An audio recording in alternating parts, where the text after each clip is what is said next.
This part, you ain't gotta say a word. Just walk that, let's get burned. It will roll up 100 fucking nuts. All up in my mouth, now all up in yo. This nigga got pounds of it, all up in his truck. Now we both look Asian. He waving and I'm drunk. I got dank shit in my cup. You know what I'ma do to you? I could give reviews to you. Flow, we X, and we sipping on that juice and juice. That's just what she choose to do.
Fiasco. Hey, Century. There are times when I look above and beyond. There are times when I feel your love around me, baby. I'll never forget my baby. When I feel that I don't belong, draw my strength from the words when you said, hey, it's about you, baby. Look deeper inside you, baby. Dream about us together again. What I want us together again, baby. I know we'll be together again, 'cause everywhere I go, every smile I see, I know you are there, smiling back at me, dancing in moonlight. I know you are free, 'cause I can see your star shining down on me.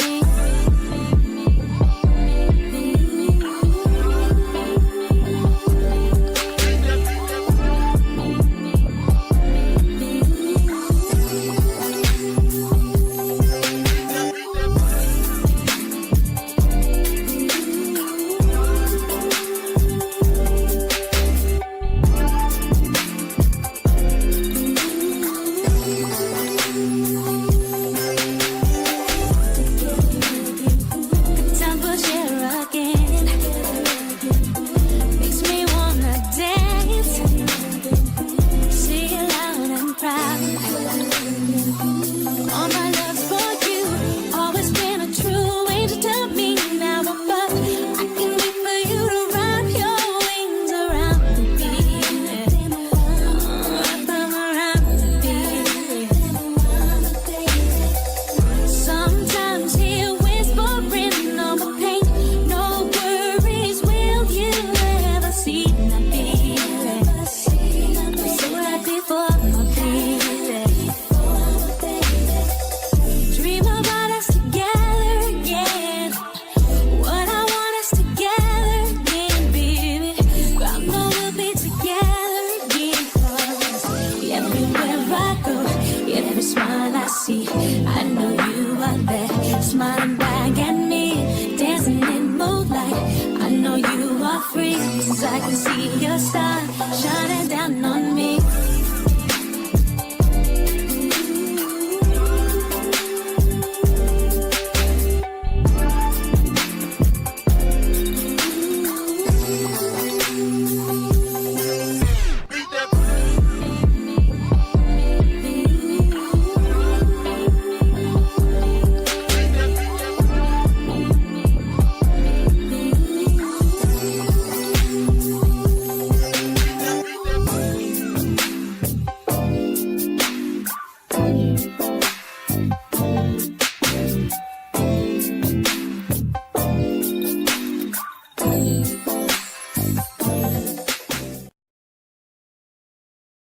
I'm better. Can't even pretend like I don't want it again. On the brain all the time. Thinking about the things that we did. You did something. Shit like this don't happen too often. It's the way you put it down. I know when no one else around. Got me taking a step on the wild side. Cutting all ties with them other guys. When you look in my eyes, loving me nice and slow. You made me wanna go to the floor, just to put it down on you. You made me wanna replay all of those things that you let me with. You made me wanna go to the floor, just to put it down on you. You made me wanna replay all of those things that you let me with. You tell me what you really wanna do. I get by my knees so young. I'ma see you staying on it. This ain't what I really used to. Anything happens between us, be sure you turn those down before I pull out the car. And the only thing that's coming beside me at the situation is you waiting to get some more. I told you I'ma take your place. I seen it in your face, and I knew that you would say it. So how you wanna play this? Yeah, you got somebody out there in this predicament. Don't trip, creep the street. That's just what we dealing with. Just to put it down on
It's at 5 in the morning.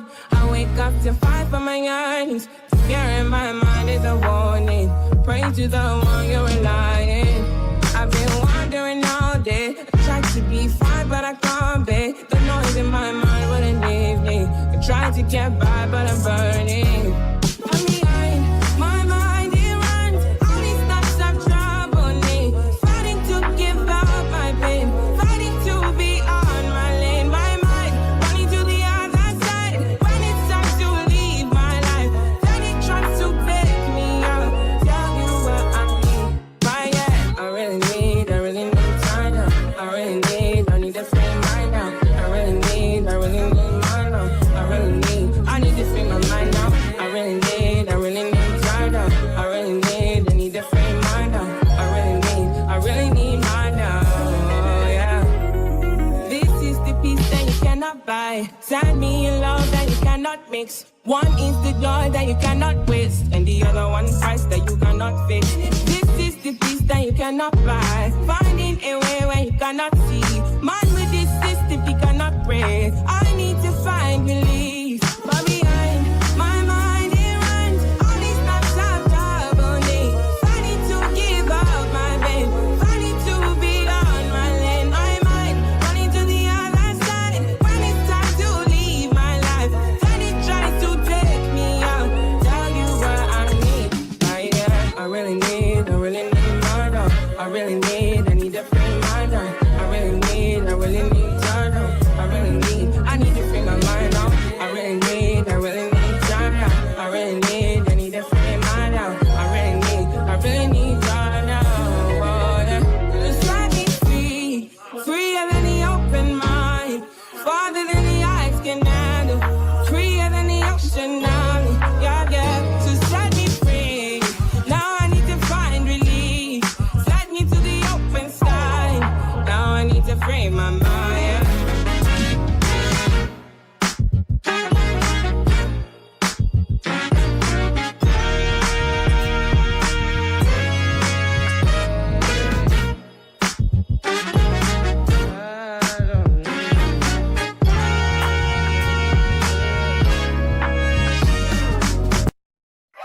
Drop top Porsche, rollie on my wrist, diamonds up and down my chain.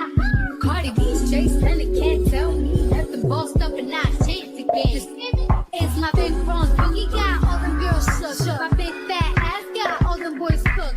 Some dollar bills, now we popping rubber bands. Bruno sang to me while I do my money dance like, yeah.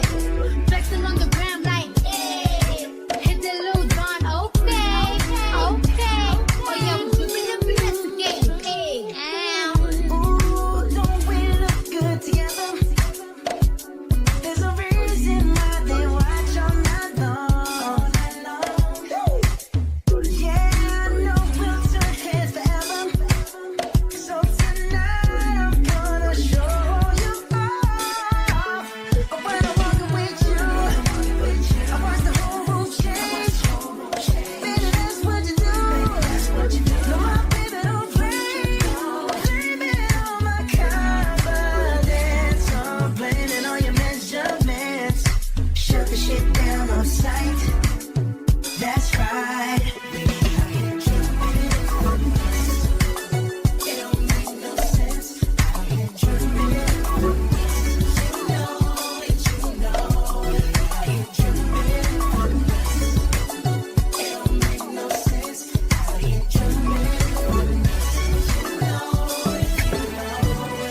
Now slow it down for me, baby. 'Cause I love the way it feels when we grind.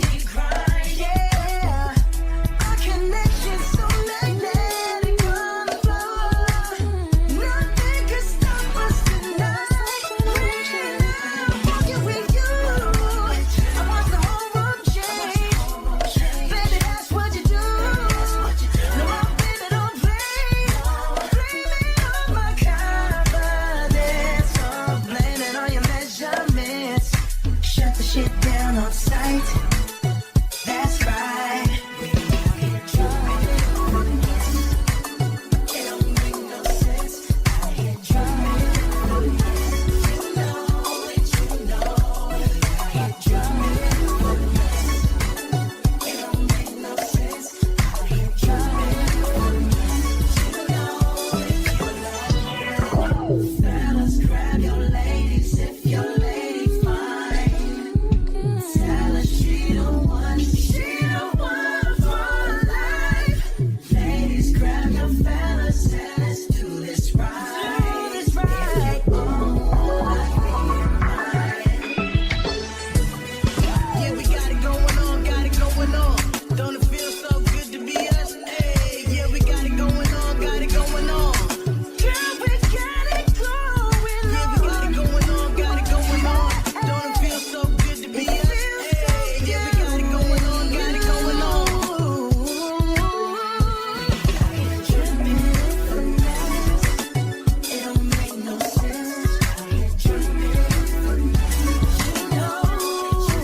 Good morning. Good morning. How y'all doing? Happy Wednesday. Yep, that's what day it is, Wednesday. How y'all doing? Good morning, Natasha. You dancing, girl? Oh, excuse me. Who else in here? Hey, baby. How you doing, boo? And I saw somebody. Oh, Sonya. Hey, Sonya. Yeah. How y'all doing? Come on in. Come on in. So listen, y'all. Like I told y'all on yesterday.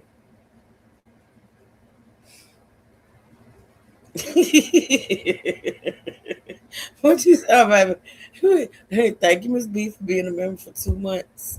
I love you, girl. What you say, my God, today for? It's already been that type of day, Miss B.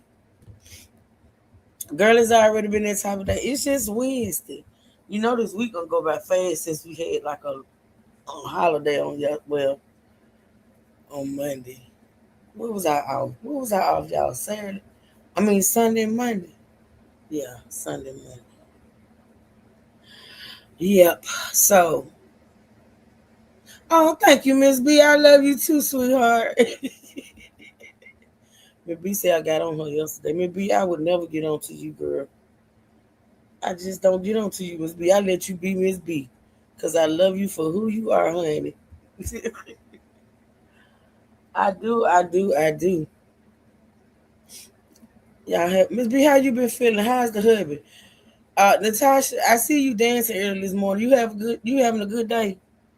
She might be going back and forth, y'all. Y'all know Tasha be working. But we're gonna get into it, y'all. I promise y'all. And it's a trial that started today that I looked for, and I looked for all last night. And them bastards did not post that thing until today, after I had already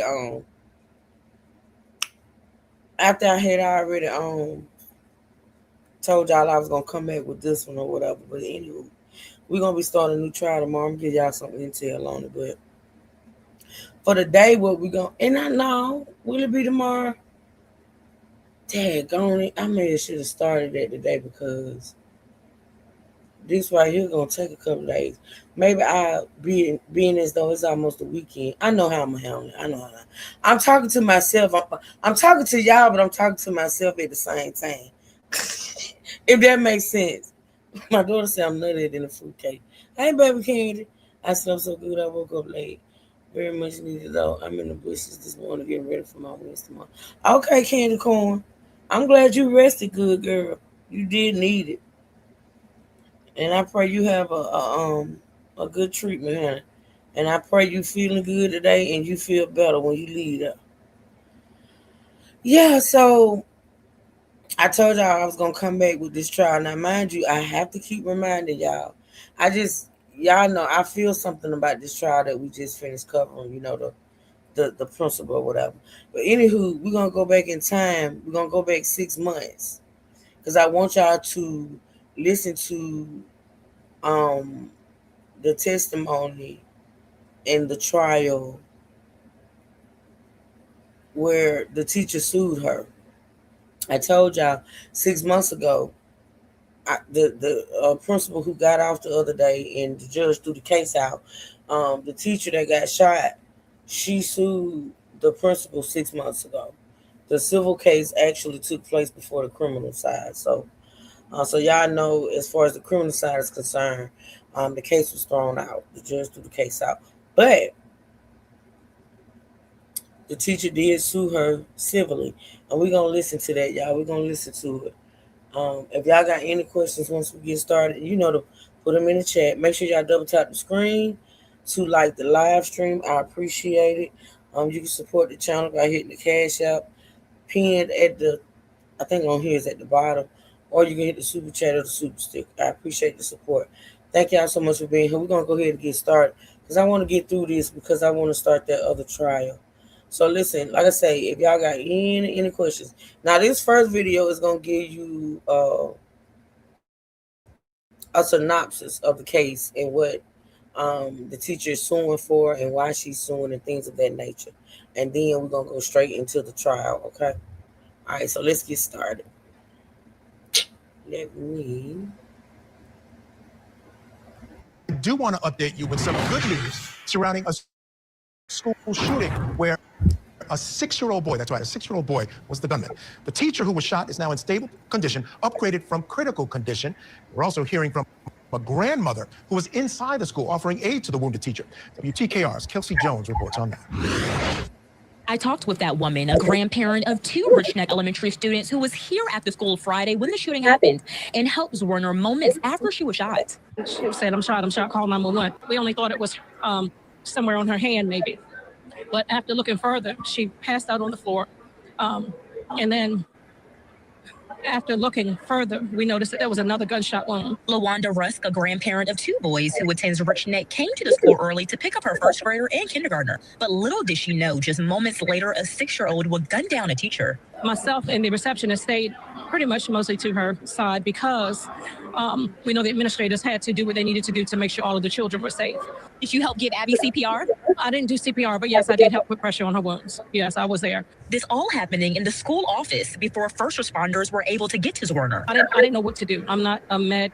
I didn't know what to do, but I just instinct. Worrying not only for Werner, but for her 2 boys' safety. He was in the classroom beside the classroom where the gunshot was, and he heard the gunshot. They heard the gunshot. Some kids were crying. Did Friday's shooting lead you to today's Stop the Violence rally? Yes, it did. Yes, it did. Concerned residents, community activists, and city leaders voiced concerns at the 2nd annual Stop the Violence rally as the school shooting pains the community. Chief Drew even showing support to the youngest in our community. We are trying to focus this on a mental issue more than just the violence part of it. Leaving Russ to enhance her mental health conversations with her boys. They don't realize the height of the situation. However, I'm still talking to them about what happened on Friday. And I will continue to talk to them until they really get a full understanding of the magnitude of how things went. Despite this dark cloud that now lingers here in the community, some NNPS schools want to shine their light by standing in solidarity with Rich Neck, like Heritage High School, who will wear these colors, green and black, Monday to show their support. In Newport News, I'm Kelsey Jones, News 3. All right, thanks to Kelsey Jones for that report. And we just learned from the police chief that the boy fired the gun, or the handgun, while the teacher was teaching class. Elementary school is closed today and tomorrow to give the community more time to heal. All right, still with me, former Sacramento County District Attorney Anne-Marie Schubert and appellate and trial attorney Matthew Barhoma. Anne-Marie, former DA, I don't even know where to begin on this. I mean, how do you even begin to deal with this case from a prosecutorial standpoint? A 6-year-old boy, you just saw another case where a 10-year-old boy is being charged as an adult with murder. And here you have now a 6-year-old boy. Tell me what the thought process here is in a prosecutor's office. The first thing is whether or not Virginia law allows a minor of this age to be even charged criminally in juvenile court. My prediction is the answer to that is no. That doesn't mean that, the juvenile justice system is designed to rehabilitate kids essentially that make mistakes and commit crimes. But this is a minor that's so young that I do not anticipate, I would not expect him to be charged criminally. I would expect to be some kind of involvement of perhaps the child welfare system. And it's also conceivable that the parents may hold some responsibility as well. Yeah, no question about it. And Matthew, there is a law in Virginia that allows for parents to be charged if access is allowed to a 14-year-old or younger and that a crime is committed there. Even if a crime is not committed, there is a misdemeanor charge. But right now, prosecutors are saying they're not sure where the gun came from. They're not saying, they may know, but they're not saying if it came from the parents. Could that be a possible avenue for prosecutors to deal with this case? Because again, dealing with the 6-year-old. Now, for those that don't know, they eventually found out that the gun came from the mama. The 6-year-old found the gun in the mama's dresser, under the dresser, or something like that. But it was somewhere in the vicinity of the dresser. The child found the gun. It was the mama's. It was illegal, and she ended up getting charged. And I think she played out. She served state time and fed time. And I don't know, either she's about to get out or she's already out. I'm not for sure yet, but yeah, they found out that the gun came from the mama. I mean, she didn't give him the gun. He found the gun, but it was her gun. It really goes down to this issue of violence versus mental health. All these issues come up in a case like this. Absolutely. And, Michael, that's the first thing that I thought when I saw this case, which is, a 6-year-old doesn't just get access to a gun. OK, they can't just get a gun. They're very, very minor. Right. So there has to be something along the way that makes more sense. And I would totally expect that charges come down or some kind of penal or quasi penal items come down on anyone else who's involved. OK, because a 6-year-old can't just, buy a firearm. And so the access point is certainly, a point of attribute. Another is the fact that, he's very young. Right. Actually, in some state courts, you can't even cross-examine someone his age. So there's going to be a two-step system here that I think that's going to have to be employed, where you deal with the child, but you also deal with how the gun came about. Yeah, and I do want to point this out to our viewers. This teacher was ever the hero. I mean, teachers, what do they do, right? They care about their children. Apparently, the reports coming from the classroom was that when she was shot, what she did was not worry about herself. She warned her children to get out of the way, to get out of the classroom and shelter, because she wanted to make sure that they were safe, even as she was in critical condition after being shot in the stomach. Big question, Anne Marie, is how do we stop this type of thing from happening in the future? Some of the parents are saying they want to install metal detectors, employ more staff, more mental health counselors, stricter visitor policies. Any sense at all of how, because this affects us all of it. Anyone who has children, even if you don't have children, you're connected to children somehow. What do you think about that? I think there's a lot of conversations. I mean, listen, we can't lock our society down completely. We've got to address things on the preventative side and the mental health side. Why a 6-year-old would want to get a gun from whoever he got it from and take it to school is a very big flag for all of us that we need to be focusing in on. So I do think mental health is a big part of this. Metal detectors, I mean, having a metal detector in elementary school is shocking to us, particularly in our society, that we would get to that point. But to me, it's about consequences for those adults, particularly Yeah, and let's hope, people listen to that community member who said, let's focus more on the mental health aspect rather than the violence aspect. That's important. You can't dismiss it. But I think, as you said, the mental health part is really the important part.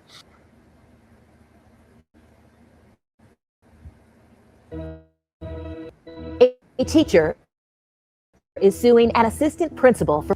Okay, so that was the end of that clip. Much gave y'all a little insight on, what happened or whatever. This next clip, let me see, is it the actual court case? Yes, this is day one. This is day one of the actual court case where this teacher right here was suing Ebony Parker, the assistant principal, for, I found out yesterday, $41 million. She was suing him for $41 million.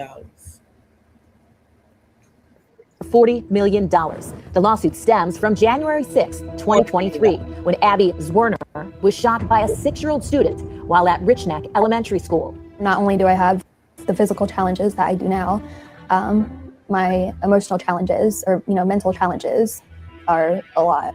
A bullet passed through Zwerner's hand and went into her chest, causing a collapsed lung. A grand jury investigation found that the school's assistant principal, Ebony Parker, did not take any action on the day of the shooting, even after being warned 3 separate times that the boy had a gun.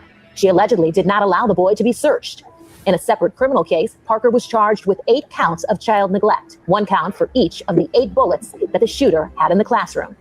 I truly believe that the proper protocol was not followed entirely on the school's end that day. If they had taken action, would you have been shot?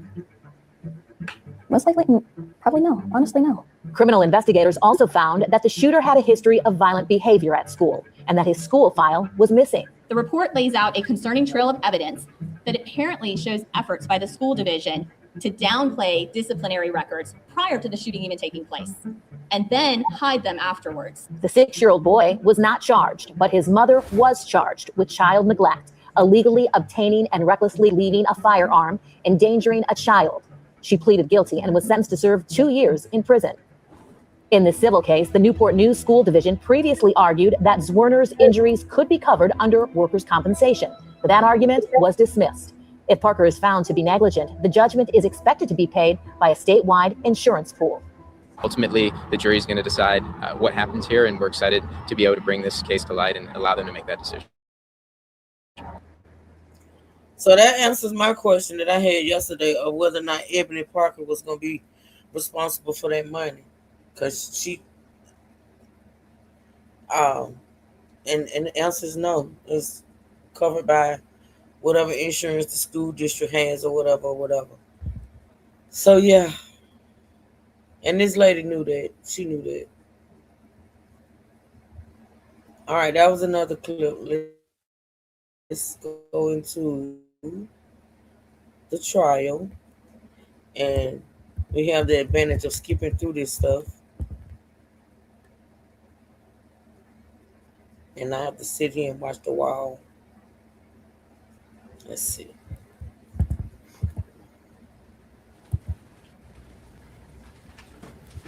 All right. Have you all agreed whether or not you just want to give this to the jury? You want I hope it ain't low.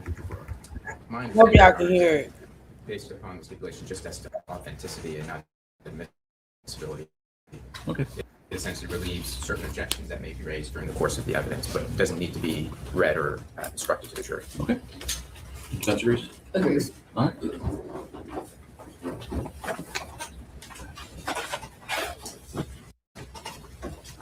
And if you, I'm assuming you wanted this entered, but not as an exhibit number, correct? Correct, Your Honor, just in the court record. All right, so it looks like there's a certificate of service on page 5. Does one of you want to sign that, and then I'll just write entered on it? Is that how you want to do it? We can do that. Yeah, that's fine. I'm not sure whose certificate, it's probably ours. I'm happy to sign. Yeah, Natasha, see, the thing about it is the civil side don't have anything to do with the criminal side. Because as you can see,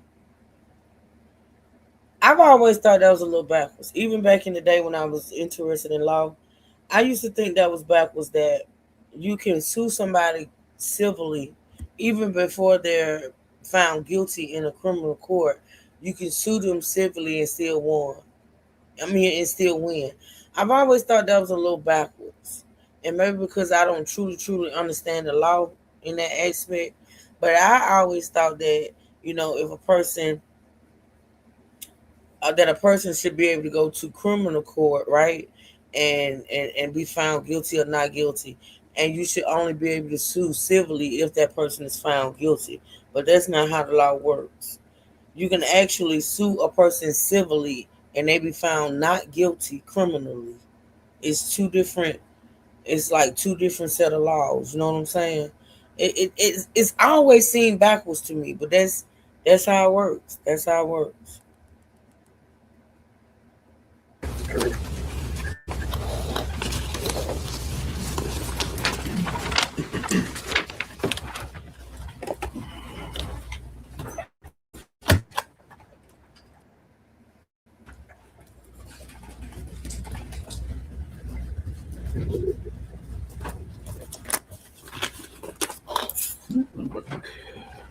Thank you.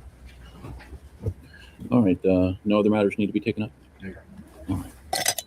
All right, ladies and gentlemen, in the courtroom, if you're a member of the media and we're permitted a recording or cell phone in, please make sure that is on silent during the course of any time that court is in session.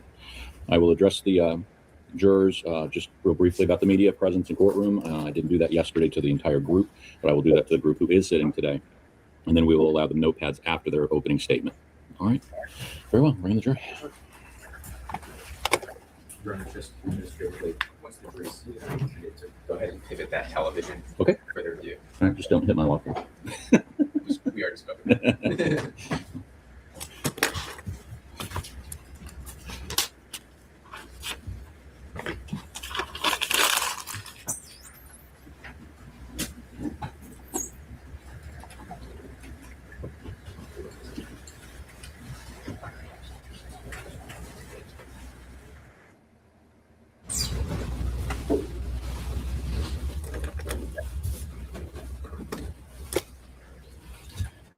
I guess if he doesn't do it.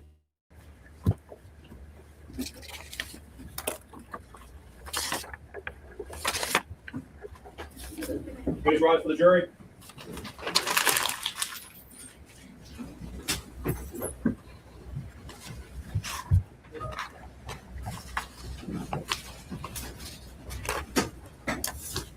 Nine jurors in the box, sir. All right, thank you. Do you request a poll, Mr. Kennedy?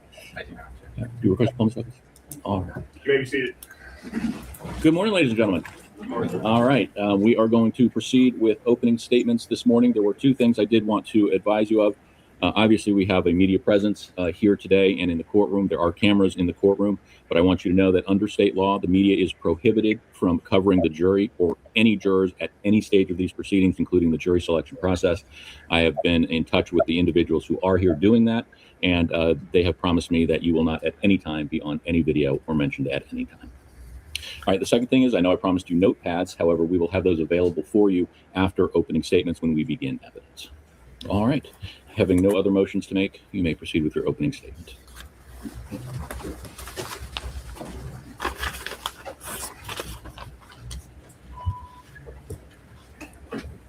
Good morning, Miss P. Good morning.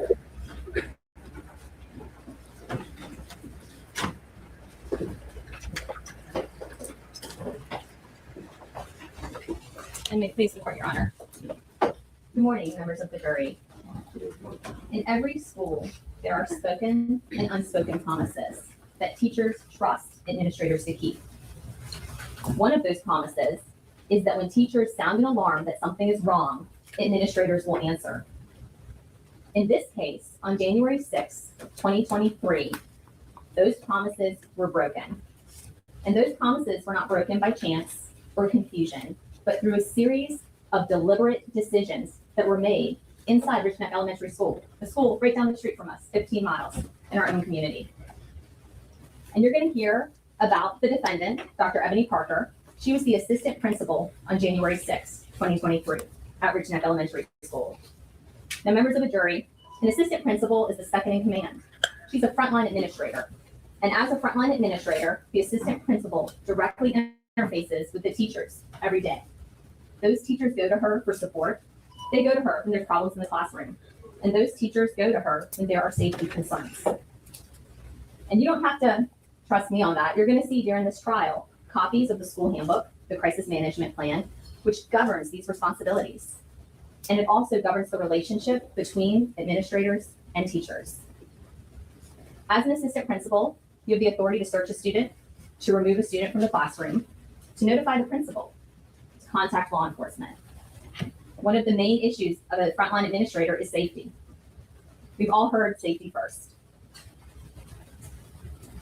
Members of the jury, this is the job of an assistant principal, the job that Dr. Parker accepted with those spoken and unspoken promises, with that authority that she undertook as the assistant principal. Now let's talk about January 6, 2023. The first week back to school after the holiday. Kids are excited, there's excitement in the air. It's a Friday. There's about 100 kids that are filing in to Rich Neck Elementary School at about 9 o'clock that morning. 20 of whom are headed down to room 11. Room 11 is the classroom that Ms. Warner was the first grade teacher of. Now it's January, it's cold out. These kids have on hoodies, jackets, and backpacks. And in those backpacks are things that you would expect to find. Books, pencils, calculators. About an hour and a half later, at 10:30 a.m., another student, a 6-year-old, who we're going to refer to as JT, comes to school. His mom drops him off. You may be wondering why JT got to school at 10:30 that day. You'll probably hear that he was on a modified schedule because JT had some behavior problems. He was also coming back to school that day from a suspension where 2 days prior, JT had a violent episode where he took Miss Warner's phone and slammed it, cracking the screen protector. So this is his first day back from the suspension as well. JT too has on his backpack. He checks into the office. In JT's backpack are the usual things: books, a calculator, pencils. But you're going to hear that JT also had a loaded gun. So JT goes down to room 11, which is right down the hall from the main office, where the assistant. You say, if she didn't get the help from the assistant principal, then why not go to the principal? Or was no principal on site? Just wondering.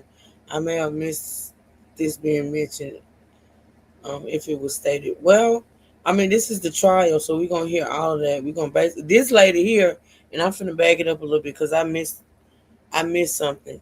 This is the prosecutor, and she is laying out what basically took place, and I'm gonna back it up just a bit. But this is my whole thing. Not only, the first question I asked when we start listening to the criminal trial, the first question I asked was, are the principals the only having an appointment you see? Okay, Miss B. All right, you be safe, and thank you so much for the support. The first question I asked was the principal and the assistant principal the only two people that had the authority in the school to retrieve this young man's bag and search it for a gun? If the kids are telling, the teachers that this kid had a gun, my question is, yeah, you have to inform the principal and the assistant principal. But my first thought as a teacher would be to get that bag and get that gun. Because in the midst of you, and this is what happened in this case, in the midst of you telling the assistant principal, who they say they told 3 times, all these people, but see, the teachers knew about it before the principal did. So my question is, why didn't one of the teachers retrieve the bag, search the bag, and get the gun? I get it that the principal and the assistant principal are the top or the head, right? I get it. But if the kids are telling you as teachers that this kid had a gun, why didn't one of the teachers retrieve the gun? That's and I asked that question because that makes sense to me. Because anything can happen between you reporting it to the principal, between you finding anything can happen between a teacher finding out and a teacher going to inform the principal. Anything can happen between in that time. So why not just retrieve the gun? That's what my question was. But I'm gonna back this up because she's telling a little of now. JT, y'all, is the 6-year-old. Okay, so whenever anybody says JT, that's the 6-year-old that did the shooting. They have a resource officer too, but I thought I heard that the officer was off site. However, the officer should have still been contacted. Listen, they had a resource officer, they had teachers, they had janitors, they had whatever. For me, none of that matters. And the reason why none of it matters is because even with the resource officer, in the midst of somebody trying to report this to the resource officer, the kid could have took the gun out and did exactly what he did. Why didn't the first person that knew that this kid had a gun not retrieve the gun? And that's it, and that's all for me. That's what makes sense to me. Trying to run, you find out a kid got a gun in school in a backpack, trying to run around and see who am I supposed to report it to? Him, that's giving leeway for this kid to pull the gun out and shoot the teacher. That's just my opinion, though. That's just how I think. JT had some behavior problems. And it's cold out. These kids have on hoodies, jackets, and backpacks. And in those backpacks are things that you would expect to find. Books, pencils, calculators. About an hour and a half later, at 10:30 a.m., a 6-year-old, who we're going to refer to as JT, comes to school. His mom drops him off. You may be wondering why JT got to school at 10:30 that day. You'll probably hear that he was on a modified schedule because JT had some behavior problems.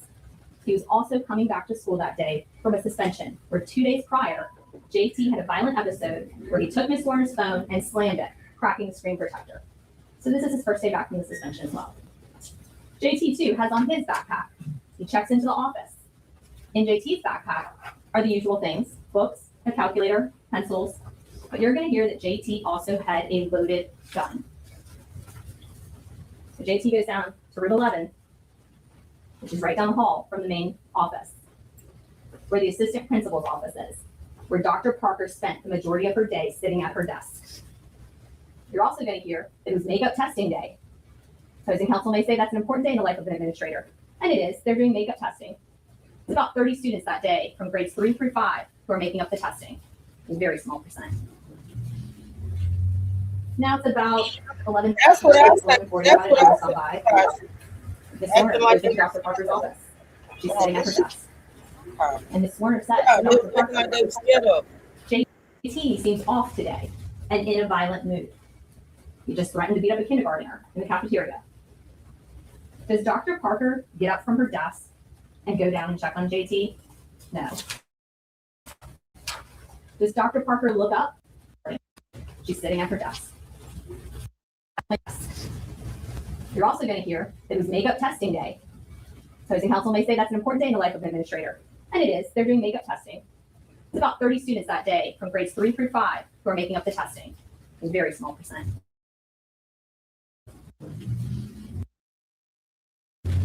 Now it's about 11:30, 11:40, about an hour's gone by.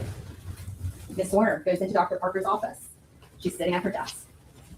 And Miss Warner says to Dr. Parker, JT seems off today and in a violent mood. He just threatened to beat up a kindergartner in the cafeteria. Does Dr. Parker get up from her desk and go down and check on JT? No. Does Dr. Parker look up and address Miss Warner and her concerns? No. Dr. Parker does not even look up.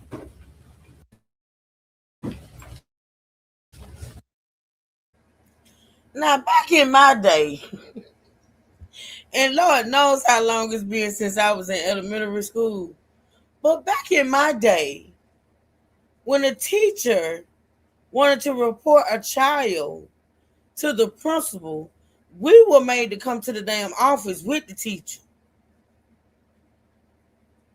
You get what I'm saying? Like, now, I got questions about JT. Did JT have some type of behavior problem, or was he just bad as hell? Had he ever been diagnosed with anything? I don't know. I don't know if they're going to talk about it. I don't know. But you got a teacher that's saying JT is in a violent mood. He's a little off today. He threatened to beat up a kindergartner. And the teacher goes and reported to the lady, Ebony Parker, but don't bring JT to the office. Where is JT? Why is everybody so standoffish with JT? Why ain't nobody grabbing JT by his damn ear, taking him to the office, and you down there at the office reporting him? That's not a reason for her to go check. I also believe that the teacher knew he had a weapon then, but said he was out. Wow. I mean, to be honest, Sonya, I don't think what this lady is saying that the teacher told the principal was worth her. Okay, so let's just talk about it.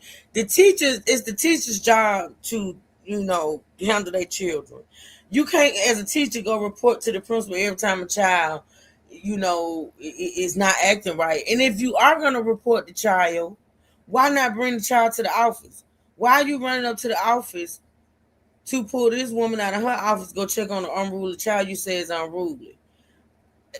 Like I say, back in my day, we had to go to the principal's office. If anything, they're going to send your ass to the principal's office. They're not going to tell the principal I'm acting up, but yeah, where's the child? You said a child acting up, where's the child? So this lady's supposed to get up out her desk and go see. Okay, I get it. Great. All right, let's listen. So now some more time's gone by. It's a little after 12. You're going to hear that another teacher comes into Dr. Parker. Does Dr. Parker look up and address Miss Warner and her concerns? No. Dr. Parker does not even look up. So now some more time's gone by. It's a little after 12. You're going to hear that another teacher comes into Dr. Parker's office, Amy Kovac. Ms. Kovac comes into the office with an alarming report and says after she's been in JT's class, spoken to some of the students of JT's class, Ms. Kovac thinks that JT may have a gun in his backpack. So does Dr. Parker remove the child from the class? No. Does she notify? I did, and the teacher removed. I don't get. Look, I ain't want to do all this stopping with this trial. I just wanted to listen to it, listen to the facts, and understand why this lady is supposed to be responsible. But why is it a rule at that school that the principal got to go remove? Why didn't the teacher, if the teacher suspect that this boy had a gun, why wouldn't she remove him from the class, y'all? Please help me understand. Somebody help me, because I don't get it. I don't get it. I don't get why, if you can run down to the principal's office and tell the principal you think this child got a gun, you still ain't about the child. You still ain't about the bag. And see right here, this lady is saying that they. Now with the other trial, I was under the impression that, hey, Miss Trudy, I was under the impression that, good to see you, that they told her 3 times that they thought the boy had a gun, but apparently not. It was the last time a teacher came in there is when the teacher said, I think he has a gun. Not the other 2 times. They just said he was acting out. But yet now one of these teachers, excuse me, now neither one of these teachers thought to remove this child from the classroom and take him to the office. I don't get it. I don't get it, y'all. The next in the chain of command, the principal? No. Does she contact law enforcement? And Ms. Kovac comes into the office with an alarming report and says, after she's been in JT's class, spoken to some of the students in JT's class, Ms. Kovac thinks that JT may have a gun in his backpack. So, does Dr. Parker remove the child from the class? No. Does she notify the next in the chain of command, the principal? No. Does she contact law enforcement? No. Does she search the backpack herself? No.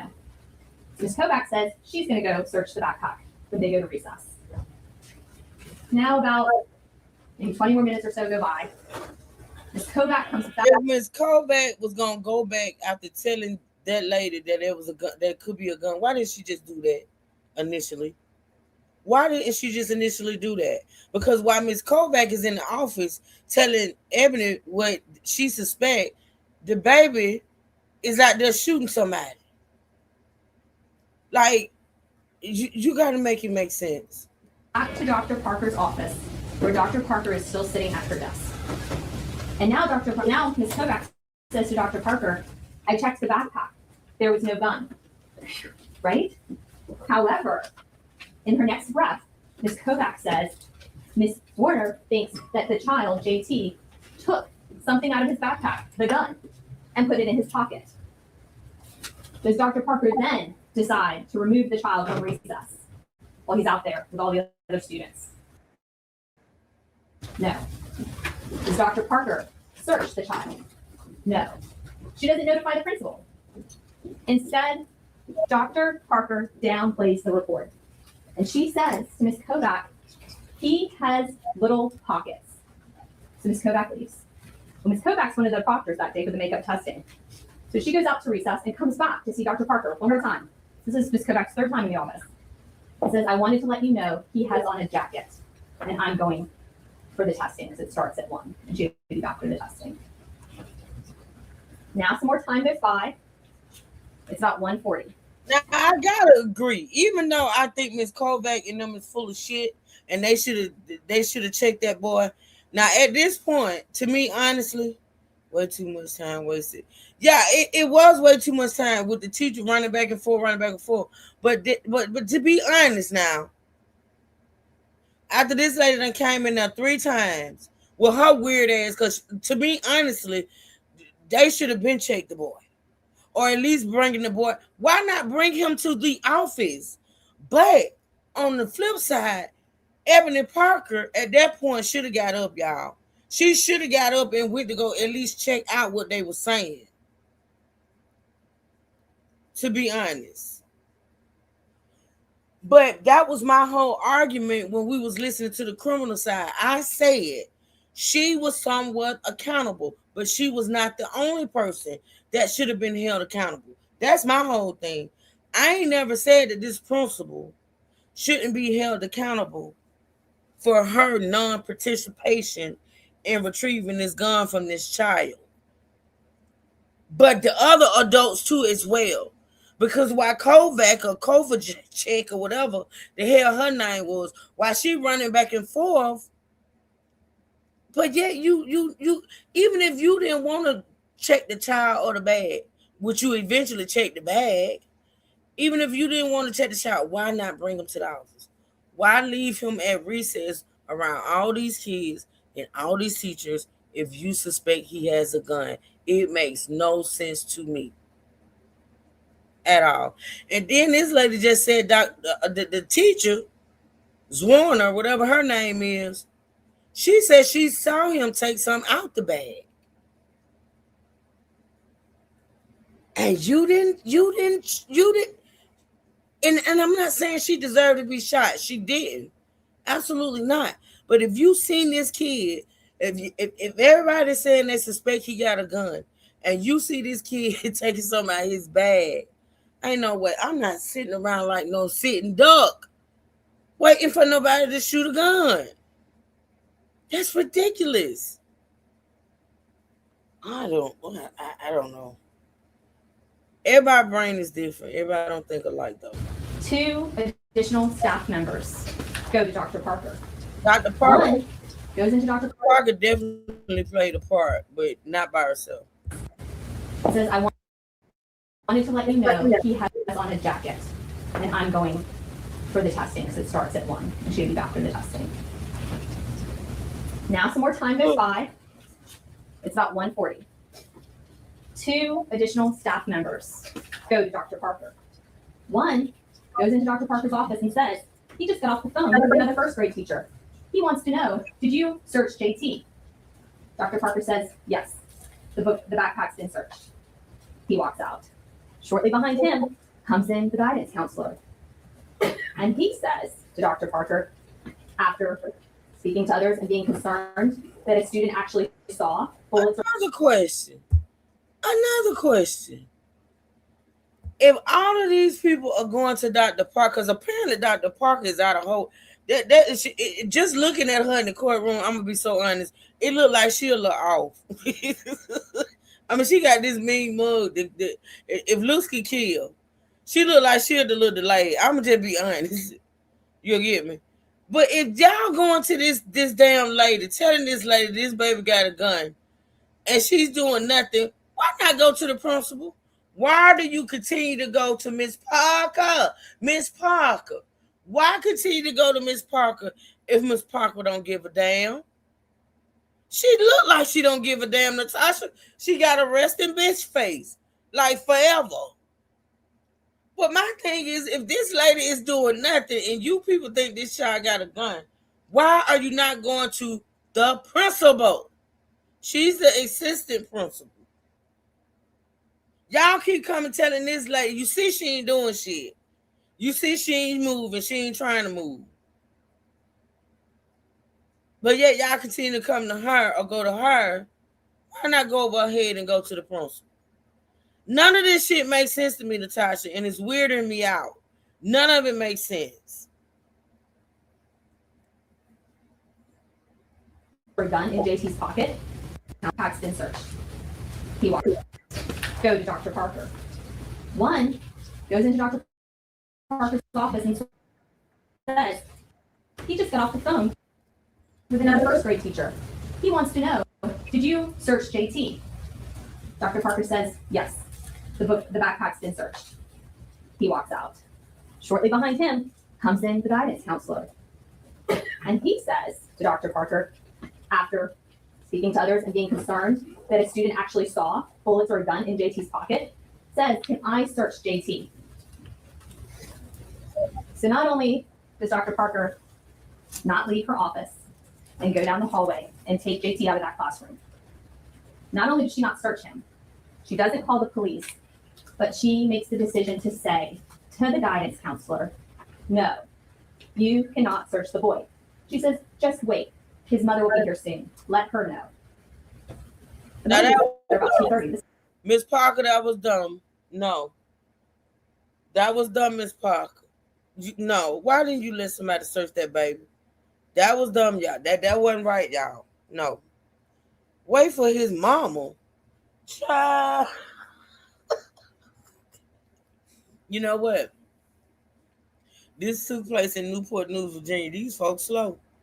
All of them slow. Something wrong with these people. Like, she said, no, don't search them. That's why her ass in court. That's that right there is why she's in court. Now, you ain't go search them. And you don't want nobody else to search them? No. That wasn't, no. This is about 1:40 p.m. No. You cannot search the boy. She says, just wait. His mother will be here soon. Let her know. The mother gets there about 2:30. This is about 1:40 p.m. We've had a day now of warnings. 4 warnings. So now the time is 1:58. Bang! Everybody nearby hears the sound of a gunshot. Wow. JT has now taken that firearm, pointed it at Abby, and pulled the trigger. You're going to hear that bullet went into her hand, her left hand, through her hand, into the side of her left chest, where it still lies today, because it's too dangerous to remove. You're going to hear how January 6, 2023 changed Abby's life forever. She has undergone 6 surgeries and still has one coming up to remove a plate out of her hand. And you'll be able to see her hands, the difference. She still does not have full range of motion in her left hand. And you're going to hear from those doctors, and they're going to tell you about that impact from that gunshot that day. You're going to hear from her sister Hannah and her mother Julie, and how they had to give Abby around-the-clock care for months. Hannah quit her job. Hannah moved in with Abby so she could take care of her around the clock. Because jurors, Abby could not open food containers to feed herself. She couldn't open bottles. She wasn't able to shower. She couldn't hold a brush for her hair or wash her hair. She wasn't able to pull her pants up. She wasn't able to button her clothes. She wasn't able to drive. Abby was 25 years old on January 6, 2023. She had just started her career as a teacher. She was pouring into her students. She was excited about what the future held. In your 20s, usually one of the best times of your life, Abby's going to tell you how they've been the darkest times of her life. How the pain and trauma do not easily fade, and what she's been dealing with. And members of the jury, you're going to hear from an expert who's going to tell you that administrators are trained how to deal with the report of a gun in school, and how ignoring multiple credible reports of a firearm not only violates protocol, but it puts all lives in danger that were in that school. You'll hear from all the teachers that went to Dr. Parker on that day, 4 different staff members and teachers, with their concerns that JT has a gun. And you're going to hear from the defense that you should excuse Dr. Parker's conduct on that day. You're going to hear Dr. Parker was part of a team of teachers prior to January 6th that were working with JT to try to help correct some of those classroom behavior problems he had. And that's true. You're going to hear that it was a 6-year-old child. Who would think a 6-year-old is going to bring a gun to school and shoot their teacher? Members of the jury, it's Dr. Parker's job to believe that that is possible. It's her job to investigate it and to get to the very bottom of it, and to hope that that's not possible. But her job is to address it. You're going to hear, Abby could have done more. But when you hear those arguments, I ask you to ask yourself, why did 4 different people go to Dr. Parker that day with this concern? 4 different staff, 4 different teachers total went to Dr. Parker, because Dr. Parker was the assistant principal. Dr. Parker was in the chain of command. Dr. Parker had the authority to search a student. She had the authority to remove a student from the classroom. She had the authority to call law enforcement. 4 opportunities to take decisive action and do that. So jurors, why are you here today? You're here because we're asking you to enforce a promise that Dr. Parker broke, and a life has been shattered because of it. Only you have the power to decide how to make up that promise, and only you have that power to decide what are those harms and losses that Abby has suffered. And it's important, jurors, that you don't have to find that Dr. Parker is not a good person. We're not even suggesting that. We're asking you to look at the decisions and choices that Dr. Parker made that day, because she made bad decisions and choices that day. But you can find that Dr. Parker is a good person, but you can also find that Dr. Parker breached her duty of care to the plaintiff on January 6th. 2023. And I ask that you please listen carefully to each witness that you're going to hear from over the next 2 weeks. You're going to get to watch and hear testimony about what happened in that school on January 6th. You're going to see documents of handbooks, of protocol. You're going to hear from doctors. You're going to hear from experts. So please pay close attention to all of that. And also notice each time Dr. Parker had a decision to make, what that decision was that Dr. Parker made. How many opportunities Dr. Parker had to prevent what happened on January 6th. And I'm confident at the end of this, you'll have a clear picture of what happened and how that tragedy on January 6th happened, minute by minute, decision by decision. And I'm going to ask at the end of this trial, we're asking that you come back with a verdict for our client, Abby. Thank you so much for your attention this morning. I appreciate it. Do you want some record? I think so. Just okay. It's a quick.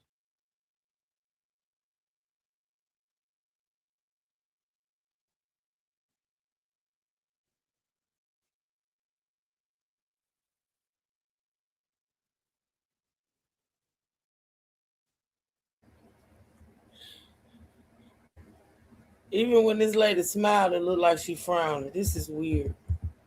They're weird. All right, before the defense proceeds with their opening statement, if there are any subpoenaed witnesses in the courtroom, I would ask at this time that you step out of the courtroom and into the waiting room, and counsel will be with you after the statement.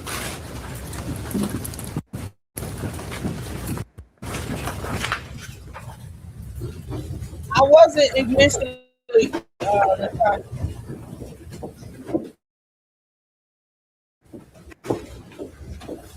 And for the record, I understand there's a joint motion to exclude witnesses. Is that correct, Ms. Quinn? Yes, Your Honor. Can you hear me, Natasha? I wasn't initially talking, but I did say so. Yeah, she looked. Even when she looked like she was trying to smile, she still looked like wet. Yeah.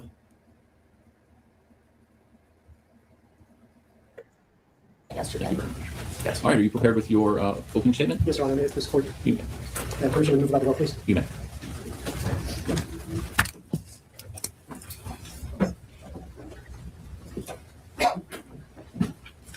No one can see this coming.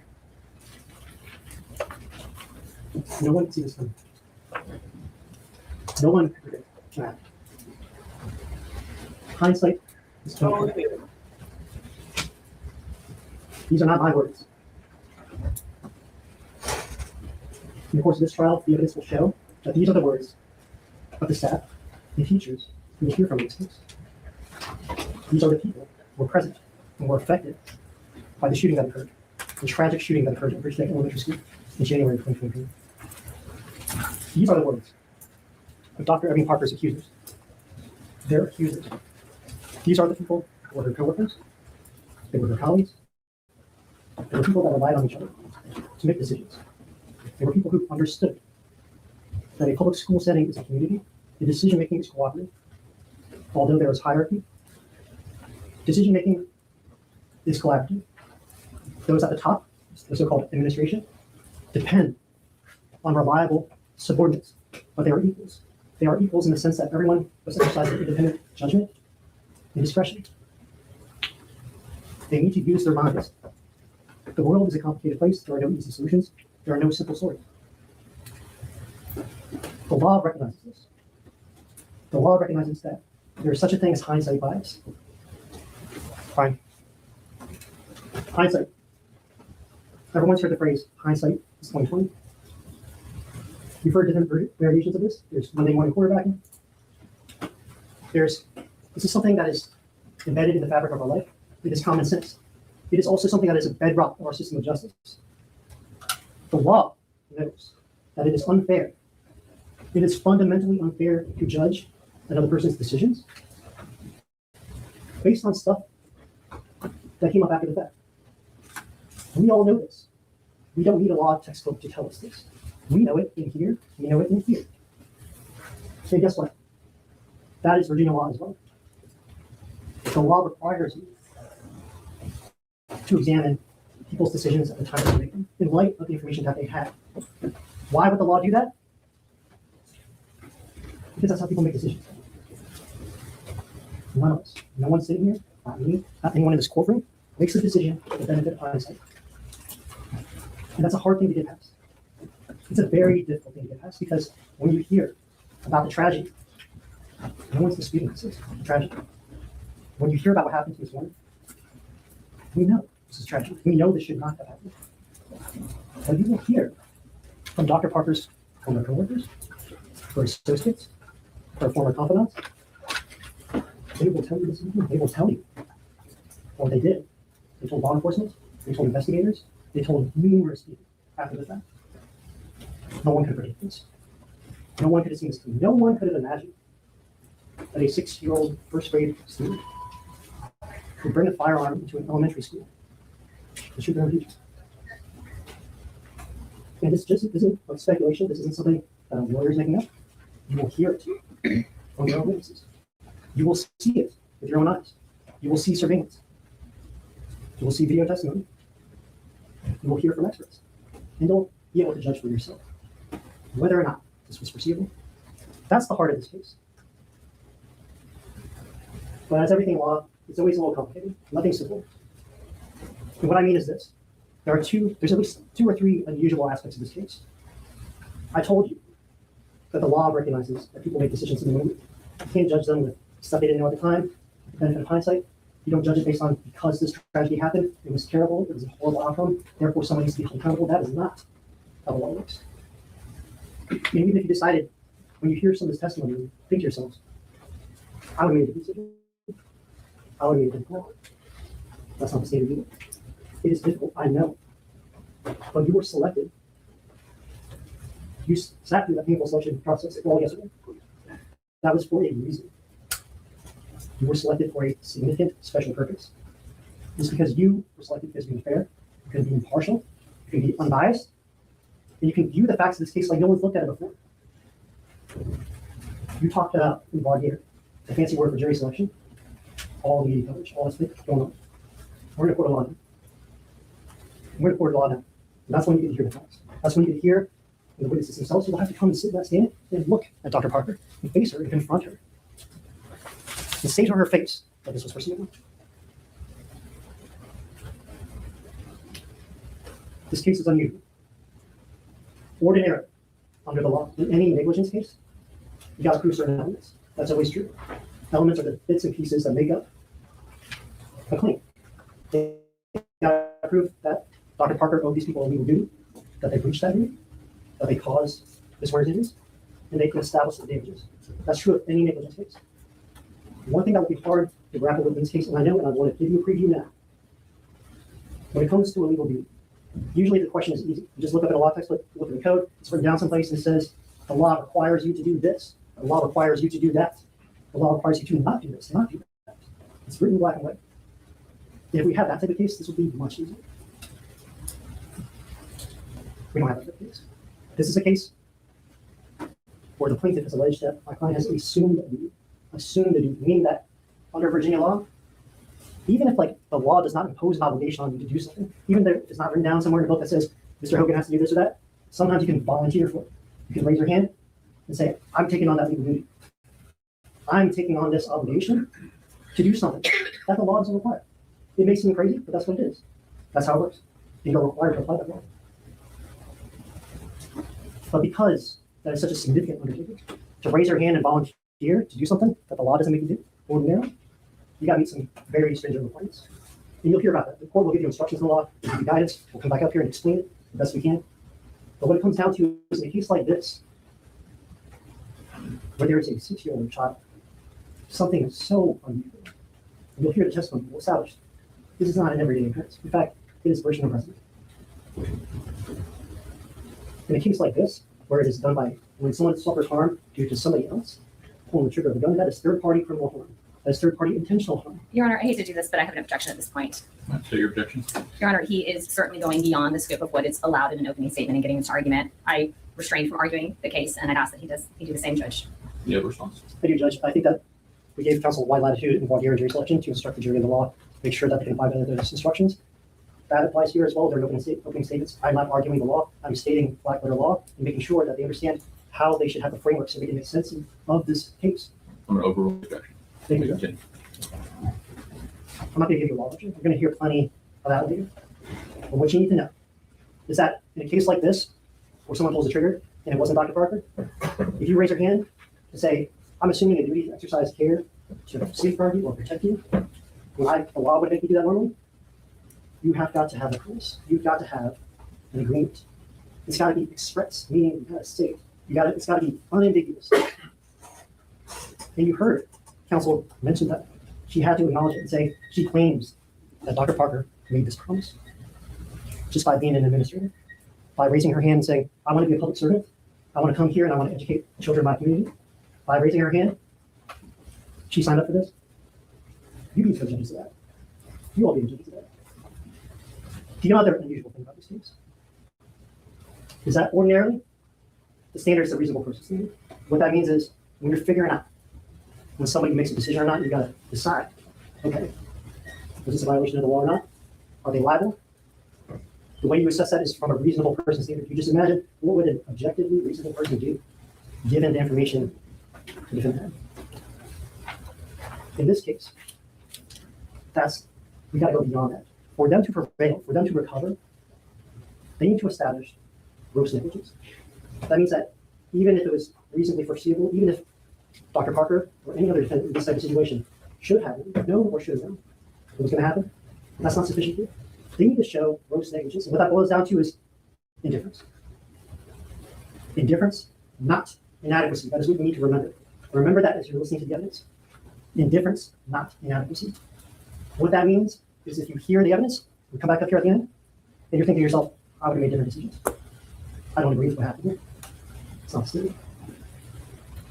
They need to establish indifference. They have to establish that our client, Dr. Parker, exercised not even the slightest degree of care. If the evidence shows after everything shakes out, you decide and you consider it, and you come to the conclusion, you think, look, I would have made different decisions, but you can see the evidence establishes that she exercised some degree of care, she did something, even if it turned out to be insufficient. That's the law you need to find this case. That's the way you need to think about this case. Carry that with you when you listen to the evidence. Carry that with you when you listen to these witnesses take a stand and tell the story of what happened. Because you are the judges of credibility. You have to decide who's telling the truth.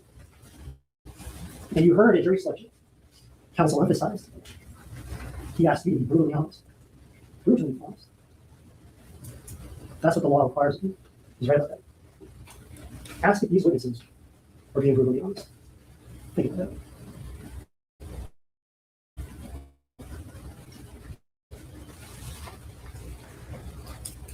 The last thing that you know about this case, that you should consider as you're listening to all these witnesses take stand, is that there's another duty we got to talk about.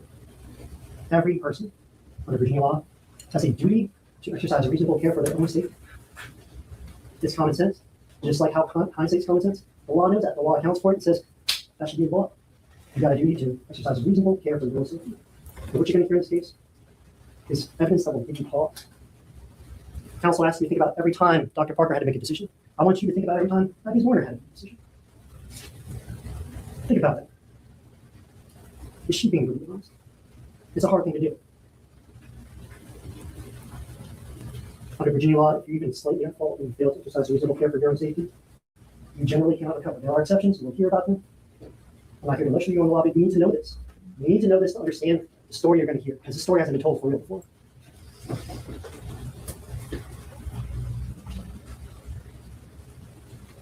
Ms. Douglas is going to get back up here at the end of this case. She's going to ask you to hold true to the promises you made during jury selection, that you will follow the law, that you will listen carefully to the evidence, you will weigh it, and you'll come to a judgment. What I want you to think about. You are not judging Dr. Parker's conduct. You are judging the evidence. Apply the law. Think carefully. And ask yourselves, is it really foreseeable that a 6-year-old child would shoot their own teacher? Is that reasonably foreseeable? Was Dr. Parker indifferent? Did she fail to exercise at least some degree of care, even if it didn't work out? Did Abby Warner fail to take steps for her own safety? That's what you got to think about. Those are hard questions. think carefully. You get one shot at this case. In jury selection, counsel talked about one of your roles. Your roles is like assessing the value of a diamond. Like it's a prize. There's a cash reward at the end of this case. You gotta assess it.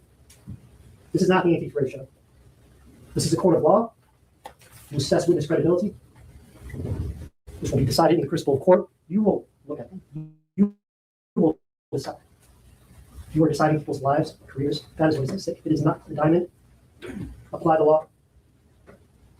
Trust your instincts. Mr. Hogan. All right, are you prepared with your call your first witness? We are, Judge. Go ahead and call Nina Farish. All right.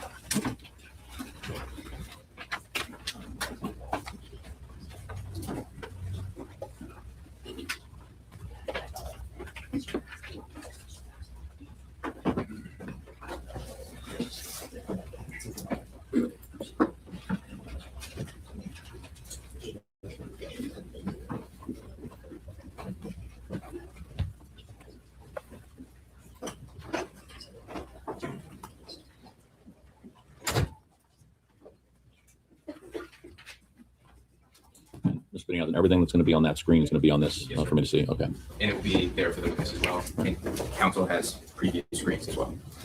Your Honor, with your permission, my understanding is that there might have been another witness who was present. That was not accounted for. I just asked for opportunity for a brief voir dire for this start. If that's possible. Was this witness? It was. Okay. There were two witnesses. We didn't realize that was a situation. Okay. All right.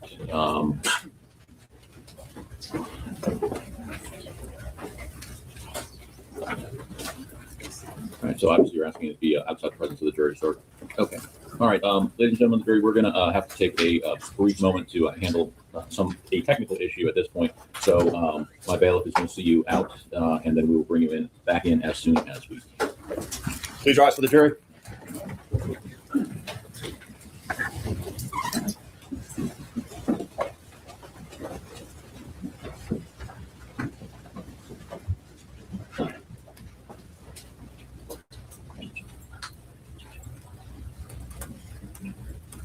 All right, report. Please swear the witness in.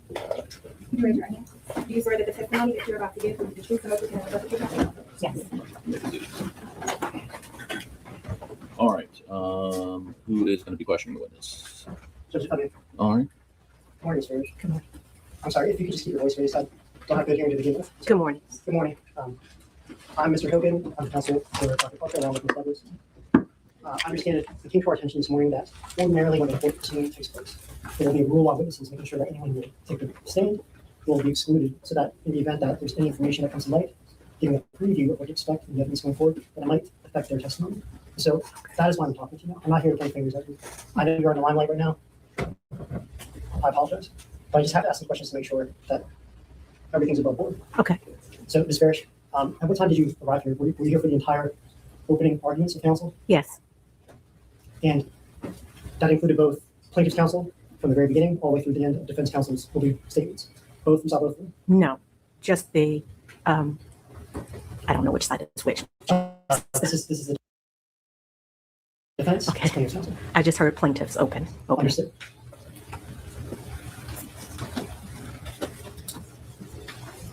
Do you think, was there anything in that testimony that would affect the way you testify today, your ability to be candid, to follow the law, to testify truthfully? No.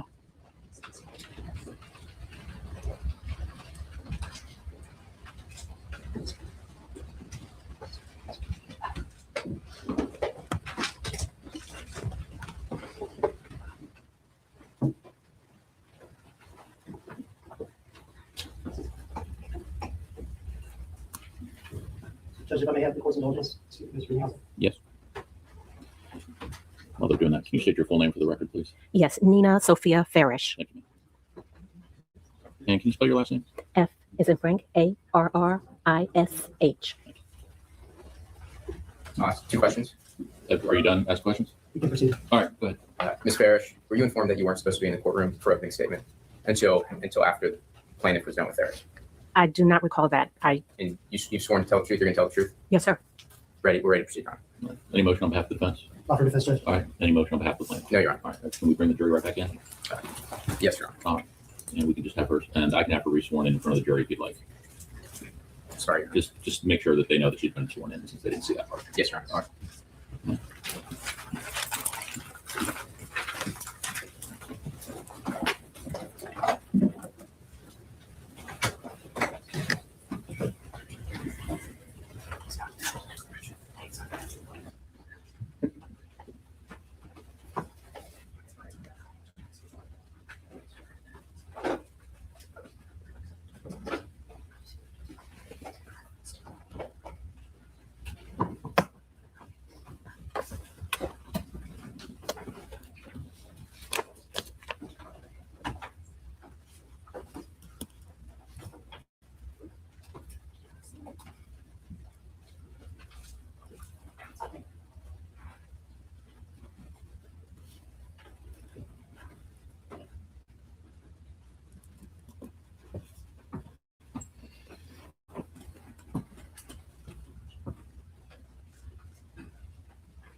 Please rise.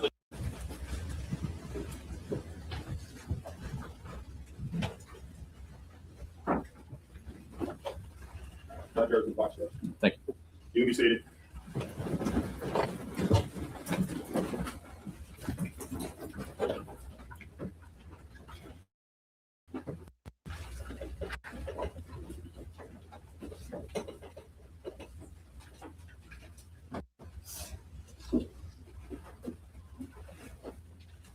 You may proceed.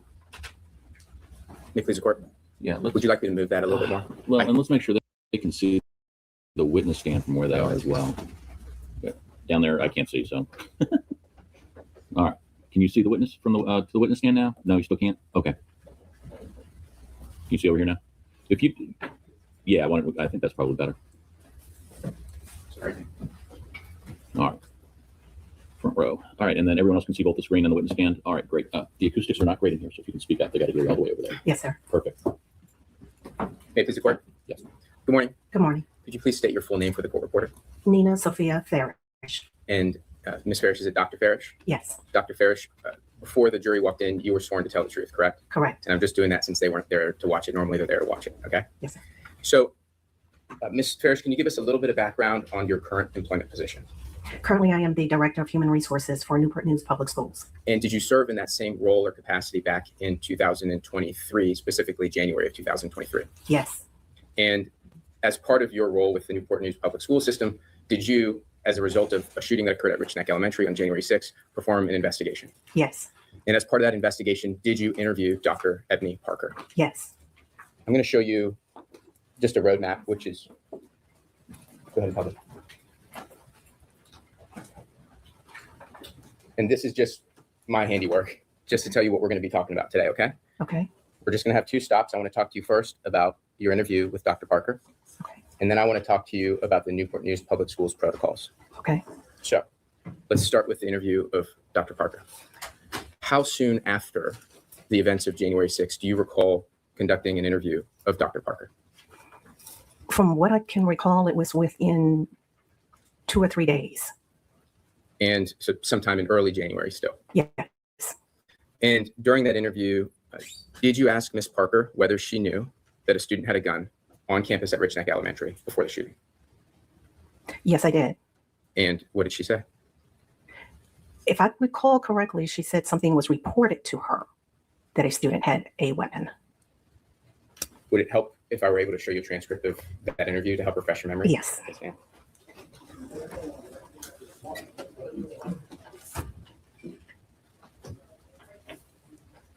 Permission to approach, Your Honor?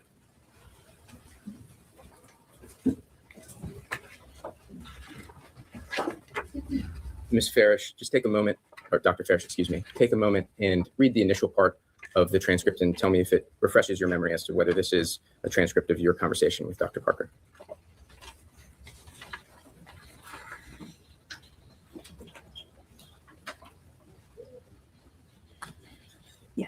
Yes, it is. Yes, it is. And if you can look onto page 2, line 19 of the transcript, can you just read that portion of the transcript silently?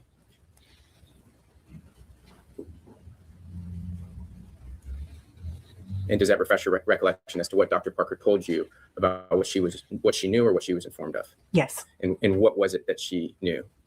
She knew that students reported that a student had a weapon in his backpack. And as part of your continued interview of Dr. Parker, did you learn who it was that informed her that a student had a gun in his backpack? Yes. And who was that? Ms. Kovac. And as part of your interview, did you gather from Dr. Parker what time Dr. Parker learned that information? And if I can help you, it's on page 4, line 13. Yes. And what time was that? 12:20. And as part of the information that Dr. Parker received about a gun in a backpack, did Dr. Parker share with you whether there was a plan to address it?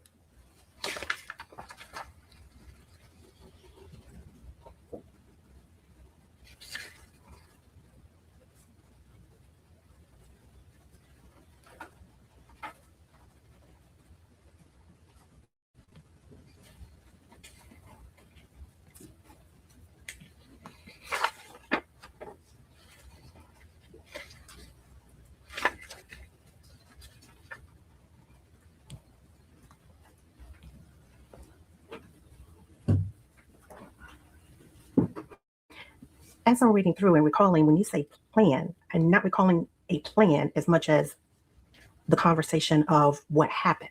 And that's perfectly okay. Okay. And so is it fair for me to say, at least based upon the reports from Dr. Parker in that initial interview, she did not convey that she had formulated a plan to address it? Correct. And did she inform you during that interview whether there was a discussion with her and somebody else about searching the backpack?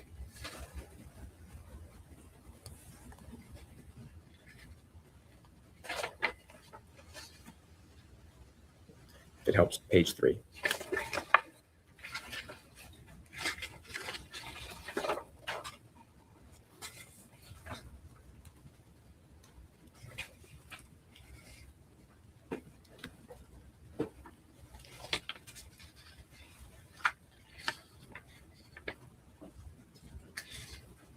So it was Ms. Kovac who searched the backpack.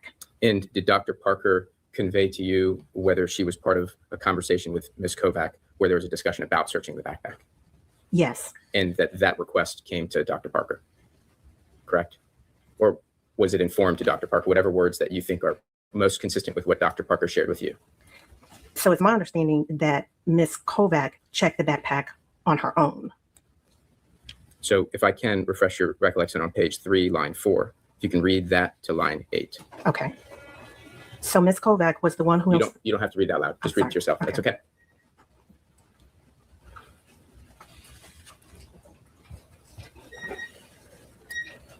And that portion that you just read, that was a portion of the transcript from Dr. Parker's own mouth, correct? Correct. So I'll ask you, just so it tracks what's there in front of you. Dr. Parker, according to her own statement, stated that Ms. Kovac was informed her, Dr. Parker, that she had already asked the student being JT, is there something in your backpack? Is that right? Correct. And the student had said to Ms. Kovac, at least from Dr. Parker's statement, that no, there was nothing in the backpack, correct? Correct. And then in the course of your interview, there was then a discussion about when the students go out to recess, and Dr. Parker conveyed that we can check the backpack. Is that fair? Yes. But Dr. Parker, at least based on the statements she conveyed to you, did not herself check the backpack. Correct. It was after recess, based on the statements of Dr. Parker, where Ms. Kovac asked her, what about his pockets? Is that fair? Correct. Your Honor, I would object at this stage only to, I think, counsel-wide latitude, but I caution against leading the witness. My objection to leading any response. I'll rephrase. That's sustained. And during the course of your interview with Dr. Parker, was there information conveyed to Dr. Parker about pockets? Yes. And what was said to Dr. Parker, at least based on her statement to you?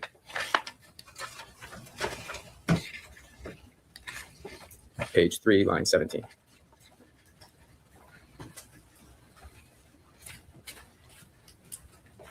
You want to read it? If you could, thank you. And she says, but what about in his pocket? And I said, well, I don't know. Are they going out to recess? I would object. This is the proper refreshing of a witness's recollection. She cannot just read from the transcript. Again, giving him wide latitude, but let's keep it within the scope of rules and notes. All right. I believe you've been refreshing her recollection. I have. All right. And so I'm going to sustain that objection. So you can't read out loud. So we need you to read it to yourself. And then if that refreshes your recollection to answer Mr. Piazza's question, then you can do that. Does that make sense? Yes, sir. Okay. Okay. So just to clean it up. Okay. Just clean it up for a second. There was a conversation between Ms. Kovac and Dr. Parker that Dr. Parker conveyed to you, correct? Correct. And in that conversation, was there a question that was posed to Dr. Parker about pockets? Yes. Now, after the conversation with Ms. Kovac, did Dr. Parker share with you whether she learned from any other staff members of concerns of a weapon on campus?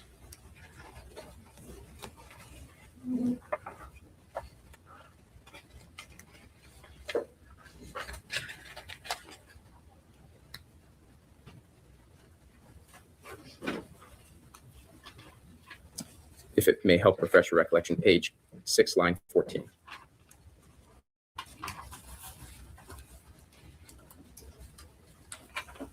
Yes. And who was that staff member based upon Dr. Parker's statement? Mr. Rawls. And did Dr. Parker convey to you what Mr. Rawls may have said to her?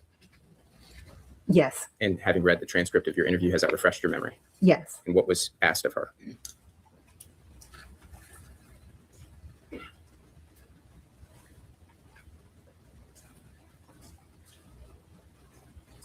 And I can ask a more tailored question to help here. Did Mr. Rawls ask at any point in time about checking a person based upon Dr. Parker's statement? Yes. And did Dr. Parker agree to having JT's person checked based on her statements to you? No. And based upon your interview of Dr. Parker, at what time did that conversation with Mr. Rawls approximately conclude based upon Dr. Parker's statement to you, page 7, line 1? 1:40.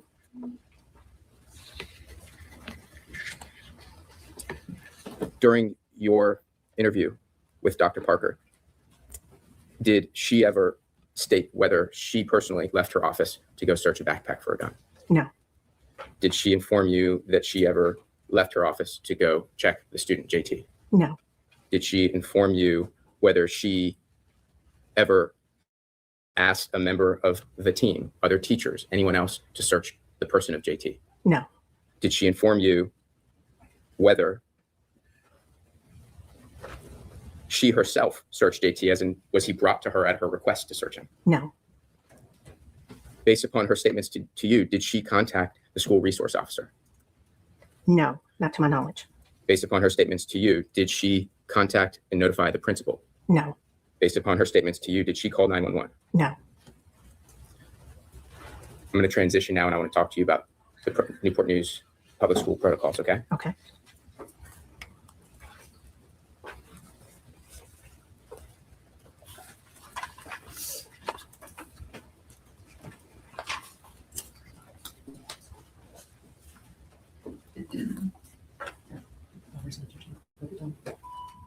Permission for Your Honor.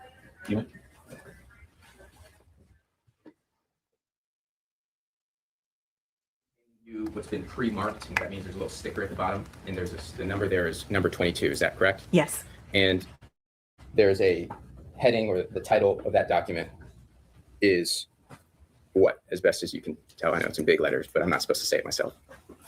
The whole cover, or just what the document is? The whole cover, please. Newport News Public Schools, Smart Safe Schools, Rich Neck Elementary, 2022-2023, Multi-Hazard Crisis and Elementary Management Plan. Your Honor, I would object to the relevance of this line of questioning based on my prior motion to eliminate. I would incorporate my prior arguments, and to the extent that the court, this is evidence, I would seek a cautionary instruction to the jury, admonishing them that the written protocols do not set the standard of care or establish the existence of a legal duty in this case. All right, so I previously ruled on the motion. Your objection is noted, and then we'll allow the instruction. I believe that was my ruling on this matter. Your Honor, we hadn't yet discussed what the substance of an instruction might Correct. be, and I just flagged that because we disagree with some of the statements that were made by counsel. Correct. Well, I mean, we have to decide that at At the some end. point. Yes, Yes, Judge. and we'll work that out in instructions. But your objection is noted currently, and it is contemporaneous. All right, I think I'm going to explain to the jury how that works. Yes, go ahead. So in preparation for this trial, which we knew was going to take a while, we actually had a day of motions to try to streamline things as much as possible, because otherwise you would be up and down every time there was an objection. So I had previously ruled on the record on certain documents and evidence coming in or not. And what the attorneys have to do is when that evidence comes in, if they disagree with my ruling, they just need to put that on the record that they are, along with its entry, objecting that I allowed that in. That's perfectly fine. That's how this is supposed to work. You're not to take anything away from that at all of any of my rulings. Those are legal rulings and you don't need to concern yourselves with them. Does that make sense to everybody? Okay, so that's why that's going to happen. It's a good example of that. The next thing is we also agreed, not agreed on, but all the exhibits, and there are hundreds of them, have been pre-marked. In other words, they've already been given a number. So instead of having to have them marked, they would have to approach, I'd have to mark them, they'd have to be entered to go back. We've pre-done that. So you might hear that they're out of order, but the numbers will follow that exhibit throughout the entire case. All right. All right. Thank you all very much. Thanks. Sorry to interrupt you. That's okay. This court may proceed. Yeah. Ms. Farish, as part of your role in 2022-2023 with the Newport News Public School System, you were made aware of this document, correct? Correct. And you were familiar with it enough to know it existed and some of the contents of it. Is that fair? I cannot say that I am familiar with the contents of it. Okay. If you could flip through the substance of it and tell me if, well, actually we can streamline this, Your Honor. This was a document produced by the Newport News Public School System, and based upon the stipulation Your Honor entered previously, it was deemed authentic by the parties. And so I'm going to jumpstart the authenticity part with Your Honor's permission. All right, and that's agreeable with counsel. It is what it says it is, correct? All right, very well. What that means, Ms. Farish, is we've all agreed that this is, in fact, the multi-hazard crisis and emergency management plan. Okay? Okay. So what I would like for you to do is if you can flip to page 12 of that plan. And Your Honor, permission to publish? Yes, over defense objection. Yes.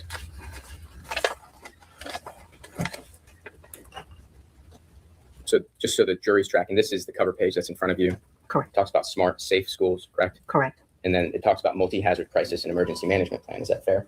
Correct. And that is specific in this document as to Rich Neck Elementary School. Correct. All right.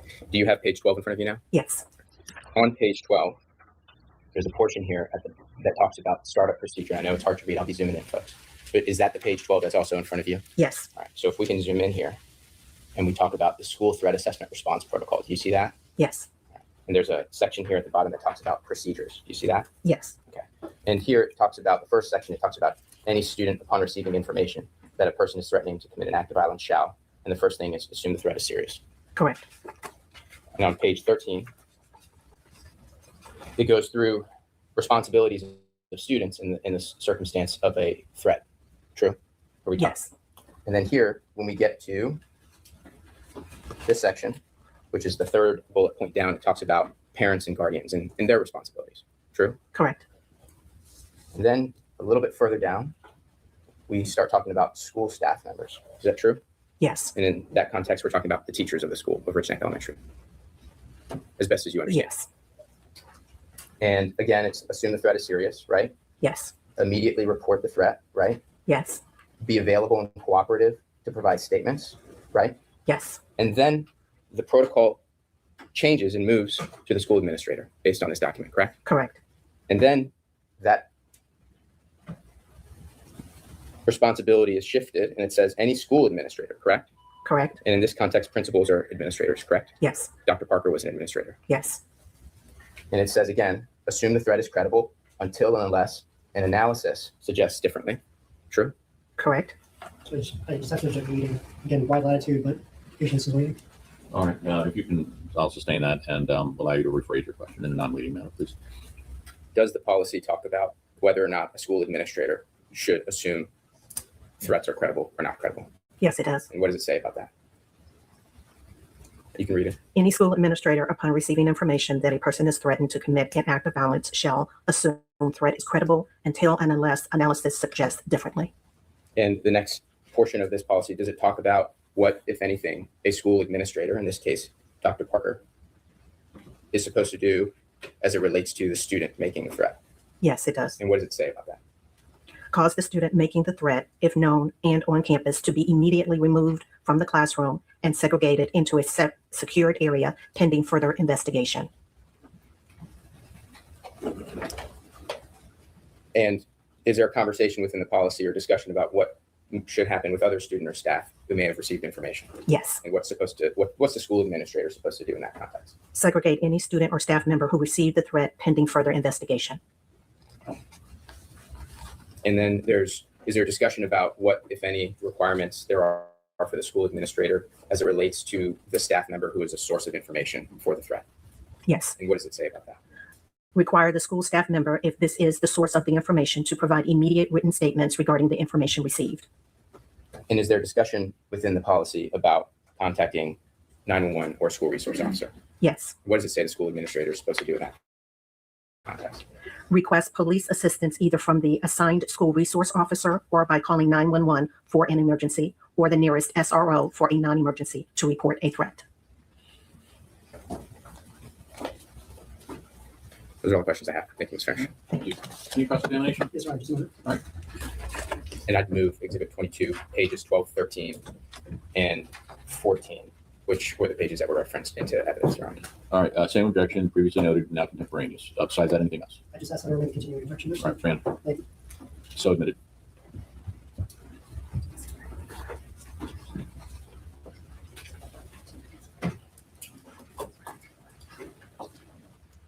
So the record is accurate. Those pages are being moved in as number 22, and they'll be marked as 22. Correct. Yes. No questions, thanks, Judge. Not at this time. All right. No questions. So did you want her re-sequestered? Is she free to leave the building but be on call? How did you want to do that? Ask her to remain subject to being on call, subject to the defense team. Okay. I'm assuming you go back to work? Yes. Okay. You have a cell phone? Yes. And has that been shared with the attorneys? Yes. All right. And how long will it take you to be here if we were to need you back? Just for planning purposes. 15, 20 15 minutes. minutes? Okay, thank you very much. So you are still considered a witness for this trial. So you're not allowed to discuss your testimony or anything you've heard, read, or said about this. And that continues until you hear otherwise from me. Yes, sir. Fair enough? Yes, Any sir. questions? No. Thank you for being here. Thank you.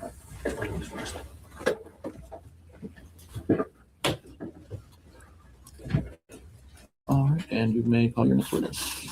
All right. Next witness is John Sims.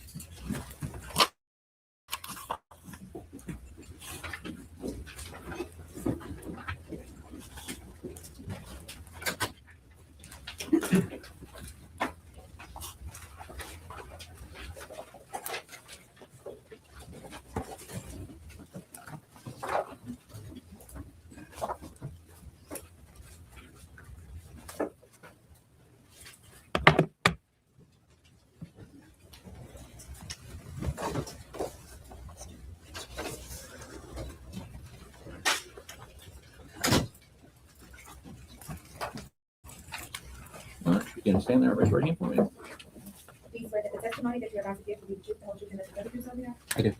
Come up here, sir.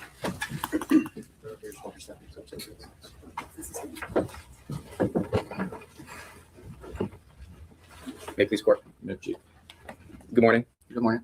Go ahead and state your full name for the court reporter, please. John Robert Sims. And Mr. Sims, what do you do for work? I am the music teacher at Rich Neck. And back in January of 2023, what did you do for work then? I was a music teacher at Rich Neck. And the acoustics are really bad. Can you speak up a little? Yes. All right, thank you. And were you at work at Rich Neck Elementary on January 6, 2023? Yes, I was. I'm going to show you if we can publish. Yeah, keep going. On that day, Mr. Sims, did there come a time where you spoke with Dr. Parker about concerns that were being shared in the school? Yes. And how many times do you recall having a conversation or being present for a conversation with Dr. Parker? Twice. So what I want to do is I want to talk about the first conversation, and then I want to talk about the second conversation separately, okay? Okay. So the first conversation, do you recall when approximately during that day that happened? Time-wise? Yes. Probably between 11 and 12. And when you say probably between 11 and 12, is there something that was going on? Or in other words, was there recess before, recess after, lunch before, lunch after that gives you a framework of when it might have been? I don't know about the recess schedule, but I was sitting at the registrar's desk to cover the phones. So you said approximately 11 to 12, is that correct? Correct. And from 11 to 12, when you were sitting at the registrar's desk, was there a conversation that you had that triggered or resulted in you then going to speak with Dr. Parker? Yes. And who was that conversation with? Mrs. West. And who is Mrs. West? One of the first grade teachers. And what did Miss West tell you that led you to actually go to have a conversation with Dr. Parker? She asked about the boy being searched. And when we say boy, we're going to be using initials, so we'll say JT. Is that the boy that you're referencing? Yes. And what is it that Miss West asked about the boy being searched? To my recollection, I believe she asked if he was searched. And was why in the course of that conversation did you feel like it was right for you to then go to Dr. Parker next? She asked me to ask Dr. Parker. And so did you leave the registrar's desk then to go have a conversation with Dr. Parker? Yes. And do you recall what you might have said to Dr. Parker? Even if it's not verbatim, but what the communication was. I believe I relayed the message from Mrs. West asking if he had been searched. And at that time, did you have any information or knowledge about why there was a question of the boy being searched? Not to my knowledge, other than what Mrs. West had offered up. And what was that? That another student had come to her after recess about it. And so that's when, I believe that's when, because I had called her about a different matter. And so then that's when she talked to me about it on the phone. And when you say about it, I know we're in a courtroom and this is maybe tough. What is it? About the gun. And it was with that information that you then went to speak with Dr. Parker. Yes. And in the conversation with Dr. Parker, just so I'm tracking correctly, you asked whether he had been searched. That is, JT had been searched. Yes. And what did Dr. Parker say back to you? I believe she said that the backpack had been searched. And what did you do with that information after you received it? I relayed it back to Mrs. West. And when you say relayed, you weren't with Mrs. West face to face. You called her? I either called her back or I had set down the phone initially and went back and picked up the phone. And after you conveyed to Mrs. West that Dr. Parker reported the backpack being searched, was there another conversation that then led you to have a second conversation with Dr. Parker? Yes. And what was that conversation? I believe Mrs. West called back to the office and I answered the phone again. And then she asked about if JT's person had been searched. And when she asked you, that is, Ms. West asked you whether his person had been searched, what did you do with that information? I believe I said I wasn't sure, but I would ask Dr. Parker. And is that what led you to then go have a second conversation with Dr. Parker? Yes. And when you went to Dr. Parker, where was she physically? In her office. And the first time you talked to her, where was she physically? In her office. Did you notice at any point in time between your first conversation and the second conversation whether Dr. Parker ever left her office? No. In other words, no, you never saw her, or no, you don't remember? No, I wasn't really paying attention. And she was there again when you went back for the second conversation? Yes. And when you got to her office for the second conversation, was there anyone else present around or in Dr. Parker's office when you got there? Mr. Rawls was in the doorway, the other doorway. And did you overhear anything that you can recall Mr. Rawls communicating to Dr. Parker? I believe they were talking about the jacket. And when you say the jacket, we're talking about JT's jacket? Yes. And do you recall anything about the jacket that they were talking about? Not to my recollection. Do you recall whether there was a conversation about what, if anything, to do at that point as it relates to JT? Not to my recollection. And did you participate in the conversation with Dr. Parker and Mr. Rawls at that time? Yes, they were talking about the jacket, and I chimed in to say that Mrs. West had called back and asked about the jacket. And what, if any, information was shared with you from Dr. Parker at that moment? I can't recall.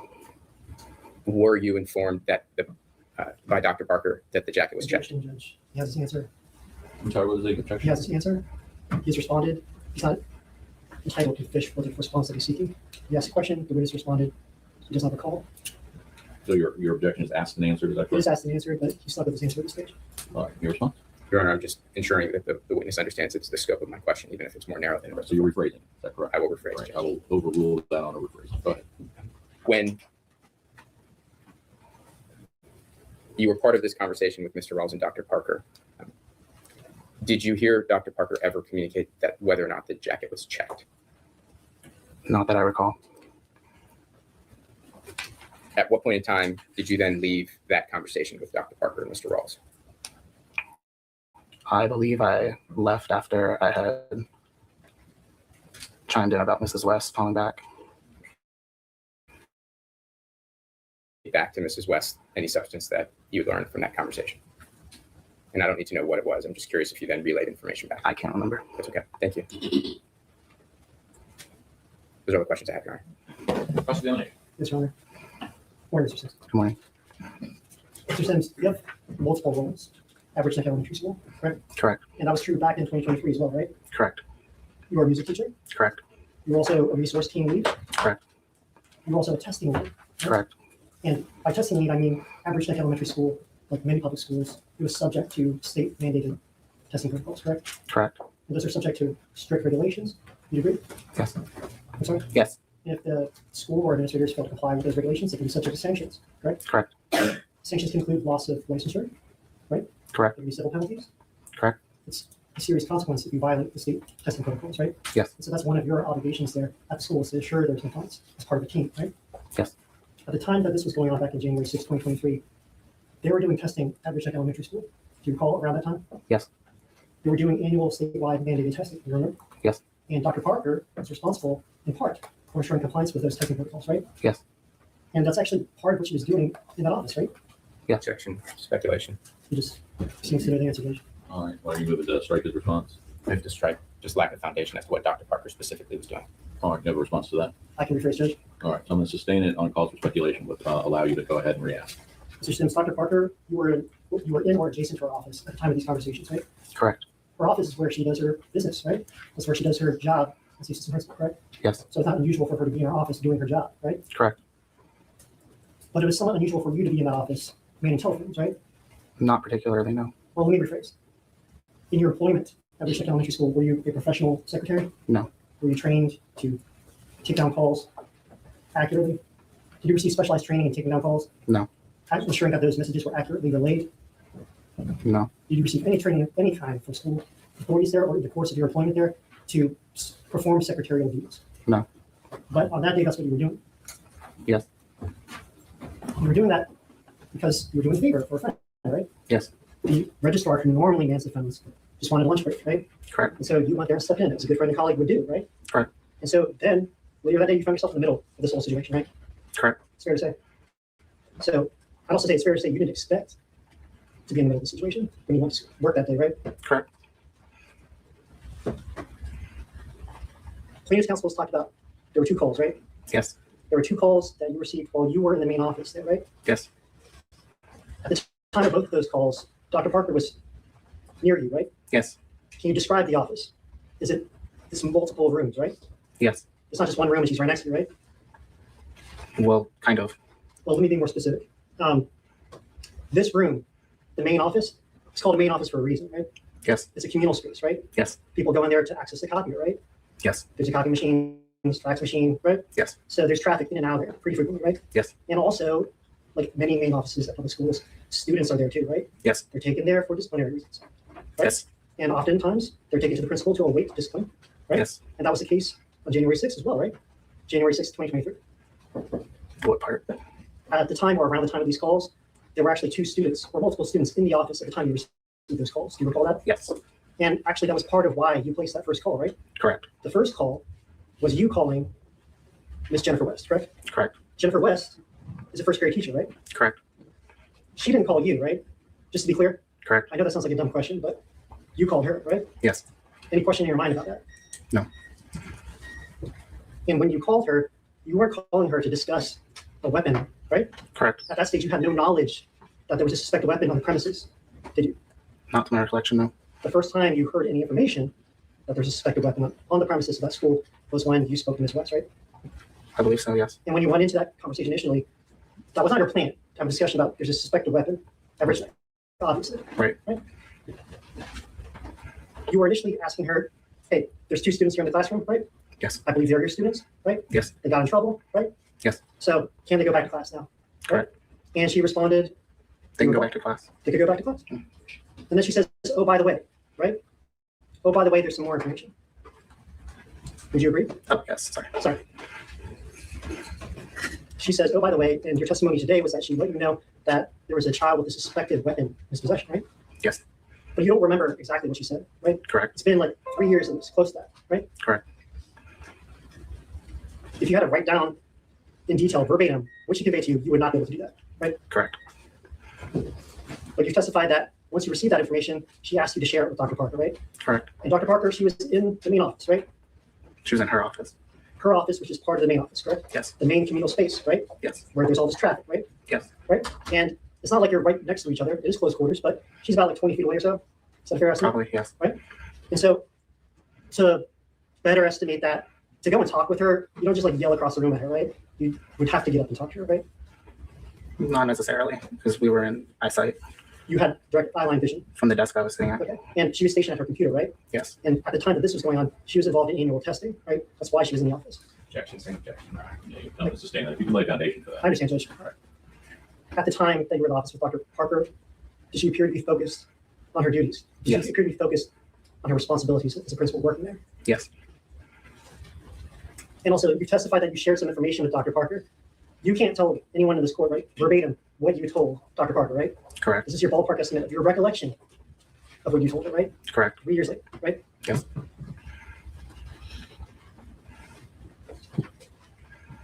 You've also testified that there was a second call, right? Yes. So first call, you called Ms. West, initial discussion about the children and the discipline. And she says, by the way, here's some information about a potential firearm on the campus, right? Yes. When you received that information, you spoke to Dr. Parker, right? Yes. After you spoke with Dr. Parker, you've testified that her response was that the backpack had been searched, right? Yes. And then you called Ms. West and you told her that. You said Dr. Parker responded, the backpack has been searched. Yes.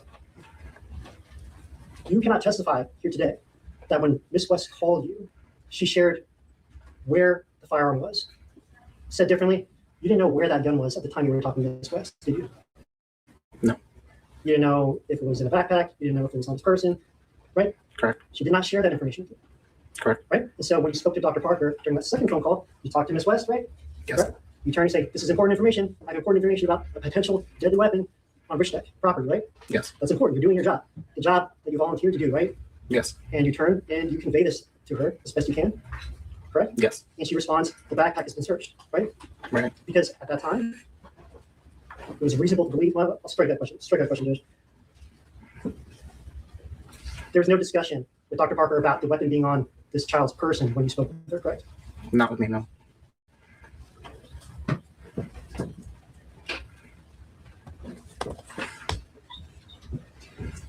Focusing again on the second call. You end up talking to Ms. West and she gives you some more information, right? You continue speaking with her, right? And that's when this issue of the jacket comes up, right? Right. That was your testimony today. Was at some point when you're speaking to Ms. West, there's a discussion about this child's jacket, right? Yes. And once you received that information, you said, I've got some more information now, right? I have important information. I need to share that with Dr. Parker, right? Right. And you tried to do that, right? Right. And you got up, right? Yes. And you walked across the office over to her room, right? Yes. To have that conversation. Yes. But when you tried to do that, you never had that conversation, did you? I chimed in on the conversation that was happening. Let's back up. When you first tried to approach Dr. Parker and share the information you got from Ms. West, Mr. Rawls had arrived, right? Yes. And before you could share the information you had received from Ms. West, Mr. Rawls had got there first, right? Yes. And he poked his head in there and he looked a bit concerned, frustrated even, right? Yeah. And when he was speaking to Dr. Parker, you couldn't hear everything I was saying, right? Right. You don't know even what the beginning of the conversation was, right? Correct. You just caught the tail end of that conversation. Is that fair to say? Yes. And towards the tail end of that conversation, your testimony today was that you heard something about a jacket, right? Yes. But you can't tell this court, the jurors here today, specifically any details about that conversation, right? Correct. You just don't have that knowledge. Correct.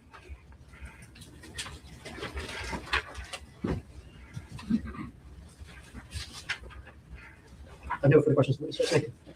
Any redirect? Yes, Your Honor. Mr. Sims, there was a question posed to you as to whether Dr. Parker was focused on her duties and responsibilities. Do you recall that? Yes. And we've already talked about, and this is already in evidence, as Plaintiff's Exhibit 22, permission to publish, Your Honor. You may, yeah, go ahead. This is page 14 of Exhibit 22. This is the crisis management protocol. And do you see that that very top portion of this? Yes. And it talks about a responsibility of a school administrator. Is that right? Yes. What does it say? The first one? Yes, the first one that I started. The school administrator shall take appropriate action to ensure safety of the students and staff. And back in January of 2023, there was also a staff handbook at Rich Neck Elementary School. True? Yes. You're allowed to check in the stage, Judge. All right, is this a document we've discussed previously in the motions? No, we have not, Your Honor. I think we need a sidebar, or we need to have the jury excused for this argument. All right, and what's the title of the document again? This is Rich Neck Elementary School 2022-2023 Staff Handbook. Mrs. Brianna, Principal. Dr. Ebony Parker, Assistant Principal. Updated August 15th, 2022. It has been given an exhibit number. Exhibit number 108. All right, and not previously handled as motions day. Not specifically addressed. All right, and so what is your objection? It was produced after motions day. It arrived last week for the first time, Your Honor. We had never seen this before. Never been produced in discovery. Was not relied on by any expert, and showed up last week in 2 phases. One, someone had taken a screenshot, and then the second, the full copy. And we objected that day on our supplemental objections to the witness exhibit list. All right. So you're arguing that is it was produced late in the discovery process in violation of an order? It was just in violation of the rules of discovery, and it was also beyond the court's mandated time to disclose witnesses and exhibits. All right, Ms. Pinelli. Your Honor, we received this exhibit late. We shouldn't have. And that's because it was requested from Dr. Parker during the course of discovery and not produced. And we had to obtain it through a third-party source. We obtained it past the deadline. We disclosed it promptly. And now at this stage, we, based upon the line of questioning that was provided, we either intend to refresh the witness's recollection if he doesn't recall the handbook, or we intend to specifically introduce it into evidence if accepted by this court. All right. So you're not moving it at this point. You were just crossing. Well, you're directing. You're actually on direct now. So I'm going to overrule the objection, allow him to direct on the handbook. May I add something to the record, Your Honor? Sure. With respect to Mr. Benioff's statement that it was requested in discovery, as all discovery was objected to on the basis of the Fifth Amendment on any questions related to handbooks. Mr. Benioff and the plaintiff never moved to overrule the objection based on the Fifth, and to come in here now and say that we somehow did not produce something is not fair. Okay. Overrule. Go ahead. May I proceed, Your Honor? You may. Permission to approach the witness? Yes.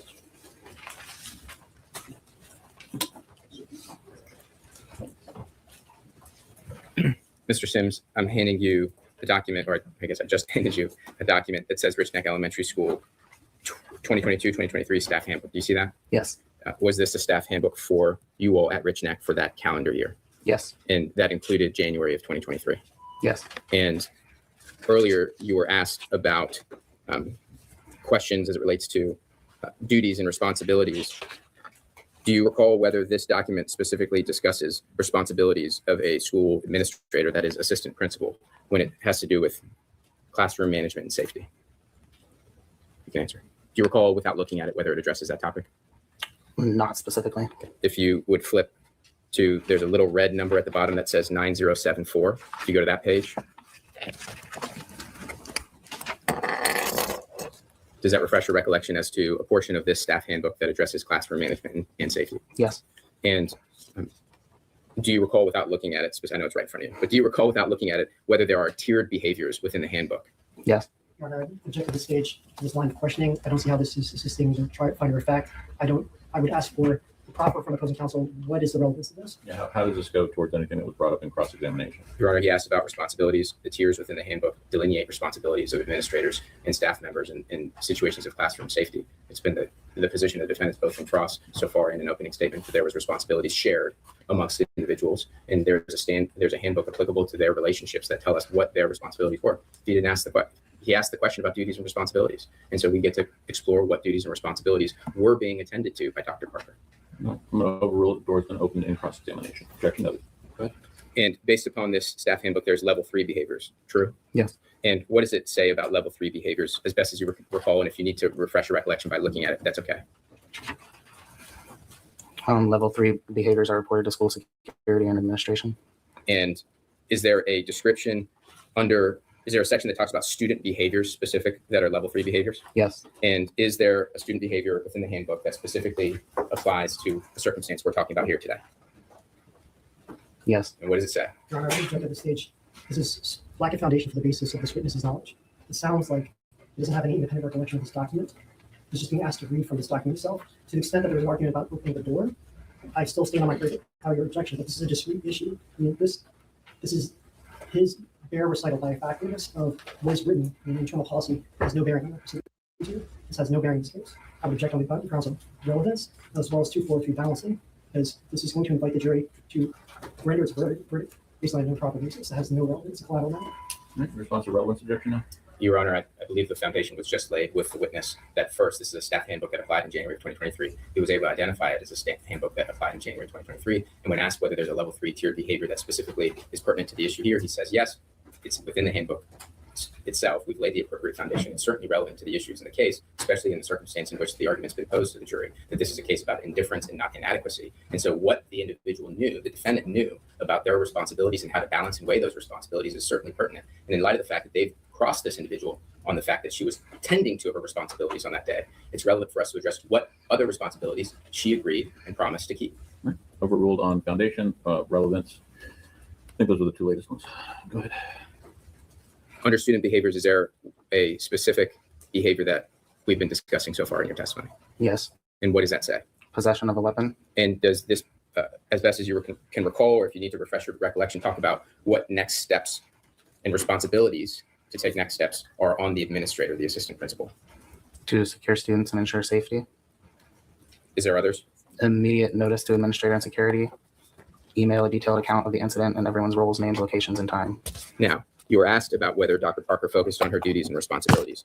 Based upon your observation of Dr. Parker during your first conversation, between your first and second conversation when she was in iShot and your second conversation and after, did you observe her attend or focus on any of those responsibilities? Your Honor, I object. He's calling for expert testimony. He's not an expert. I've overruled. All right, now you want to object that requires expert testimony. I'm overruling that.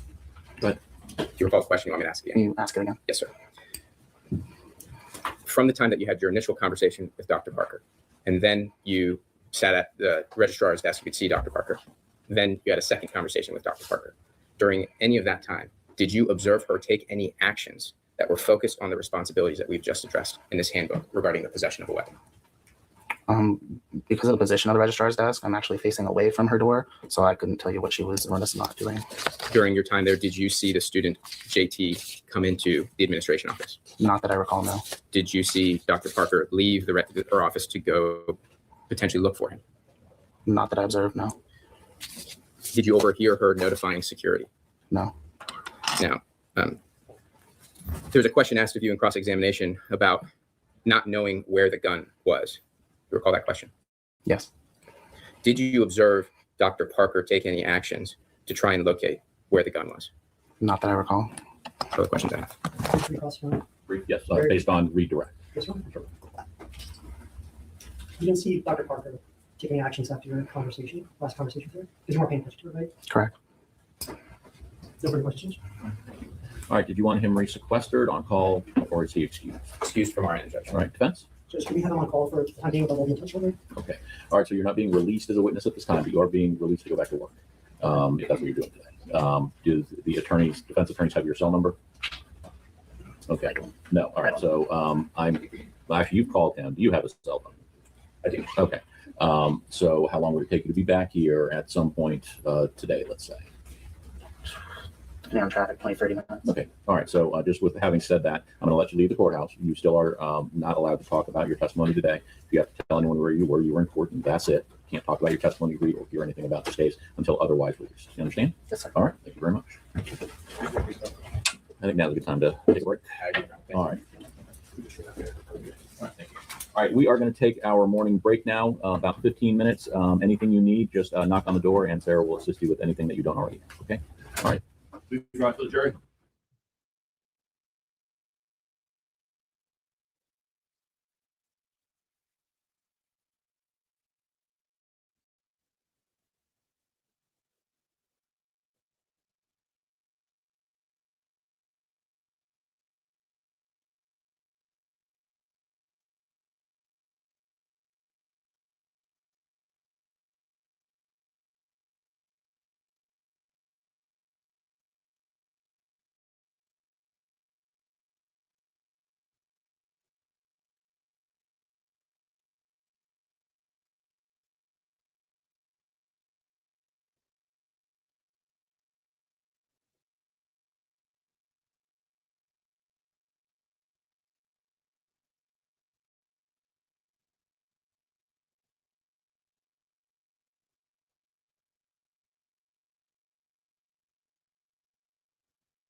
Kovac. Okay. And so just alerting the court that we're going to fall sort of right on that. We might fall right on that 12:15,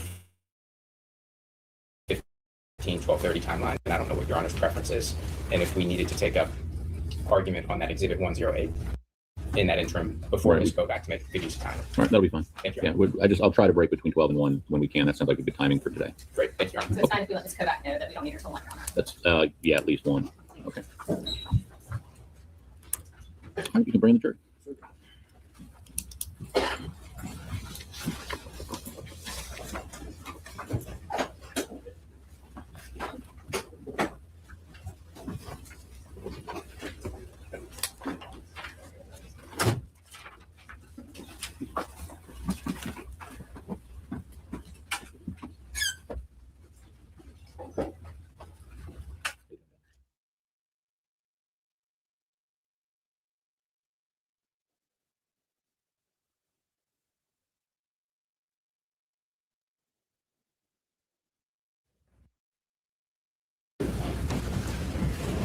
All right. You may call your next witness. Next witness is Rolonzo Rawls, Your Honor.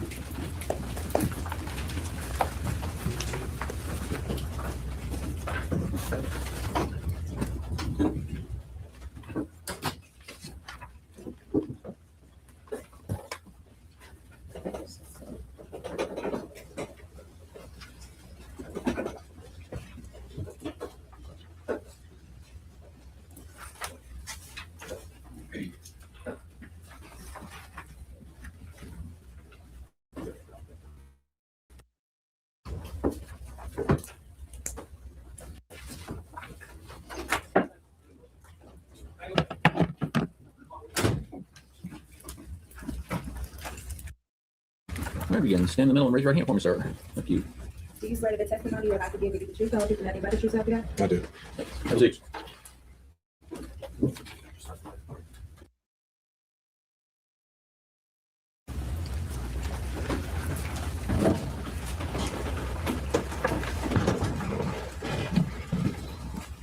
May it please the court. Good afternoon. Good morning still. I apologize. Could you go ahead and state your full name for the court reporter? Alonzo Duran Rawls, Sr. And Mr. Rawls, what do you do for work? School counselor. And what school system do you currently work with? I currently work with Virginia Beach Public Schools. And before your time with Virginia Beach Public Schools, were you employed by the Newport News Public Schools? I was. And what was your job title then? School counselor. And what school, if any, were you working at in January of 2023? Rich Neck Elementary. And were you at work on campus January 6, 2023 at Rich Neck Elementary? Yes. Mr. Rawls, I'm going to show you if we can publish for you. It's a little roadmap. It should pop up on your screen. Okay. And it's just to give you an idea of the nature of the questions I'm going to ask you today. Okay. Okay. So we're going to talk about information generally, but I want to talk to you first about what you learned on January 6th, what you shared and who you shared it with, and then what information you received back. Okay. Okay. On January 6th, was there a time in which you had a conversation about a student who we're calling JT? Yeah, or later probably later that afternoon, I had a conversation about JT. And when you say later, give us context of what that means in your life at Rich Neck. Probably late afternoon. Rich Neck was always called a B or C school. I can't remember exactly how they determined it, but it was a later school. So normally time they didn't dismiss until around about late 3:45, almost 4 o'clock. So I believe on that date, it was around, probably it was after 12. So I'd say between the hours of 12:45 to like 1:15. Around that time is when I was informed about some information about JT. And who informed you of information about JT? Originally, it was kind of like indirect. I spoke to Miss West, who was a teacher, first grade teacher across the hall from Mrs. Soner. So she had brought to my attention that there was a student from her classroom that was transferred over to her classroom that was very upset about a situation that he was information was passed on to him that really was upsetting him, and she wanted me to speak to him, that particular student. I'm going to unpack that a little bit just to make sure we're tracking. And my understanding is that you just call Miss Warner Mrs. E, is that right? Yes. And it's totally okay to call her Miss E in the courtroom as well. So you had a conversation with Miss West in which she communicated that there was a boy that was in her classroom. That he was currently in Miss West's classroom, but he was in Miss Z's classroom as a student. Yeah. Got it. So again, I just want to make sure everyone's tracking. Right. This is a boy that's not JT, No. correct? Who was assigned to Mrs. E's classroom on a normal day-to-day basis. Correct. And on this day, January 6th, he was physically in Miss West's classroom. Correct. And that classroom is across the hall from Mrs. Z's classroom. Correct. And it was while he was in Miss West's classroom that Miss West shared with you that she gathered information from this boy. Yes. And just the first initial of the boy, just so we can track him. What's the first initial of his first name? R. And so this boy R, did Miss West share with you what the boy R shared with her? Yes. And what was that? Basically, she said he was upset because JT during recess time had mentioned to him something to the fact that he had some type of ammunition or bullets, I think the terminology was utilized, and he showed him or displayed it to him. And during that time, he also told R that if he had told anybody that he was going to harm him in some type of way, I think the word was to shoot.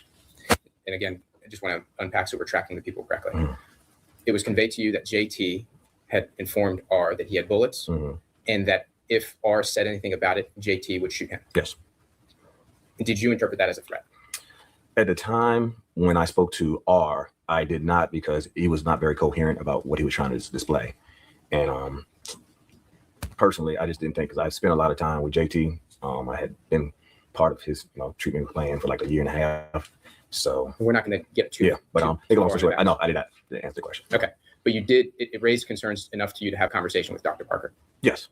And those concerns were specific about the report that you had just received about something with bullets and shooting. Yeah, because normal time we have that, you try to investigate. So we wanted to look into it. Yes. And so as from that information, did you then, so that's sort of what we learned, right? So we have bullets plus a shoot. And did you take that information and share it with anybody? Well, I can't recall if I shared it per se, besides the teachers who already shared it with me, but we did want to look into if he had some type of ammunition or things to see, figure out where that might be at. So we asked about the backpack and where he might store that particular items at. And you're using the term we, so I just want to make sure we're tracking who the we stands for there. Well, we at the time would probably be Miss West and Miss Z. Okay. And so this is a conversation amongst you three. And then did you then take that conversation and go talk to Dr. Parker? Yeah, I asked because they said that they had already, I was informed they had already checked his backpack. The backpack was in possession of the administration at that time. So I said, well, even if they checked his backpack and that it was in there, had they checked this person? And they said nobody had checked this person at the time. So my request was to go to speak to administration about checking this person. And was that your understanding of how things went at Rich Neck Elementary? To an extent, in my experiences. And so you go to administration. Who do you go to specifically in administration? Principal or assistant principal, whoever's in part, which like my boss and in charge. And on that day, January 6th, who did you go speak with? I spoke to Dr. Parker. And when you went to speak with Dr. Parker, did you ask about searching the person? Well, we discussed about the backpack, and then I did ask, would it be okay if I check this person? Yes. And what did Dr. Parker say back to you? She basically said, because he was on a certain plan, that they had already checked the backpack, nothing was in there. So she said, well, his mother will be coming to get him soon, so we can hold off and wait, and maybe when mom comes and pick him up, we can check this person at that time. And did you interpret that conversation as giving you permission to go search JT? No, I took it as in she wanted me to hold off, and I didn't want to step over any boundaries, so I wasn't going to check him without permission. So because we didn't have any security or anything at that time. And so, do you recall approximately what time that conversation ended between you and Dr. Parker? I don't recall the time. Do you recall at some point in time, just so I'm tracking in terms of timeline, we just talked about information received, which is your conversation with Dr. Parker. Right. And other than what we've just addressed in terms of information received, the statement she made to you about waiting for mom, was there any other information that she conveyed to you at that time? Not that I recall, no. What did you, Mr. Rawls, do as a result of that conversation? I just went back. I left out of the office, and I did go back to Mrs. Z's classroom. And I walked into the classroom, and I do remember Mrs. Z was in the back of her classroom at like what they call the moon table. And as the students were working, and I expressed to her, I said, well, I spoke to Mr. Dr. Parker. She said she didn't want me to check this person at this time. And I told her if she would need any more assistance, just to let me know. And that was pretty much it. And after that, I left and went back to my office. How soon after that conversation with Ms. Z did you receive any sort of information about a shooting? I didn't receive anything until they came over the announcements with the lockdown. And tell us about what you heard then. Well, when the lockdown originally went, it just sounded like it might have been a drill. And in any school lockdown, you're supposed to stay in place, lock your doors and things of that nature. So I just proceeded to do so, cut my lights off, turn my door down, because my office is far on the other end of the building where the classroom is at. But then maybe momentarily, maybe a few seconds after that, another frantic lockdown was mentioned over the loudspeaker. And I knew something was not right. And when you say you knew something was not right, what did you do after you heard the frantic call? And Mr. Rawls, it's okay.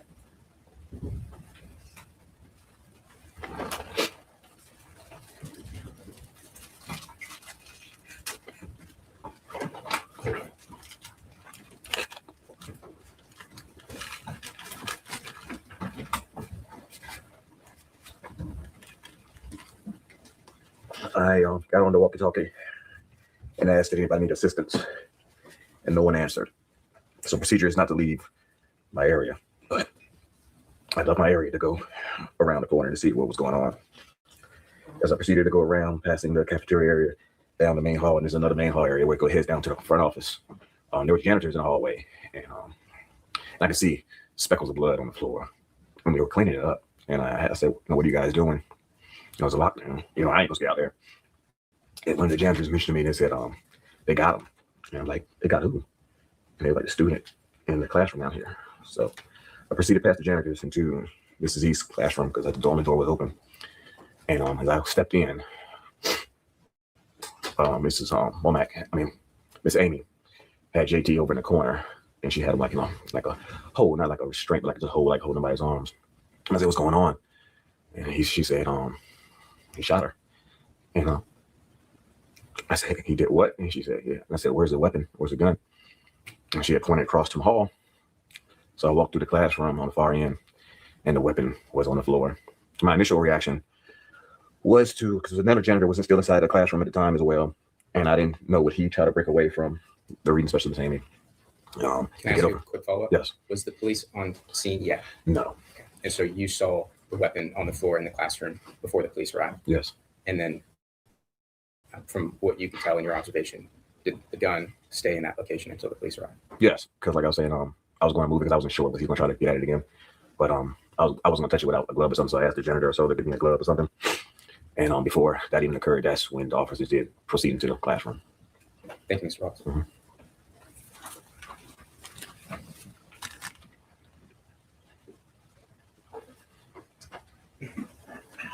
Prior to January 6th, was there ever an occasion in which you attempted to search a student for another reason? Not that I recall, no. Were you ever provided, or were you ever given any warnings or reprimand not to search a student without someone present or administrators present? Not that I recall, no. Understood. Thank you. All right, any cross-examination? Yes, sir. Good afternoon, Mr. Laws. How are you?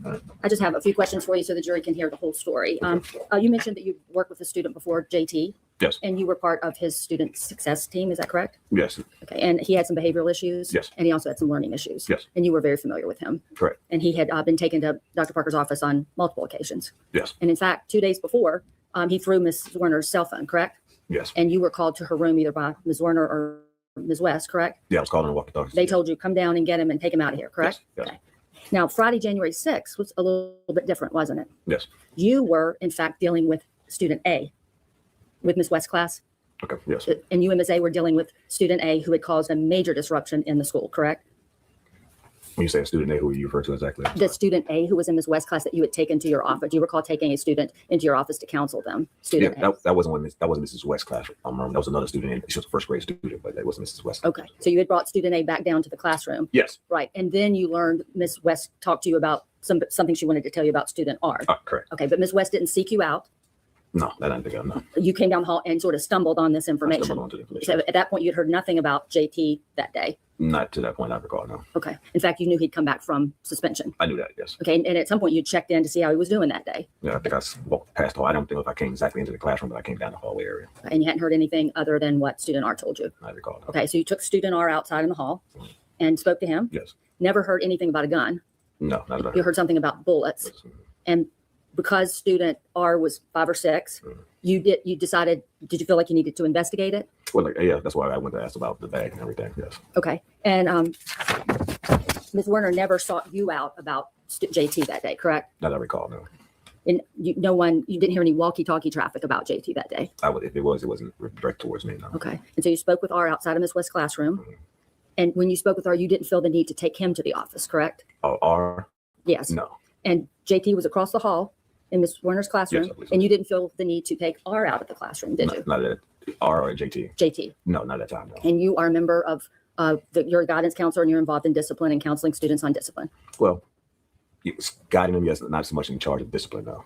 But you do counsel students. Yes. And you're probably a member of the threat assessment team at the time? Yes. Probably. Okay. So at that time, you did not feel the need to remove JT from Ms. Werner's classroom. No. You didn't feel the need to clear the classroom. No. Didn't feel the need to call for a lockdown at the school. No. So what you did is you went and talked to Dr. Parker. Yes. And you and Dr. Parker have been talking about student A as well, correct? The one that I brought back from the classroom? Yes. I may have mentioned, but that was a situation that I knew was kind of under control after I brought that student back. Yes. Okay. So if Dr. Parker was involved in dealing with student A, you just don't have any knowledge of that? No. Okay. So you go back and you talk to Dr. Parker and you tell her, you have some conversation. Yes. And that was over many years ago. Now we're past 3 years ago. Yes. And do you recall the exact details of the conversation? I don't exact details. I just know that it had been brought to my attention about the backpack having checked, and what it was said about the ammunition or bullets, and I was like, well, if he has nothing within his possession within the backpack, would it be okay to check his person? That was the conversation I do remember. Okay. And Dr. Parker didn't refuse a search of the person, did she? I don't even want to call it refusal. She just said we will hold it off. It was not that the fact that maybe she didn't want to check later, but I know it was at that time. No, she didn't want to check. She didn't want to check at the time. She wanted to wait for his mother to get there. And you've stated that you understood why, because he's 6 and a checking person. Yeah, I didn't want to step over any boundaries in that situation. No. And you didn't feel the need to go around Dr. Parker, did you? No, I did not. You didn't feel the need to track down Principal Newton and say, Ms. Newton, we've got a situation here. Dr. Parker won't let me search that child.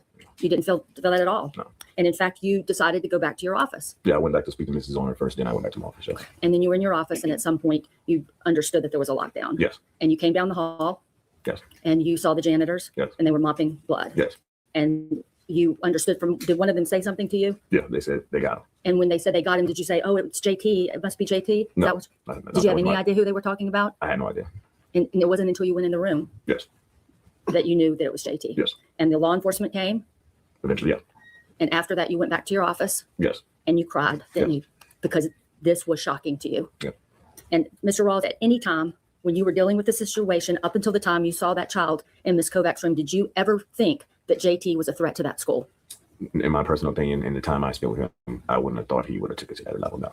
And did you think that you were comfortable leaving him in the classroom while you had the conversation with Dr. Parker and then going back to your office? It was an evolving, and isn't it true that it wasn't a credible threat at that point? I didn't think it would have been, no. That's all the questions I have. Yes, Your Honor. Mr. Rawls, you were asked about your feelings and how you didn't feel like you needed to ask or do certain things that day. Do you recall that? Right. You did have a bad feeling, though. I felt more regret after. Well, when you were interviewed by Ms. Farish, do you recall that? She was with the Newport News Public School System. Oh, yeah. I mean, I know he had a lot of concerns and he had anger management issues. Maybe so because the interaction me and him had was different than he might have had with other people. And maybe that's why I didn't feel he was such a credible threat. But I can't determine if that's how, Right. And sometimes people's actions towards different people varies. Right. And this is a 6-year-old who 2 days prior took specific action against Mrs. Z. Right. And so you had a good understanding at that time that she might treat her differently that he treated you. Yeah. Yeah. And when you spoke with Ms. Farish and you were talking about the incidents, that was close in time to when it actually happened, right? Right. It was in January of 2023 that you had that conversation. Right. And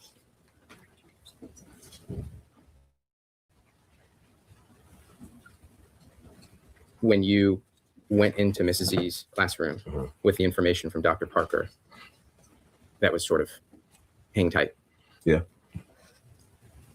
What was Mrs. Z's demeanor? I just remember her facial expression. It was kind of like a look of shock. And her eyes were very wide. She just kind of looked at me very strangely. That was the outcome of my request. But that's why I try to encourage her that I would be there for her if she needed me. To hang tight. And is that one of the reasons you didn't have a good feeling? Probably. You were asked earlier about never having heard anything about a gun. Do you recall that question? I'll give you a moment.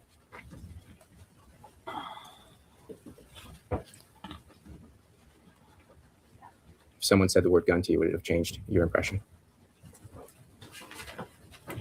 If I put myself back in that moment, and like I said, a lot of time has elapsed, I can't definitely say what my thoughts would have been. Okay.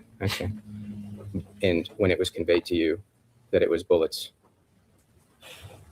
and you had asked for permission to search this person, what was it that you, in your mind, were searching for? In my mind, I would probably search and see if he might have had some type of item of, because sometimes we talk about elementary students that have been doing this job for a long period of time. And, bullets could be like, somebody might think a bullet was like the end of a pencil eraser. I explained this before, or some different item that might have been the shiny. So it's just the fact that reason why I asked to search this person because I want to be more indefinite about if he has something on this person or not. And that includes search to see if he had a gun. Right. And the message that you learned of was that it was bullets. And if he says anything about it, he's going to shoot. Right. How do you shoot bullets? I'm telling you, shoot with a gun. That's all the questions I have. Just a few. You were, Mr. Rawls, you were asked about the interview by Ms. Farish, is that Right. correct? Do you recall in the interview with Ms. Farish talking about feeling guilty for not preventing the shooting? Right. And did you recall saying that that's hindsight Objection, bias? Your Honor. Relevance. All right. What's the relevant? He asked about the interview with Ms. Farish. Kind of open the door on his feelings, so I'm going to overrule that. Okay. And do you recall saying that's hindsight bias that you were feeling? Hindsight bias. Regret, guilt, hindsight bias. I don't know how to have hindsight per se. If you look at it in my vision, it's just maybe if I could have done more. So they say hindsight in that position, then yes. And do you recall Ms. Farish saying to you, none of us could have ever Objection, imagined Your Honor. that something like this Objection, would Your have Honor. Yeah. She keeps going. Right. There's an objection has been made. Do you have any response that you'd like to make to that objection? He brought up the conversation with Ms. Farish. All right, but what's your specific objection then? Objection is the statement of Ms. Farish. It's a hearsay statement. The question itself is hearsay. Do you have a response to It's that? not offered for the truth of the matter asserted.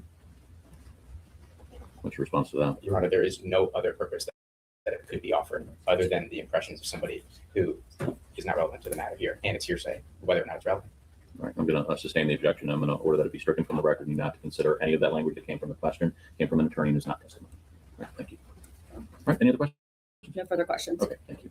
All right, do you want him excused or either resequestered or on leave? He's released from our subpoena, Your Honor. Okay. He's under subpoena with the defense, so we would ask that he remain in contact with us if we need to call him again. All right, you have the ability to contact Yes, him? we do. Okay, very good. All right, so I'm going to allow you to go back to work, and I'm assuming that it would if you were called back, it will take about an hour to get here. Yeah. Okay.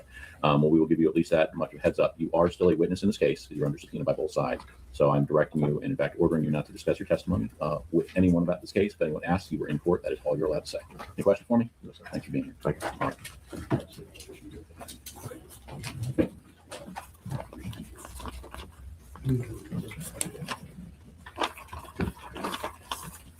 All right. All right. Well timed, by the way, and We don't always take credit for that, but not that even, was not even using lawyer time.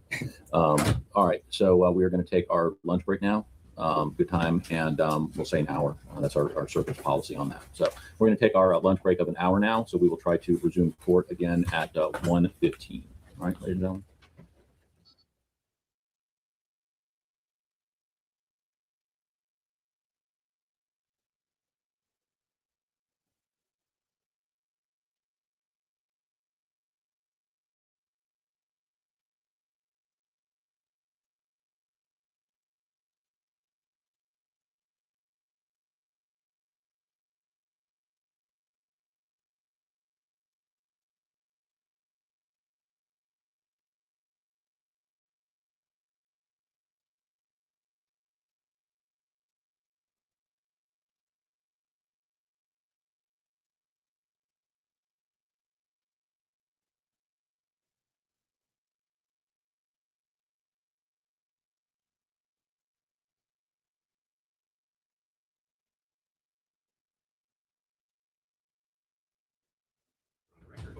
abbreviated in conversation or argument when Exhibit 108 was addressed with the court. Are you in agreement to doing that now?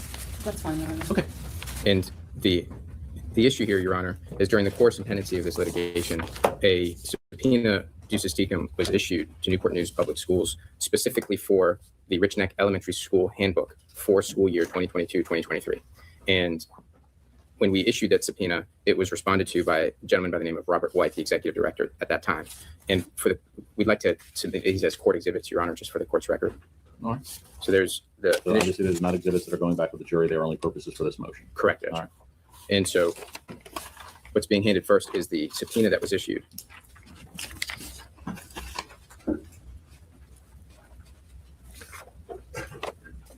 We mark that court exhibit 1, or however you want to do it, just so it's reflected on the record, Judge.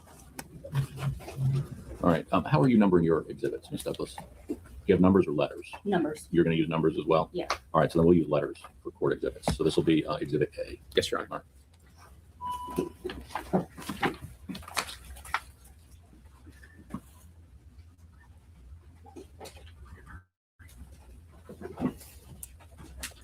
All All right. Any objection to Exhibit A's admissibility? Just for purposes of the motion. Not for purposes of the motion, Your Honor. Swap you. This is it. I have a copy. Asking for that. Is this A? That's A. And Your Honor, if I may. provide the letter response from Mr. White. All right. Only for purposes of the motion. Any objection to that? Just for purposes of the No motion. objection. All right. That'll be B. And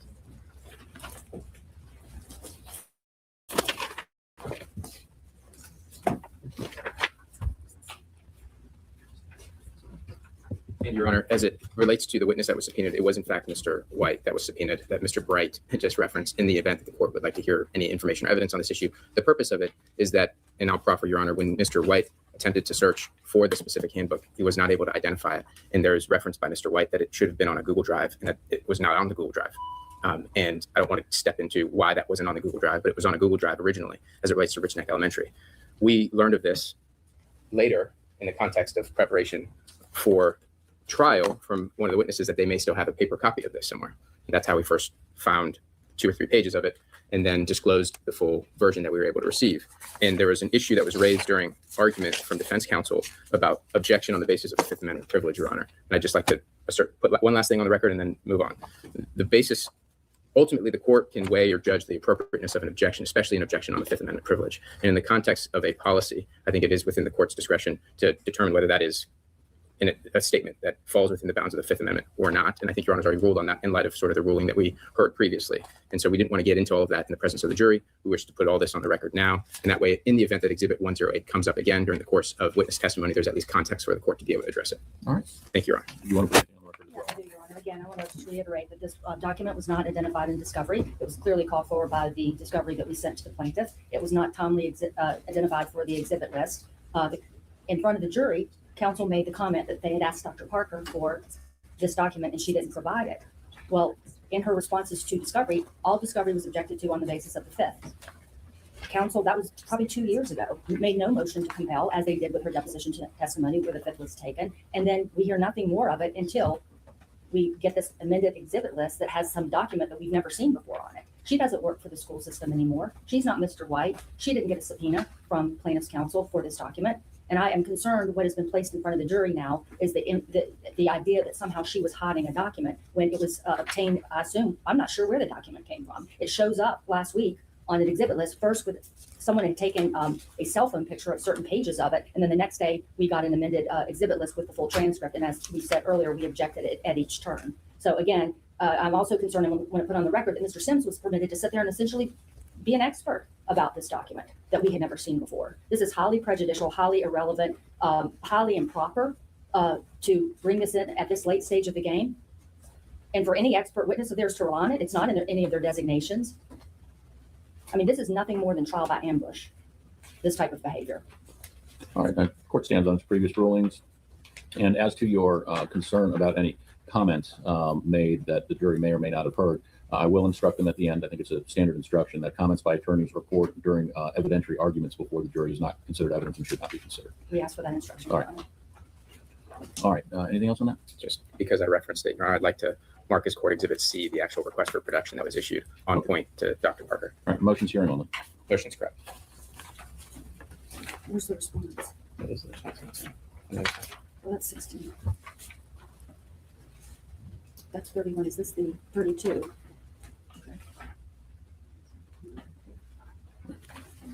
Any objections for motion purposes only? All right. And then as well, to back up the instruction we'll give them at the end, I will, when we come back from our lunch break, advise them of exactly what I just said, that comments by attorneys or the court during evidentiary arguments is not evidence and should not be considered as such. I know you're still objecting, but is there any objection to advising them of that? No, Your Honor.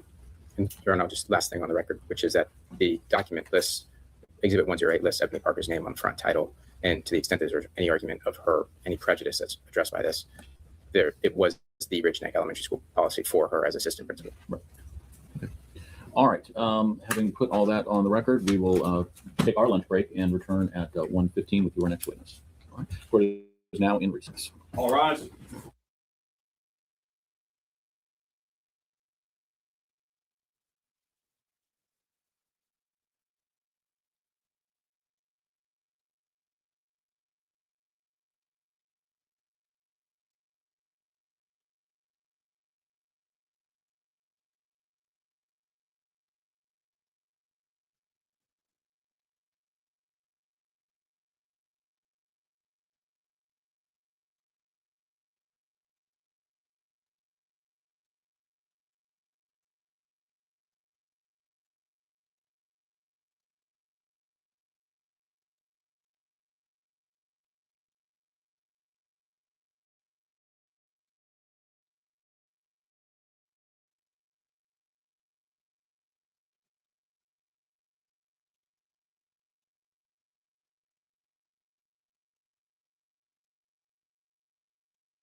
Next witness. Just administratively, Exhibit 22 that was with the witness that I'd like to hand to the clerk, or Your Honor, however you all maintain the marked and admitted exhibits. Madam Clerk, please. And that was admitted. Okay. Yes. Yeah, that's how we're going to keep their numbering for the whole trial for everything. All right. Make your life a little easier. All right. Anything to take up outside the jury's presence before we begin? And for my All right. You may call your next witness. Should we bring the jury out, Judge, first? What's that? Should we bring the jury out first? Whichever way you want to do it. Yeah. I mean, I can call the witness. It's Amy Kovac. Would you like me to go get her? She's in the room. Or?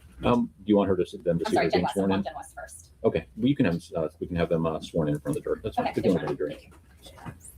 And then here.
Thank you. All right. Your next witness is. It's Jennifer West. Your All right, Honor. Ms. West, you can come stand here in front of me and raise your right hand. Do you swear that the testimony you're about to give will be the truth, the whole truth, and nothing but the truth? Come back? I do. Thank you.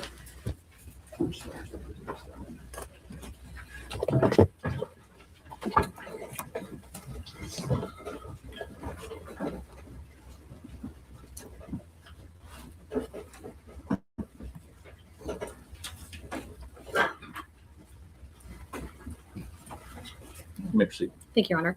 And has Ms. West been sworn in, Your Honor? Thank you. I appreciate that. And may you state your name for the record, please, and spell it for the court reporter. Jennifer West, JENNIFERWEST. Thank you. And Ms. West, can you tell the jury, how are you currently employed? I'm a first grade teacher at Richmond Elementary. And how long have you been a teacher? 23 years. Where were you on January 6, 2023 as a teacher? Richmond Elementary. And which grade were you teaching then? First grade. And you're familiar with Abby Zwerner? Yes. Okay. Can you tell the jury how you knew her on January 6, She was my 2023? teammate and taught across the hall. And tell the jury on that day, did something happen at recess that stuck out to you? Yes. My class was a few minutes late going out to recess. Abby's class and another class were already outside. When I got out there, I was told that, or Abby told me that she saw JT take something from his backpack and put it in his coat. And I spent the rest of recess kind of watching JT and another student, R. They kept going behind the tree at the playground, and then R would walk away. They'd come back together. And I witnessed that for 15 or 20 minutes while we were outside. And then after recess, tell the jury, where did you go immediately after recess? I went initially, and we had a second entrance into the school. I had a student that was acting aggressively, and I opened the side door, and he took off into the hallway, and I followed him down that other hallway towards the office. And when I got to the office, I hollered inside to Mr. Sims, our music teacher, who was standing at the counter, and told him I needed some help with this student. Continued down the hall, and when I got to the corner, the student turned right, and to the left is the first grade hallway. And at the intersection, I ran into Mr. Rawls and Dr. Parker. And let me slow you down right there. What did you do with the rest of your class when you went after the other boy? We were in the process of lining up from recess, and when we come in from recess, one teacher typically would blow a whistle, and every class would get in line with their teacher. And so my class walked inside with Abby's class and the other class. I don't remember if the other teacher had gone in yet or not. And just so the jury understands, so when you're at recess, it's typically all the first grade students? Yes. And so back to, you said you saw Dr. Parker and you saw John Sims. Yes. And then where do you go from there? Do you turn back to your class? I went to my class, yes. So as you're walking to your class, is there anything you do involving the other student, R, who you saw with JT at recess? I did. I asked to speak with him to ask him what was going on at recess. Let me just ask you, why did you talk to R? It seemed that something was being hidden at recess. And when I pulled R out of, I can't honestly remember if it was from the line or from the classroom, but I pulled him to the hallway. And let me ask you, was there anyone else in the hallway with you as you're talking to R? Not initially. Okay. Abby may have been standing at her door because we had both our classes. And I asked him what was going on. He said, I can't tell you. And he was visibly nervous. And I said, it's okay, you can tell me. And he said, no, I can't. He said that he would hurt us. He would blow us up. And I said, well, what do you mean? I said, it's okay, you can tell me. And he told me, he said that JT had a gun and he saw it in the bullet. And I said, well, what color was it? Trying to see if it was real or not, I guess. And he said, well, it was bullet colored. And he was crying at that point, teary eyed. And I had him come into my classroom and I called the office to report it. And Mr. Sims answered the phone. And then I went back to my door and Mr. Rawls was bringing my other student And before back you to me get into Mr. Rawls, why did you feel the need to call the office and report it? because R had said that JT had a gun. Was that the protocol to call the office and report it to an Yes. administrator? Yes. And did you send R back to Miss Warner's class No. or did you keep R in your class? I kept R in my class for the rest of the day. He was visibly scared. He was worried that JT was going to act, which is why he didn't want to tell me to begin with. And can you describe for me as you're talking about him being visibly scared? What does that look like? You could just, his demeanor, his facial expressions. When I said it's okay, you can tell me. When the words finally came out of his mouth, he had tears. I was at that point convinced that he had seen something. Okay. And then you were talking about Mr. Rawls coming down to your classroom. So what happened then? Mr. Rawls brought my student back to me, and I said, "Can you talk to him?" Mr. Rawls is a guidance counselor, so we rely on them to speak to children when they have some big emotions. And I said, "He's scared. He is visibly shaken. Can you please talk to him?" And I reported to Mr. Rawls that I had been told that JT's backpack had been checked while we were at recess. And I said to Mr. Rawls, "Why can't we check his person? R says he had it on him. Can we check him?" And at that point, Mr. Rawls left my room. Let me slow you down right there. So before Mr. Rawls leaves your room, do you see Mr. Rawls talk to R? I can't remember if I saw the conversation or not. It was right outside my classroom door, and I honestly don't remember where my position was at that point. Once Mr. Rawls is leaving and R's coming in, what does he look like then? What's his demeanor? How is he acting? He was scared. I had him sit at one of my tables. A student was absent, so I put him in an empty student seat. And every time he'd get up, he got up frequently, and it was like side eye to look out the classroom door window. It seemed to me that he was checking to see what was going on across the hall. When he came back from talking with Mr. Rawls, did he still have teary eyes? Yes. Teary eyes. So tell me, where, if you know, did Mr. Rawls go when he left your classroom? He said he was going to Dr. Parker to ask permission to search JT. And then did you see Mr. Rawls again that day? He came back and told me that we were told we could not search him. And then did you keep R in your Yeah, classroom? R stayed in my classroom even after the incident. When you say the incident, The shooting. And did you hear the shooting? Yes. Okay.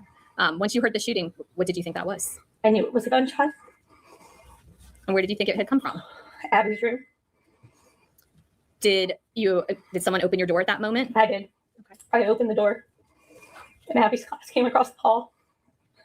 I saw a side view of Abby. I couldn't see her face. I knew that she had been shot because there was blood on the floor, and I saw her hand. And once I got all of the students in, I shut my door and followed lockdown procedures, even though lockdown had not been called yet. And R still with you in the class at that time? Yes. And did you see JT at that moment? I did not.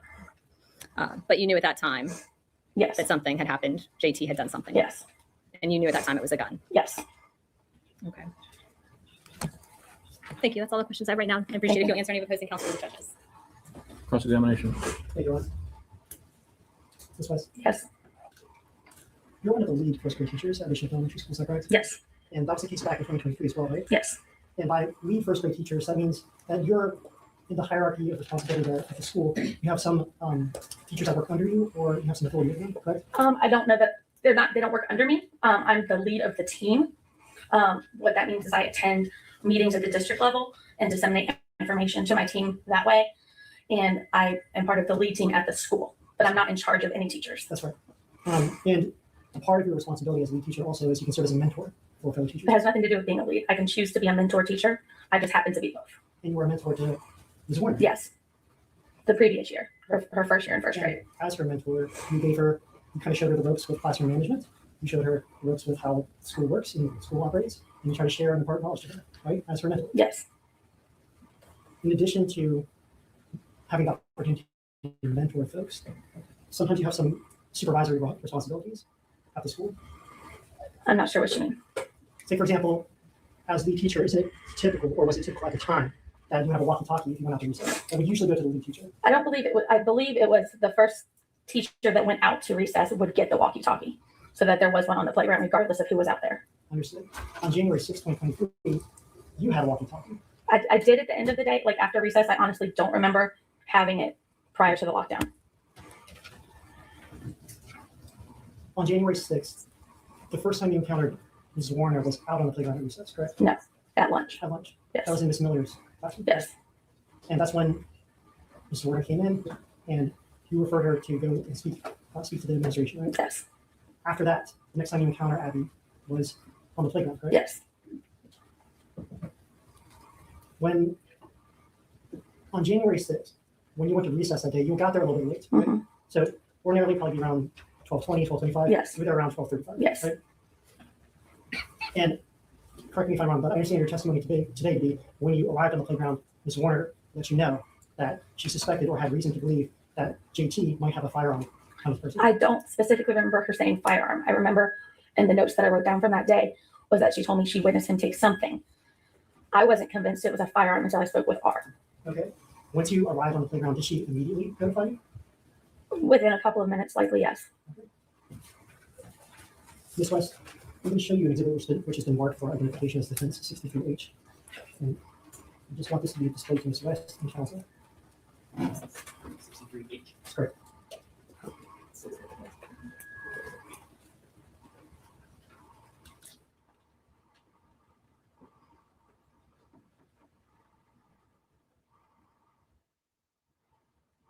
All right, Ms. West, can you see that display? Yes. All right, we're going to play a portion of this clip and ask if you recognize the individual who appeared on screen. All right, can you play this? All right, can you pause it, please? Okay, Ms. West, do you recognize this is a fair and accurate representation of you coming onto the playground at recess time, on January 6, 2023? I don't remember. I don't know. Are you talking about on the sidewalk? Yes. I honestly don't know if that's me or not, but it might be. Sure. You can continue playing, Brian. And that individual who just passed the person in the green sweater, that was Abby's one, right? Yes. Do you recognize yourself in this image now? Yes. Okay. So that's you, Ms. West, standing there on the playground on the day before the shooting occurred, correct? Mm-hmm. Okay. Now, you just saw that you passed Ms. Warner on the way out onto the playground. At that stage, she had not informed you? I don't believe so. I can't say for sure. Right, and you'll see that in this display, you're the only adult on the playground at the stage. Okay. You would agree? It appears so. And there's multiple children out there, right? Yes. You're the only adult supervising those children, correct? I mean, that's what it looks like, but there are, we would like station ourselves in other places. So, Sure, we can continue playing the rest of the clip. okay. But this image here, you're the only adult. Can be seen by camera, yes. Fine, if you can continue playing the clip, please. Fine, let's do 63 F, or excuse me, let's do 63 I, please. So this is skipping forward. If you could pause here, Brian, please. Ms. West, can you see in the upper right quadrant, the upper right corner of this video, Mhm. the individual there? Do you recognize that? I mean, it looks like me. And Brian, please continue playing.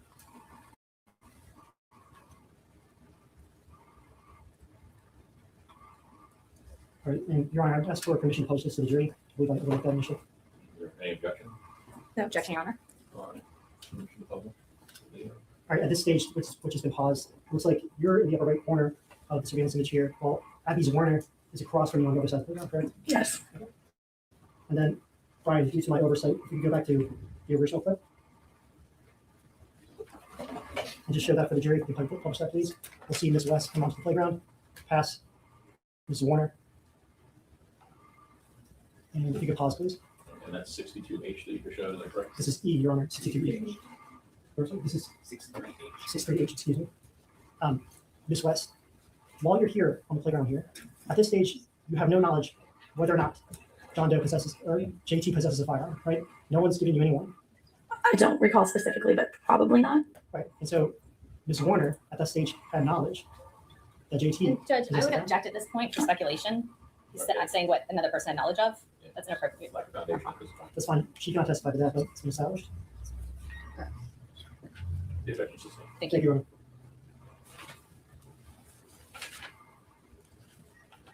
Ms. West, you testified that at some stage while you were out on the playground, you were eventually informed that JT might have a weapon, right? Yes. Okay. And you said that you were trying to keep an eye on him, right? Now, I was informed that he took something from his backpack. I can't speak for sure if I was told it was a weapon. And from that point onward, you were trying to keep an eye on him, right? Yes. Okay. And your testimony today was that you were trying to remain vigilant because you suspected that he might have a weapon. Have something. I was told he took something from his backpack.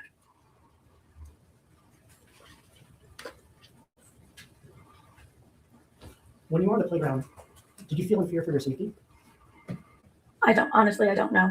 I was watching 40-ish children and keeping an eye on somebody that we were unsure. And after you received the report from Ms. Warner that JT might possess a firearm, and you began watching him, at that point, were you concerned for your safety? Honestly, I don't know. It is a blur. But again, I don't recall specifically if the word firearm or gun was used at that time. I was convinced that there was a gun after I spoke with R after recess.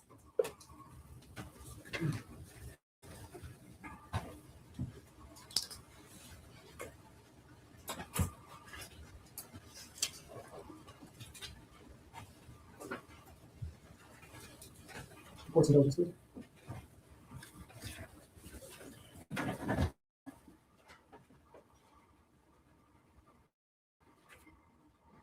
At some stage when you were out on the playground, Ms. West, you had another student who became disruptive, right? Yes, when we were lining up. Right. And at that stage, you had already received information that JT might have a weapon, right? Again, I can't say for sure that the word weapon or gun was used. My notes that I wrote down that day, I just said that it was reported that he took clearly that I was told it was a weapon.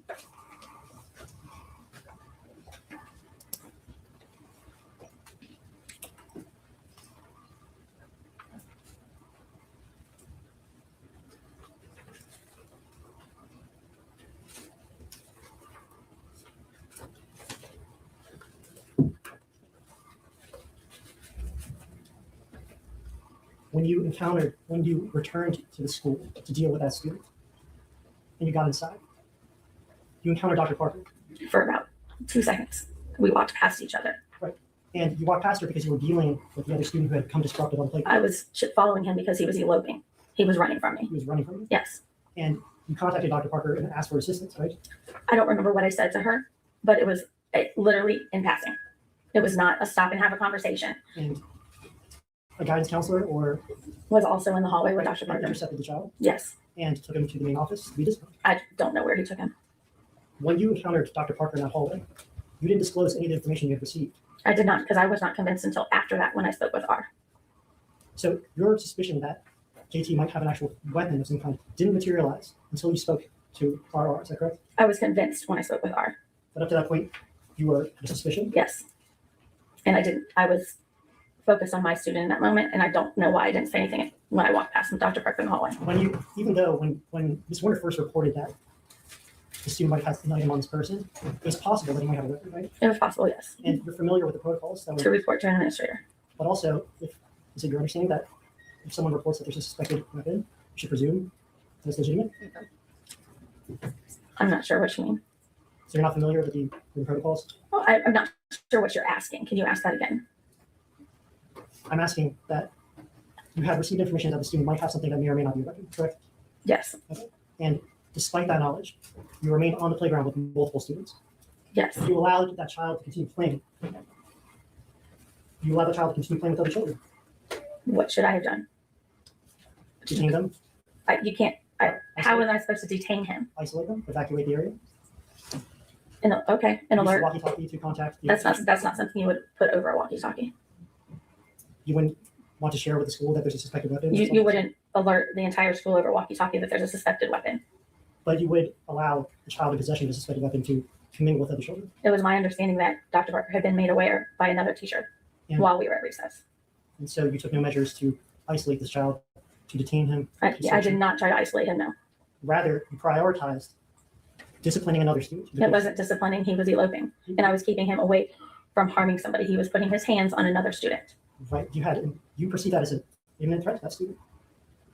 That's why you followed that student, correct? Because I witnessed it, yes. And you took action on it, right? Well, I opened the door and he ran. And you left the playground when you did that? I did.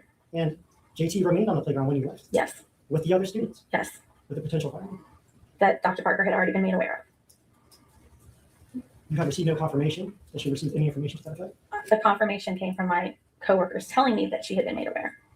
I spoke with Barb. coworkers who were on the playground with you. One of them, yes, but one of them was not on the playground.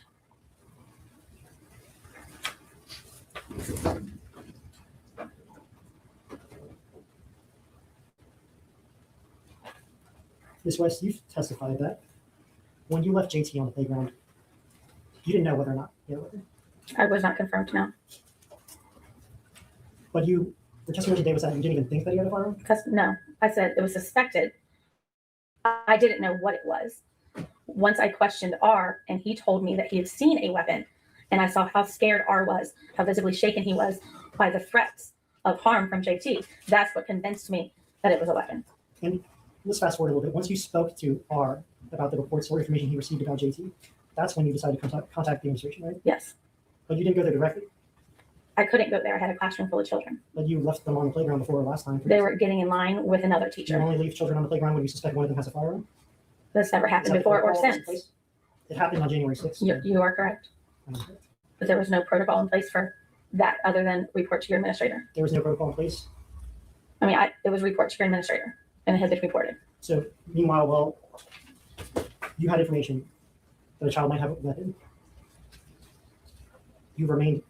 You allowed children to remain on the playground unsupervised. Judge, objection. This question has been asked and answered numerous times at this point. Her answer is I not agree. going to change. I can move on from this. That objection sustained.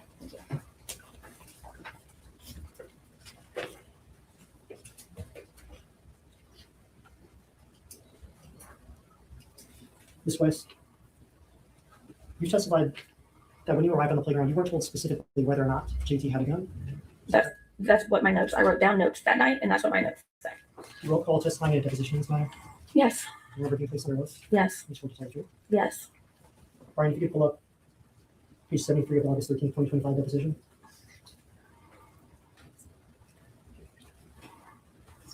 Remind, what was the page number again?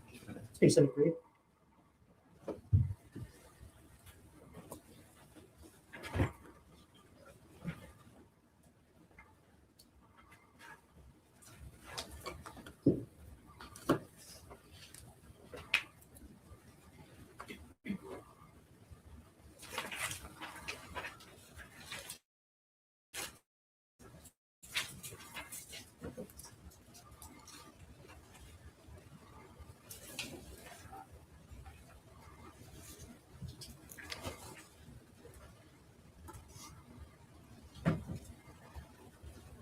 I'm sorry, Ms. West, page 73, if you go and direct your attention to line 19, excuse me, lines 17 to 19. You were questioned. So at that moment, you're out on the playground. And you think John Doe has a gun? You respond, I'm told that he does, yes. Yes. So your testimony on under oath at the deposition preceding this trial was that Ms. Warner had reported to you that this child had in fact a firearm. That's what I said then, yes. And you were unequivocal at that stage. I don't recall. It was an emotional time during the deposition. I imagine it would be an emotional time on a playground when a teacher reports that the child has a gun, right? It was, sure. Yet you left him on the playground thinking that he had a gun and you didn't do anything. Judge, again, I'm objecting. It's been asked and answered a few times. Thank you.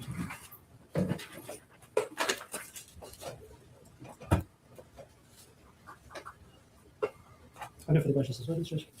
Before you sit down, did you show a second video clip or was that a clip that you There were showed? multiple clips. I think there was 63I was the second. Oh, that's right. that's Brian, by the way, for the transcript. All right. Redirect. Just one question, Your Honor. Can you tell the jury who was the teacher that you understood was telling Dr. Parker while you were at recess that they thought JT had a gun on the playground? Amy Kovac, a reading specialist. I guess second question. Who do you think she was telling that to? Dr. Parker. Thank you. Any follow-up based on that?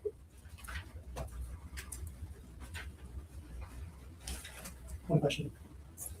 The reason you thought Ms. Kovac reported to Dr. Parker was because you had spoken to Ms. Kovac, correct? I don't believe I've spoken to her. I believe I was told. So you weren't present for that conversation? No. You had no direct knowledge whether or not she actually communicated with Dr. Parker about it? I guess not, no. No further questions? All right. Is she excused or do you want her resequestered? Your Honor, I'm fine releasing her from our subpoena. I know she has been subpoenaed by defense as well, Judge. Okay. You reserve the right to call her. Just we reserve the right to call. Okay. All right, but you can go for today. Yes, Your Honor. All right, Ms. West, I'm going to release you from your testimony from being in court today, but you are still considered a witness in the case. You're not allowed to discuss this testimony or anything you've heard or testified to about this case with anyone. All right, and you have a number to reach her. Your Honor, I did want to also ask that you can instruct the witnesses who are still on the stand not to watch any coverage on TV. Correct. Yeah, absolutely. And then obviously no watching of any recording of any of this until you are, if and when you are called back or released for good from this case. Okay. All right. Thank you, Ms. West. You're free to leave. All right. Next witness. Amy Kovac.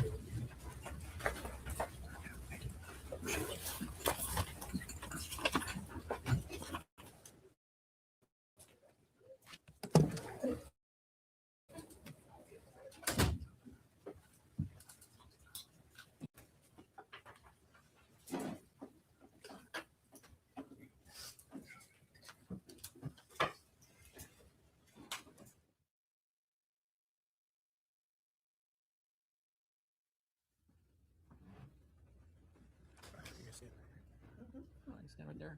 Thank you very much. Do you swear that the testimony you're about to give will be the truth, the whole truth, and nothing but the truth, and nothing else? I do. Come on. See. You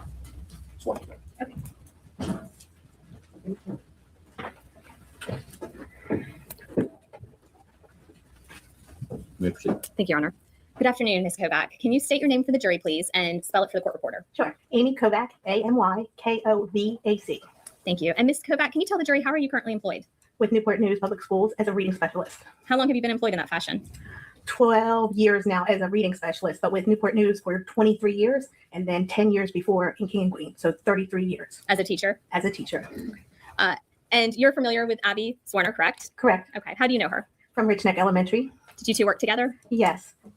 And Amy, I want to turn your attention to January 6, 2023. Do you recall that date? Yes, I do. And how were you working on that day? So that day, we had come back from Christmas break, and the state of Virginia has growth assessment tests. And right before Christmas, we had taken the winter growth state test, and I was the proctor. We were making up students that hadn't taken it before Christmas, so that's what I was doing on that day. Were you the only proctor that day for the testing? I was the only proctor, but Laura Harris was the examiner, so we were together. And do you recall how many students were testing that day? So there were 3 groups. The first group was like some special ed students and 5th graders together. The second group was 4th, and then the last group was a 3rd, and there was about no more than 10 per session. Okay. And on that day, were you working closely with Dr. Parker while you were doing the testing? Yes. And can you tell the jury what did that look like? What was the responsibilities? So the responsibilities, and again, I've been in a couple of other schools since that day. Usually the AP did the testing, which would have been like preparing the testing tickets, making sure they had accommodations if they had audio and needed headphones, having a testing box for each session, which had pencils, scrap paper, things like that. And then she would have had to start the testing session from her computer. So it really probably should have all been prepared ahead of time for the most part, because when Laura and myself would come in and sign off, the folders were ready. So you were getting the folders that had already been prepared by Dr. Parker for testing? Yes. Okay. And just so the jury knows, what does AP stand for? Assistant Principal. Thank you. And was there a time that you encountered JT that day on January 6th? And we're referring to the student as JT for purposes of today. Okay. Yes. As he was coming out of lunch, I was coming out of Dr. Parker's office because we had finished our second session, and I was heading down to my office to get ready to have lunch before we had to test again at 1 o'clock. And so as I was coming out, Abby and her class were coming from the cafeteria. I had stopped at the cross section where the bathroom is, and he saw me and he ran up to me to give me a hug. I had already been aware that he was having a difficult time at lunch. And let me pause you right there. Can you tell me, how were you aware that he had a difficult time at lunch? Ms. Warner had come into Dr. Parker's office, and she spoke to her and told her that he had already threatened a kindergartner during lunch, and also was, I guess, being aggressive with the security officer. And I was in the office when we were turning back the tickets and seeing what time we had to test next. So just so the jury understands, who was in the office at that time when Abby came into the office? Dr. Parker, myself, and Laura Harris, the special ed teacher. Okay. Can you describe for the jury the interactions between Dr. Parker and Abby on that day, that morning? So that morning, while we were in there at that time, Abby came in and was standing there waiting to be recognized. She never was recognized by Dr. Parker. She didn't look up. She didn't look at her. When you say she, who are you referring to? Dr. Parker. Thank you. Didn't look at her. Abby did say, about the threatening the kindergartner, and already, he was aggressive kind of with the security officer. And then she left because she had to pick up her kids, and it was like 11:45. Can you tell the jury, state whether or not you know if Dr. Parker heard Abby, Miss Warner, that day?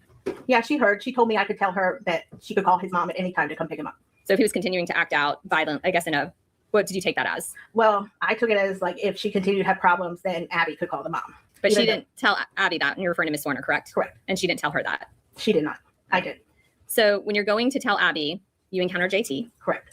He came up to me. He saw me. He was happy. He saw me, ran up to me, gave me a hug. I already knew that he was being, aggressive and, wild. And so I had told him, I'm like, hey, buddy, are you having a good day? And he was like, yeah. So, okay, well, make good choices, make Mrs. Kovac proud. And then where do you go from there? So from there, the rest of the class was walking down. So I just waited. And then I'm heading to my office. So Abby's room is the last room on the left. There were double doors. And then my office was straight ahead in the second grade wing. So I was heading down there to have lunch before I had to test again. And at that time, 2 little girls came out of Abby's room to the doorway while I was still in the hall and told me that JT had a gun in his bag. So what did you do at that point? So at that point, I was like, oh, I walked in and I went straight to him. I was focused straight on him. Abby was kind of coming in and getting the kids settled from, lunch and getting ready for the next activity. I went straight to him. He was in a desk by the windows on the left side of the room, and he was like balled up in his seat, and that is not normal for him. So I pulled up a chair next to him, and I was like, "Hey, buddy, what's going on?" The girls tell me you have a gun in the bag, and I said, "Can I have that bag?" Because typically he's throwing that bag. I carry that bag. We're in and out. His mom carries the bag sometimes, so it was sitting right next to him on this desk, and he's balled up. I said, okay, can I have the bag? And he said, no one is getting that bag. That was out of character for him. And he was sitting right by it. So then he sat there quiet for a little bit and he started talking. I was quiet. He started talking. He said, people are picking on my friend. R. I don't know if I could say his name, but anyway. Yes, don't say any of my names. Thank you. So he was picking on my friend R. And I was thinking to myself, ooh, you have a little friend already. But he said, people are picking on him. So I told him, I said, well, let me tell you how school works. If R has a problem, he can tell his teacher, he could come tell me, he could go tell anybody. If you have a problem, you can tell me, you can tell Ms. Warner, you could tell an adult. And so I said, we have to worry about ourselves. And so he's sitting there. And I said again, do you have a gun in that bag? And he said, no one is getting that bag. And I was like, okay. Then Ms. Warner called them to the carpet. He came. I came and sat right next to him. Again, the board is in the front. He sat on the corner here. I sat next to him and he was facing that bag. And so we did the lesson and he was still sitting there. And then he started telling me, he said, I got new shoes on, red and black Nikes. And I was like, oh, I like those. He said, but I have to go change my shoes at lunchtime because these are new. And I was like, oh, okay. And I was like, okay. So we did the lesson.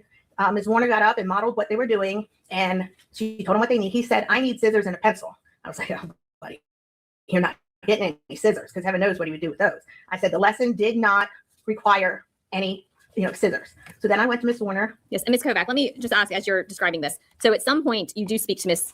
Warner. Yes, right then. And afterwards.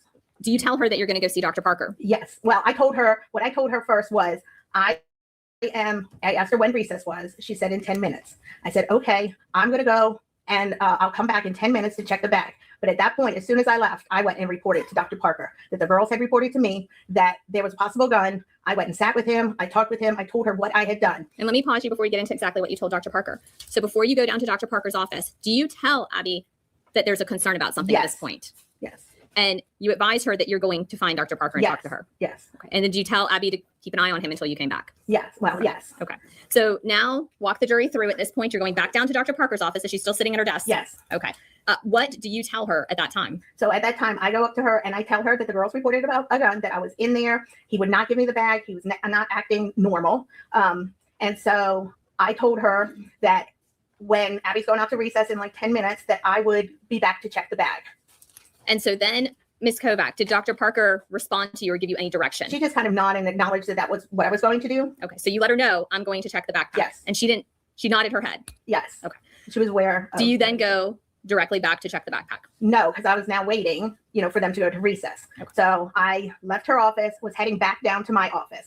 When I got to my office, I looked at my cell phone. Abby had texted me and said that they were now outside, but he had gone to his book bag and took something out of his book bag and put it in his jacket pocket. So did Abby tell you what she thought that was, or what did you think that meant? To me, it felt like it was whatever he had, like the gun.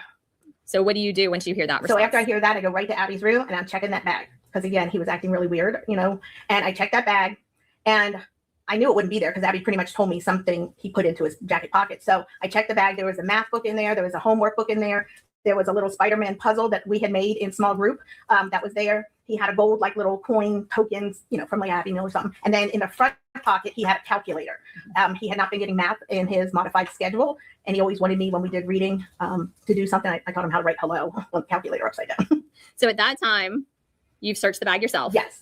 Do you then go back to Dr. Parker's Yes, office? I do. And is Dr. Parker still sitting at her desk in her office at that time? Yes, she is. Is there anyone else in her office? Not that I recall. Okay. What do you tell Dr. Parker at this time?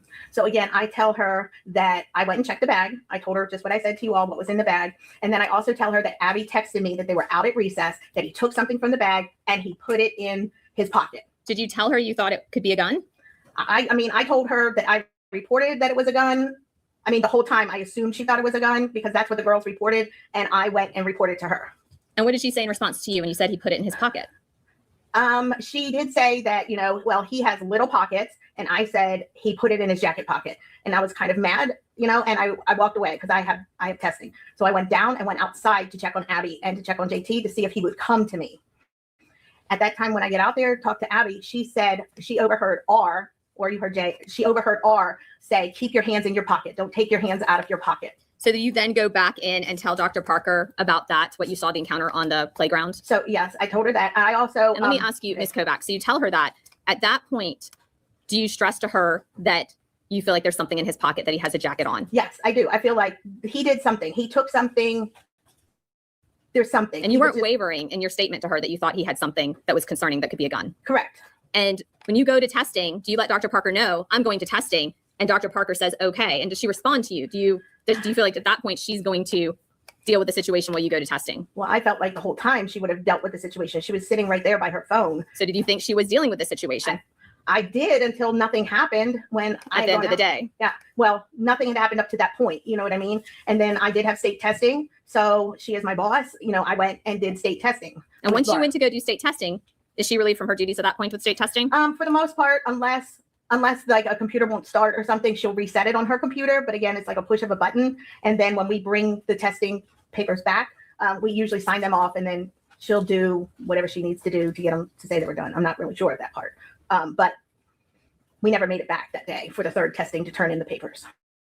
So what did you understand the protocol was on that day when you report to administrator? And who did you report it to? Dr. Ebony Parker, several times. And when you went to go do testing, you left that information with Dr. Parker, correct? Correct. That was all before testing. Okay. Of the last group. We had already done 2 sets before lunch. And when you're in testing, at that time, you don't see Dr. Parker again or Ms. Warner, do you? No. Okay. Not until the end of the day? Yes, not until 2 o'clock. Okay. Did you feel any assurances after you searched JT's backpack? No. Again, he was acting so weird. And did you tell Dr. Parker that? Yes. Like he was curled up. He likes to talk. So usually, he'd be talking or running around. That bag, we carried around, His mom usually brings it in that week. She was bringing it in, getting settled. That was a week without, mom attending school or dad attending school with him. And so I checked in on him. I checked in on Abby several times the days that he was there. So when you're talking to her, do you feel that you explained to Dr. Parker that you feel this is a serious threat? I thought so. Okay. You were very clear that you kept going back to look and do things. Yes. And when you went to go testing, you told Dr. Parker at that point, he's still at recess. Yes. And he has a jacket on. Yes. And then I went outside to check to see if he would come to me. And again, I told Abby, you can call the mom at any time. But at that time, he's not acting out or misbehaving. No, he was behind the rock wall. I thought he would come to me. Okay. So we get to the end of the day, and do you hear a gunshot or sound of something that sounds like a gun? Yes.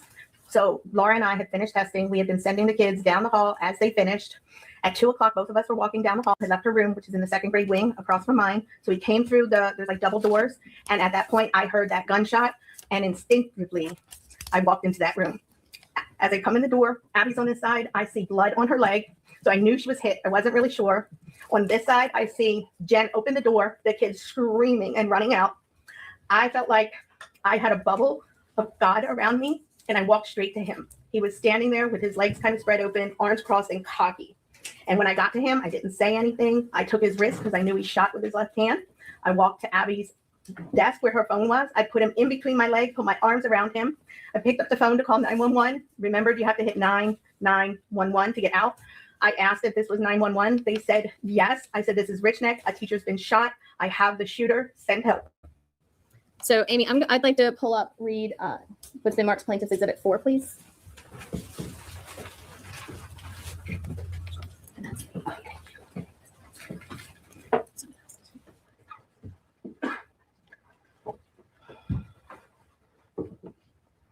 And can you share with the jury this time, please?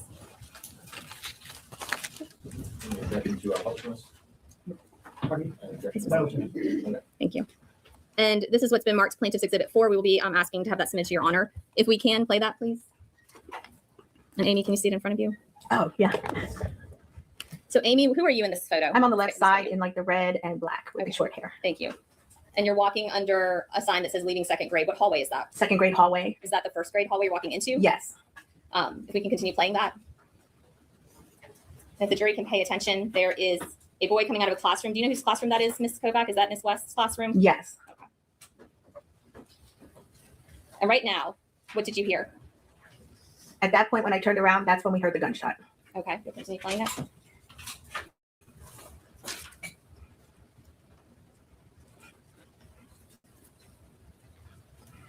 And who is that just came out of the classroom, if you know? Walking in the opposite direction, not across the hall, but down the hall. I think. Is that Miss Warner? Did you? I'm sorry, I It's didn't okay, see it's it. okay. But yes, she left as soon as the kids were on my right side and she was on my left, and I was facing him as I go into the door. Okay, we can continue playing that. And I think the other one running out is Laura, because she originally had gone into the empty room next door. But when I walked in, I knew Laura would have Abby. Like I knew she was hurt, and I knew Laura was right there with me. Dr. Parker was going to address the situation, correct? Correct. That's all the questions I have at this time. Thank you. Thank you. All right, any cross-examination? All right. Good afternoon. Sure. I appreciate it. Thank you.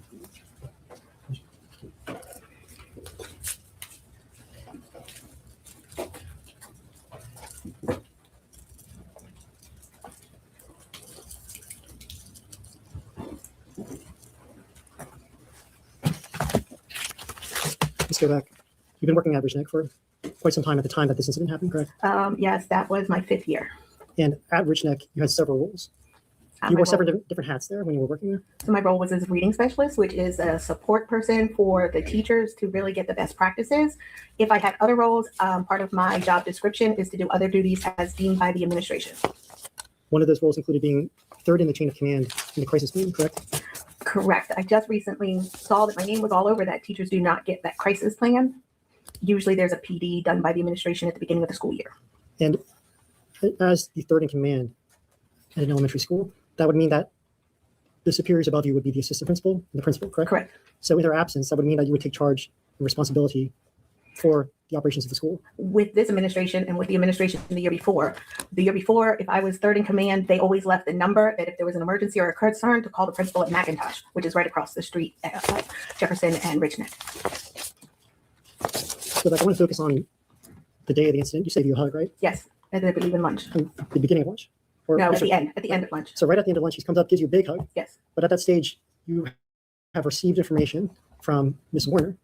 That he was in the cafeteria, yes. Right. Well, prior to that, you were present when Miss Warner came and spoke to Dr. Parker. Correct. And at that stage, Miss Warner spoke to Dr. Parker and let him know that he was misbehaving. Correct.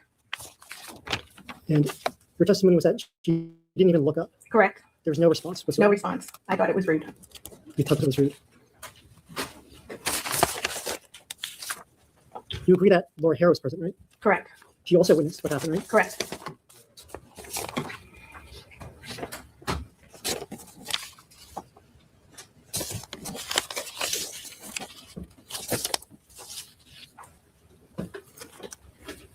Do you recall? Let's back up. Okay.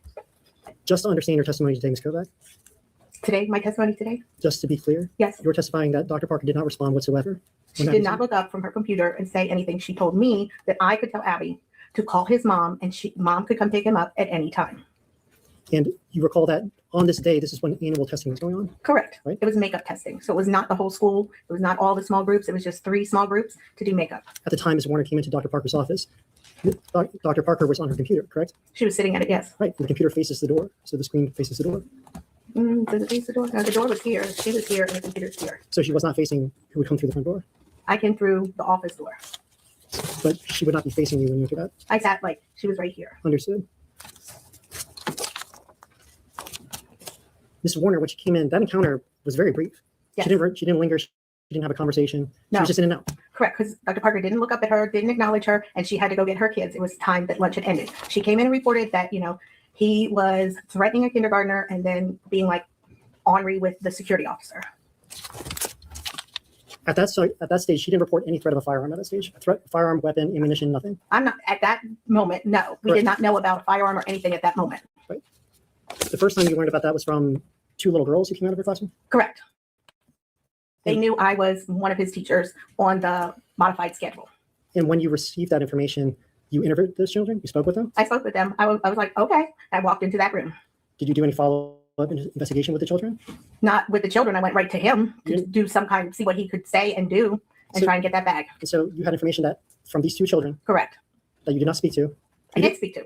They spoke to me, and I You're spoke correct. back. You're correct. You didn't follow up to confirm the basis of their. I tried to follow up by getting that bag to see what was in it and talk to him and see what was going on. So your focus was to go after that bag, right? Yes, and him. And See you- what was going on. Right. You had just been warned that this small child might have a firearm in an elementary school classroom. So you took immediate action, right? Correct. You went directly to him, Correct. right? And you sit down next to him, right? Correct. And you're within at least arm's reach, right? Yes, but You sat right beside him. he was here and I sat next to him. He was balled up. I wanted him to talk to see exactly what was going on. And the backpack, he wasn't holding it. No, it was on the side, but he had his body close to it. So the backpack was next to him, Correct. right? And you were next to him as well. Correct. And you're the third in command of that school, correct? Not really, only when they're absent. I am not an administrator. I am a teacher with a specialized degree and certification in reading. You're also not a 6-year-old child.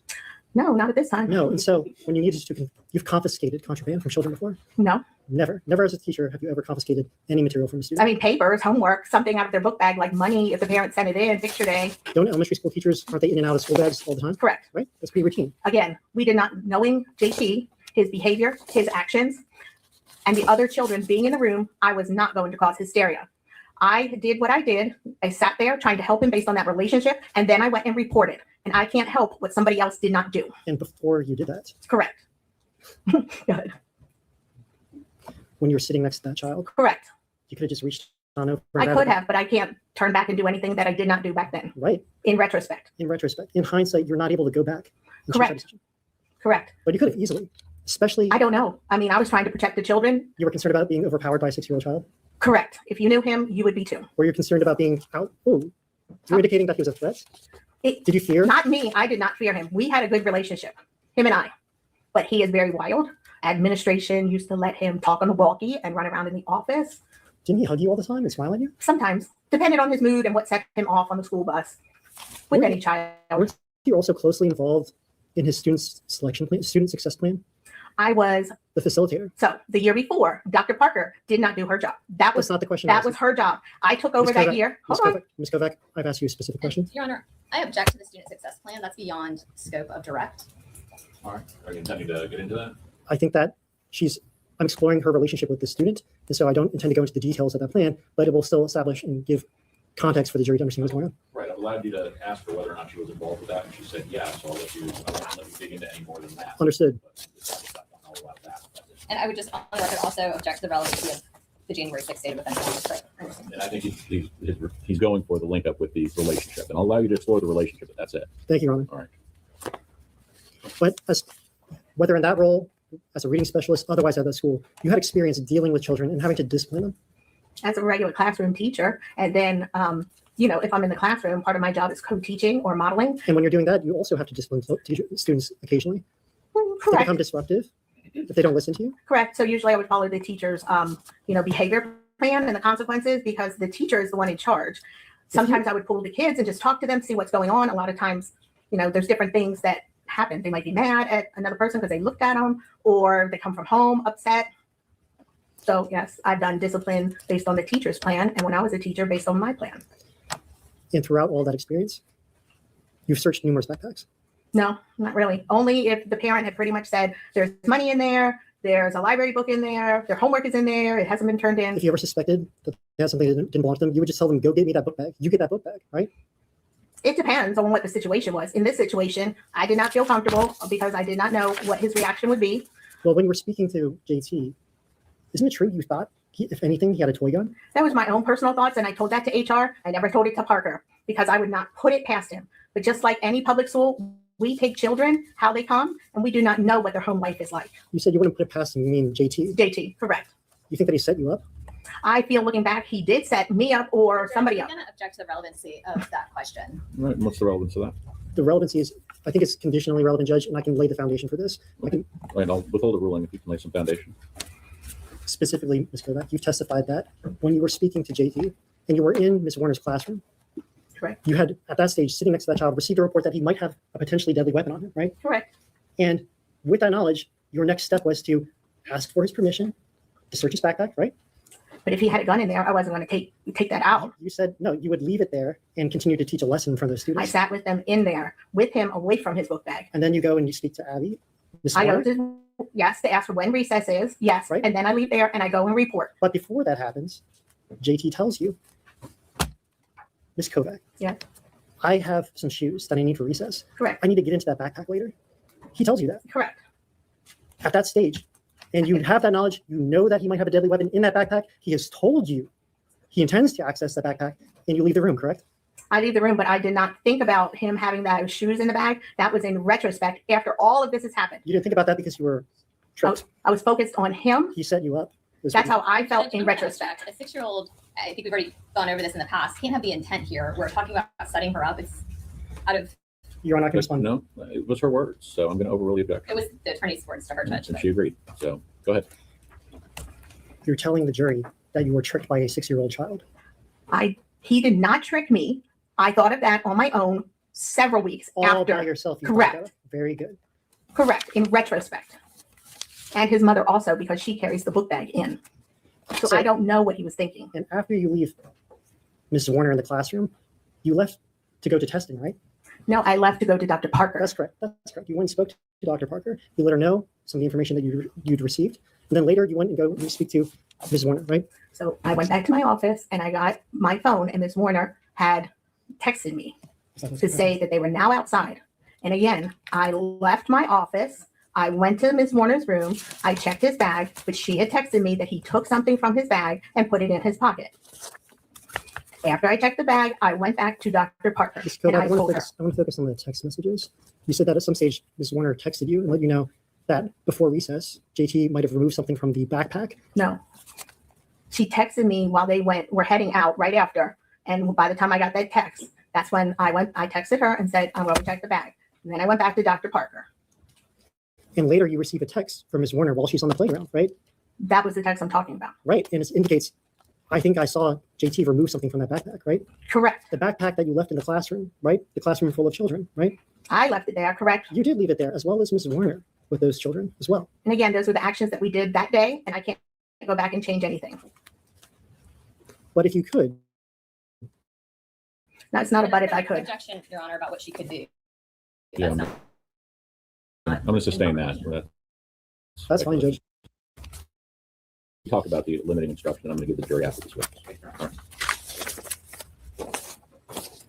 Ms. Kovac, I'm going to show you an exhibit that's been marked as Defense Exhibit 85. Brian, can you pull it up?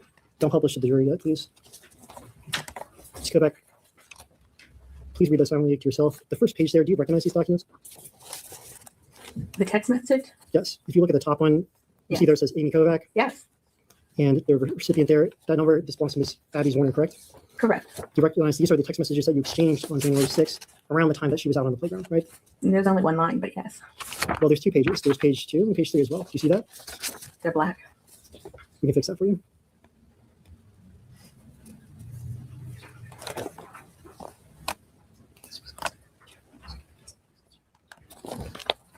Brian, signature. Judge, I think we might have technical issues here, but I can move on to a separate related exhibit. Ms. Kovac, you said that at some stage you went out onto the playground, Correct, right? And you actually spoke to Ms. Warner. correct. Right. I'm going to show you what's been marked for identification as Defense Exhibit 64A. Please don't publish to the jury yet. Just go back. Let me know when you see it on the display there.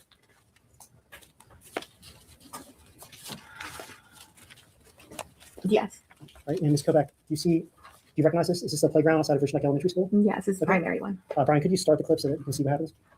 I'm just going to ask you to pay attention to who comes out from the right corner. If you could pause, Brian. Do you recognize the students that came out onto the playground at that stage? Ms. I mean, Kovac? you can't see their faces. Let's see. They're first graders. Sure. Brian, if you could continue playing the clip, please.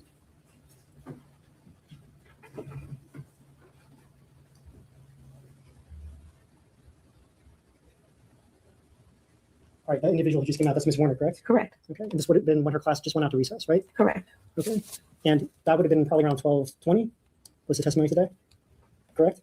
I'm not really sure what time it was. I mean, it was 2.5 years ago. At this moment, if you could pause, Brian. Ms. Warner's the only adult there on the playground, right? Correct, with her class. And this is after you had been in her classroom, correct? Yes. And this was after you had let her know that you had information that this child might have a firearm in his backpack, correct? Correct. While she's on the playground, she ends up texting you, and that's when she indicates that she saw him before recess remove something from the backpack. And Correct. potentially put it on his I mean, person. I guess she was on the playground when she texted me. My phone was in the office. So when I returned to the office, after being in Dr. Parker's office, reporting about what was in the book bag and what was not, then I went back to my office. So I did not look at the time as to when she reported, but it had to have been after, they got, because she reported he took something from his backpack. Understood. Just a minute.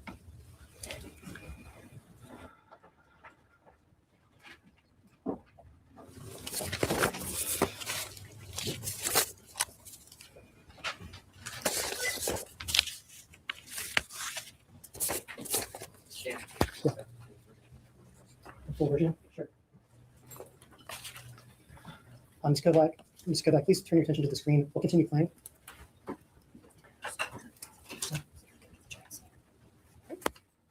Your Honor, could I have permission to publish to the jury? We don't have the preview on our screen, so I don't know what he's asking to publish. I don't either. You didn't see the video he was playing? Oh, if that's what we're talking about, then we have no objection. I think there's an issue on our end. Right, 64A, correct? Judge, could I take, with the court's permission, could I take a brief recess? I think I'm having issues with the exhibits. Any objection to that? No objection. All right, we'll take a short break, folks. Let's say 10 minutes, and hopefully we'll be back here in testimony after. Okay, so we'll take 10 minutes now, hopefully. All right, court being a brief recess. And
Now back in session, you may be seated.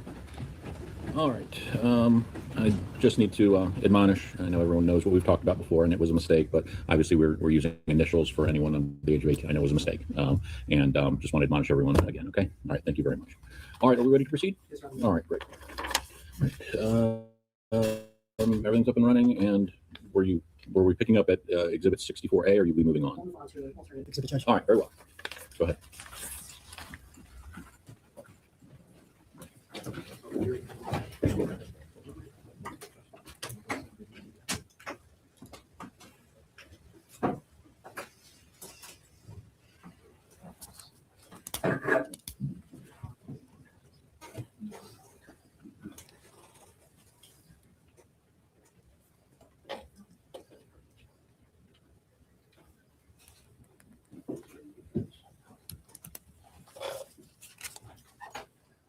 Please rise to the jury.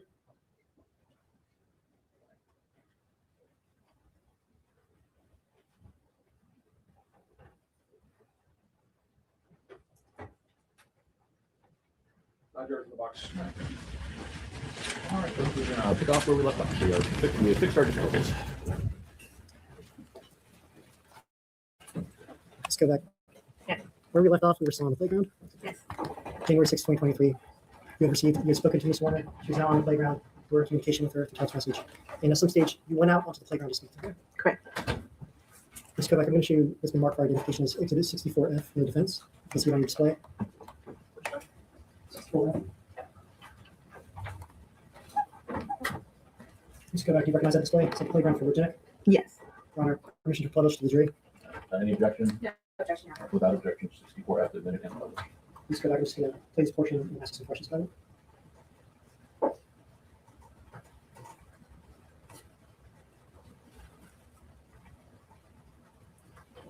So if you could pause now, Brian. The two folks you see there on the background, that's obviously that's you, Ms. Warner. Correct. And you're out there conversing on the playground, right? Correct. Right. And you're facing the other students who are there present on the playground. Correct. I think, or my head is turned towards her. I'm not sure. You're speaking to each other. And you're discussing the possibility that JT might have a weapon. I was telling her that she could call the mom at any time and to see if he would come over to me, asking her where he was. Right. And then after you finish speaking with her, you leave the playground, right? Correct, because I had to go test. You had to go test. State test, yes. Right. They were state mandated tests. Correct. That required strict compliance. Correct. And you prioritized that over confirming whether or not there was a firearm on this child. I had already told the assistant principal several times, thinking she would do action because I was getting ready to go test and did not have my phone. I'm going to show you clip 64G of the defense. This should appear on your display shortly. Can you see it? No. Now I can. Brian, can you play the clip? Permission to publish to the jury, Judge. Any objection? Oh, sorry, no objection, Your Honor. You may. Published and admitted. Brian, can you play the clip, please?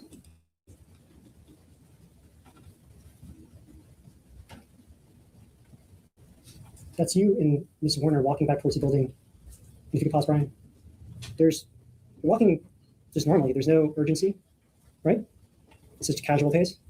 I mean, I was walking. I just had my knee replaced then. You weren't hustling back into the building to report directly to the administration. I had already reported several times. And you were walking back to the building, right? I was. With your back facing these children who are on the playground. My back is not towards them right now in this video. But when you're in the building, you're not out there with the children, right? No, I was not.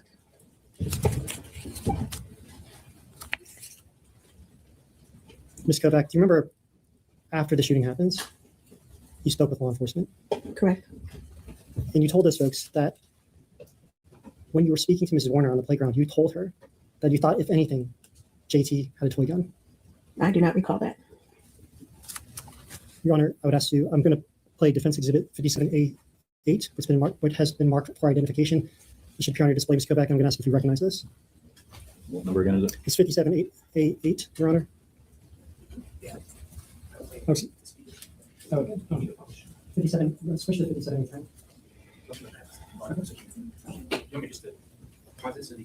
That's fine. We can do 57A8. 57A. Is that correct? You're right. No, you're right. Sorry.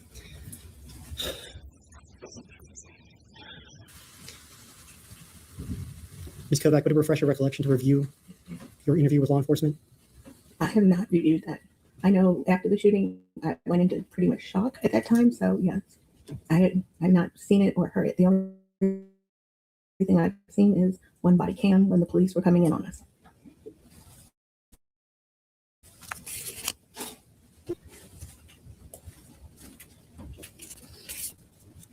Ms. Kovac, after this event happened, after this tragedy happened, after you spoke to law enforcement, after everything else we talked about, you reached out to Dr. Parker. After the shooting, Do you remember texting her and wishing her well? I don't truly remember that. Objection, Your Honor, to hearsay. Right, you're asking her about the text that she sent, that this witness sent? Yes, but it wouldn't be offered for the truth. All right. All right. If she sent it, so Okay, is he's not it- asking for a response. Are you showing? Are you trying to show? Am I correct? You just want to show her I'll text? show this to the witness as well as counsel, and they can see it. Okay, so the objection's overruled, just that portion, anything she texted, if she can identify it. Brian, can you pull up exhibit 119P131, please? Exhibit 119-P131.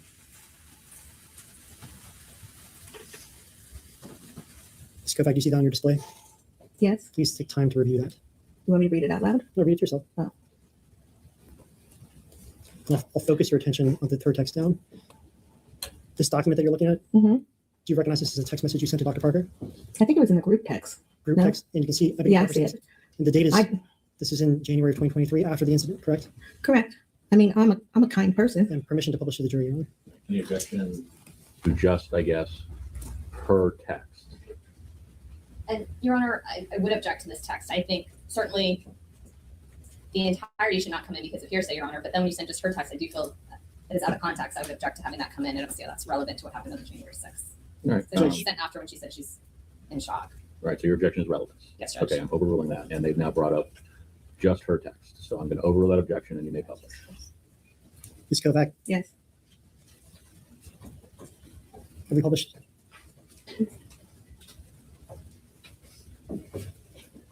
This is 2 days after the incident, Yes. and you're sending a message to Dr. Parker. Quote, "You are an amazing person and educator. And that is true. She's No her one- doctorate. No one could have predicted this." That's what you told her. Meaning a 6-year-old would bring a gun to school premeditated to shoot his teacher. No one would have predicted that. And we're telling her the truth then, right? I've been That's telling what the you did. truth the whole time. So you agree here in court today, no one could have predicted this? Judge, I'm going to object to it. No one. Yeah, I'm going to sustain that objection. No further questions of the witness, Judge? All right, any redirect? All right, no redirect. All right, is she under your subpoena as well? Yes. Just making sure that text. Yeah, I did. Yep, I admitted. All right, so do you want her released for the day? Release for the day, Your Honor. All right, and We'll let her know if we need her. okay. All right, so you're still technically a witness, but I'm not going to keep you here for the next 8 days. So you are going to be free to go, but do not discuss your testimony or anything about this case with anyone or listen to or hear about any of the coverage, okay? All right, they'll let you know if you are released or needed back here. All right, thank you very much.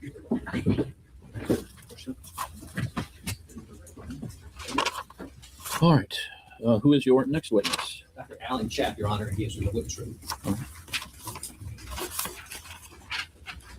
And is this an expert witness? All right, has there been any, what's that? There's a controversy with regard to Okay, I was going to say, I didn't recognize that name as anyone we previously discussed. Okay.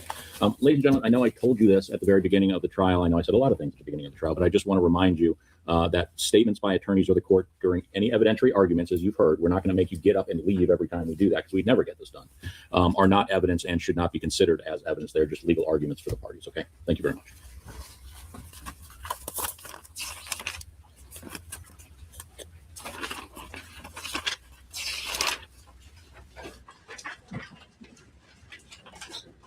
witness has not sworn, Your Honor.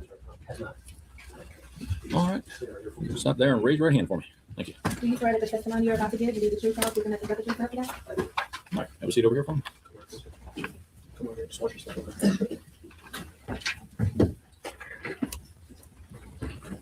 Good afternoon, doctor. We're close to the promised time to get on the stand, I hope. Could you tell the ladies and gentlemen of the jury your full name, please? Sure. My name is Alan Chapp. And you are a doctor? Yes. Can we go through briefly your medical educational background so the jury can understand why you're here today? Yes. Where did you go to med school? University of Cincinnati. And when did you graduate from University of Cincinnati? 2008. And after you left Cincinnati in 2008, I take it you've been working in the medical field? Correct. Do you have a specialty? Surgical critical care and trauma surgery. surgical critical care. Could you explain to the jury what surgical critical care is? So critical care is when we take the people that have, life-threatening illnesses, life-threatening injuries, they go to the intensive care unit. That's my job is to take care of them. What is the difference between an emergency room doctor where people come in by ambulance and what you do in the surgical critical care field? So the emergency room doctors are the ones that see the injuries or illnesses initially, do the diagnosis, do the workup that needed, and then we come in as consultants once they figure out that this is something that In the field of surgical critical care. Well, I did surgery residency and surgical critical fellowship at Eastern Virginia.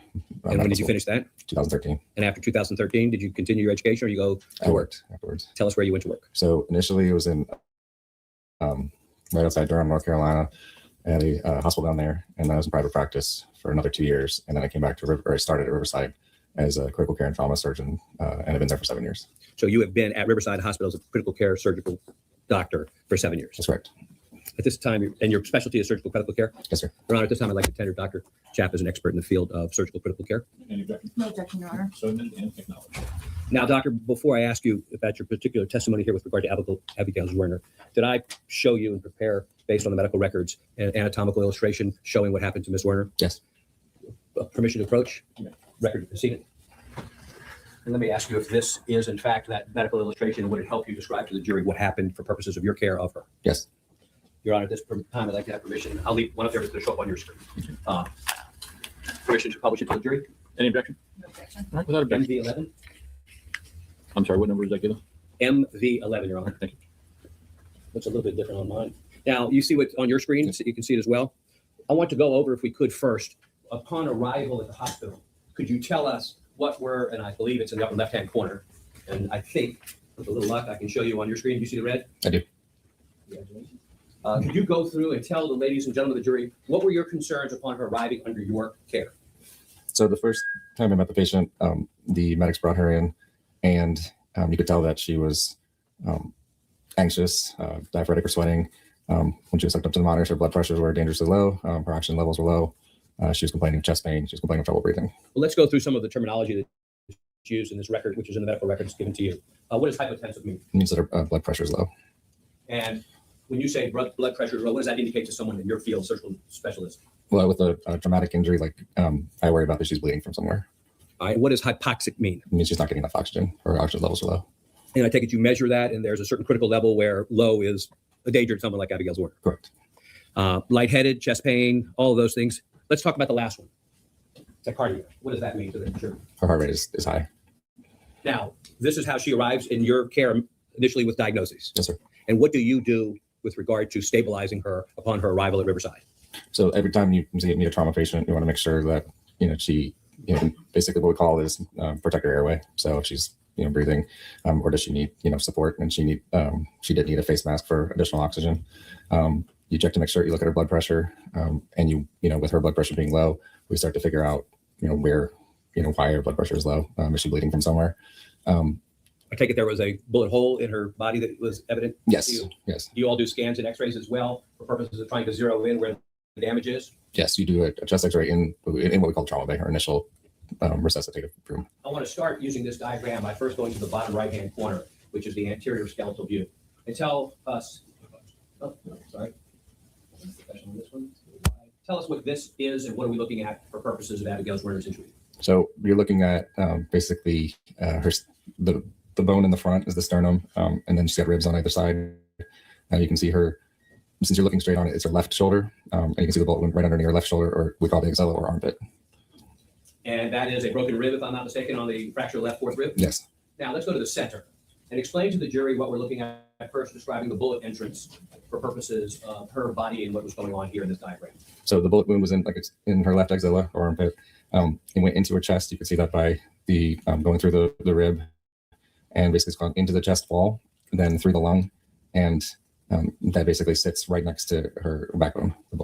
I'm going to again try to tell us, is this here, this circle that I'm around, tell me what that is. That's like a cross section of her heart. And what is the pointed area there that looks like a silver piece? That's a bullet fragment. Okay, and that would be the remnants of the bullet that entered her body? Yes, sir.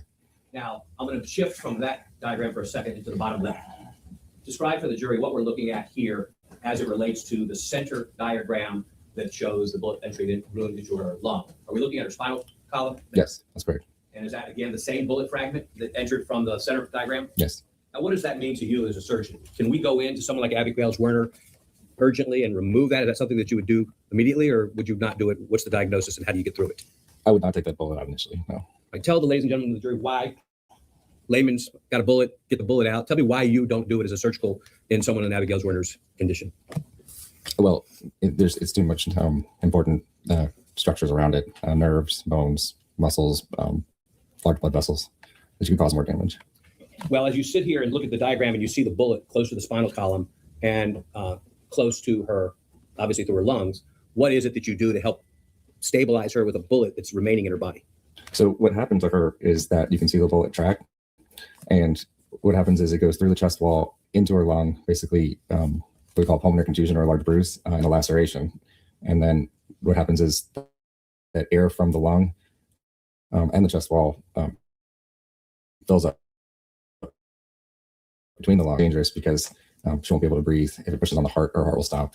And so what she needed was a chest tube that goes between the chest wall and the lung to pull that blood out, to pull that air out. All right, so let's talk about the air and the blood. How does that form after a bullet hole goes through the lung? Is that just your body bleeding? It's your body bleeding. And then think about when you take a breath, the air that's supposed to stay in the lung and you exhale it, the air that you breathe in is going to go between, now that she has a hole in her lung, between the chest and the lung itself. And so what is the danger of, why doesn't the air and the blood just drain out? Well, it's trapped in the chest. And what is it that you do for purposes of putting the tube in for purposes of relieving that problem? So you actually make you want the procedure? What do you do? Yeah. And then explain to the jury So you have to, so basically in the emergency room, you have to make an incision kind of right below her nipple line because that's where the injury is. That's where the space will be. And you insert a plastic tube, which is called a chest tube, and hook it up to suction, and that will pull the blood and the air out and allow the lung to re-expand. Do you do that and leave it in, or do you take it out? Tell me what happens after you put in the tube. So we leave it in because we need to, verify that the blood has been drained, and we need to verify what we call the lung re-expanding or coming up. So, all right, I'm going to talk to you about the white box under the yellow box. I'm not about to say those words out loud. Tell us what we're talking about, what was wrong with her as you point to the left lung. So the left lung, the words in the left lung basically mean that the top part, the two lobes of your left lung, the top part had an injury through because of the bullet called laceration. The contusion part is the damage that the bullet, makes as it goes through. Like basically, contusion means bruise, which is she's got a large bruise around that laceration. And as atelectasis is basically a term for her lung to collapse. And did her lung collapse? Yes. And when it collapses, how does it come back to normal? It has to be intervened on with this tube. Yes. And that will then bring it back up to a normal breathing for as long as you have that tube there. Yes. Now let me take you to the upper right-hand corner, and I believe that this is an X-ray taking on the day of the shooting, and you will see the yellow arrows and white dots in her left lung. Can you tell the ladies and gentlemen of the jury what those signify? This is an actual X-ray, correct? That's right. Tell us what we're looking at here on Abigail Werner on the January 6th. What are those? So the arrow toward the middle of the screen is the bullet fragment. Yes. All right. And then the two arrows on the left. Excuse me. I'm saying left because that's the left. Circling the right line? That's correct. That's her left side because the X-ray is you're looking straight at it. So the arrows on her left side. You show more fragments. You show air in her inner tissues there, and also the arrow on the bottom shows the rib fracture. All right. So what are we looking at when you say air? What do we see that we would know as layman that that's air? I know you would know what it is, but what are we looking at in terms of showing that there's air there? If you just to clarify, if you were looking at her, what is it there that tells you that there's air in her lung? Just the cloudiness? Yeah. So the cloudiness, and then if you actually look at the bottom part of the lung, you can see how that side of the lung is a lot down further. It's a lot I call larger or longer than the one on the right side. Gotcha. That means that air has gotten into the chest wall and got trapped. Yes. Now let's go to the center bullet fragment here. This is the same fragment that we saw earlier that is next to the spinal cord. Yes. How close is that bullet fragment to the heart of Abigail Werner at the time that she is in the Riverside? A few centimeters. Yeah. And could you, with your hand, show the ladies and gentlemen of the jury what a few centimeters? Something like that. Yeah. And why is it that you can't go in and remove that bullet fragment? Because anytime you would try to get to that area, there'd be too much things that you could damage and make it worse. And when there is a bullet fragment 2 centimeters away from the aorta, what's the danger if that bullet fragment moves? It could be into anything. It could be the aorta could bleed. And if a bullet fragment gets into the aorta? Yeah, it's significant life-threatening bleeding. Where do you consider Abigail Werner's injuries at that time when you were treating her at Riverside Hospital to be critical? Yes. And are all of the things that you treated her for as a result of this bullet injury on January 6th causally related to because of the bullet? Yes. Now, let me talk about what you did after you helped her lung get back to breathing, did an assessment. What kind of doctors did you recommend be brought in? I'm not going through in detail with you because we have orthopedic surgeons tomorrow with regard to her hand, Right. but obviously she had a bullet injury to her hand. What did you do? You're not an orthopedic surgeon. Did you bring in a team to do that? Yes. Do you remember who it is that came in? Dr. Anderson. Right. And what is the difference between what Dr. Anderson does as an orthopedic surgeon for the hand injuries versus what you do in the critical care? Is it just focused on the hand?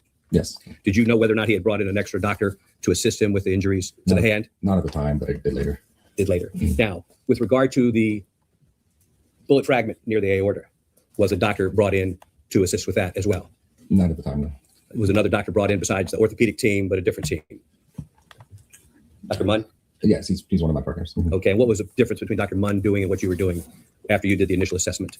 What is Dr. Munn's role? What was his role? Continuing the surgical care treatment? That's Because both of you treated her, Abigail, for as long as she was in the Riverside Hospital? Yes.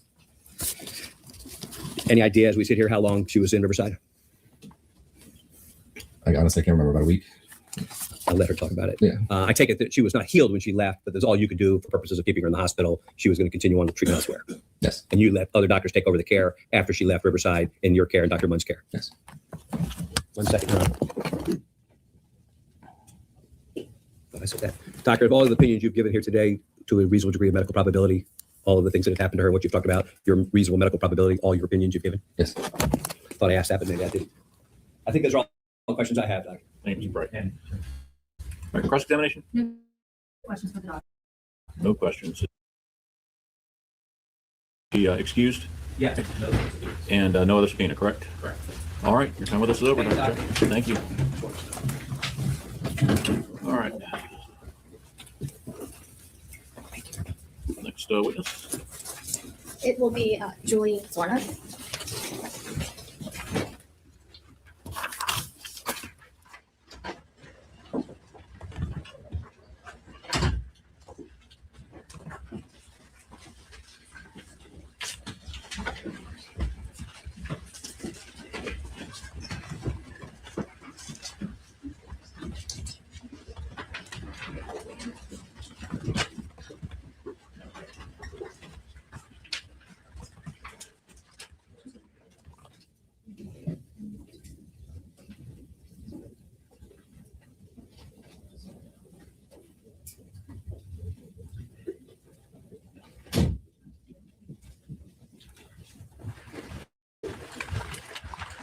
Can you raise your right hand for us, please? Raise your right hand. Oh, sorry. Thanks. Do you swear that the testimony that you are about to give is the truth and the truth and nothing but the truth? Yes. Right. Come up, sit here, please.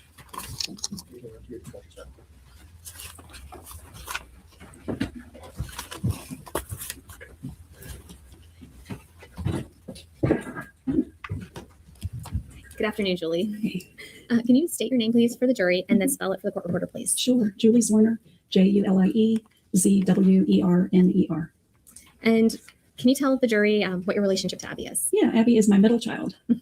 And tell the jury a little bit about your family. How many children do you have? Okay. Have 3 children. Daniel is the oldest.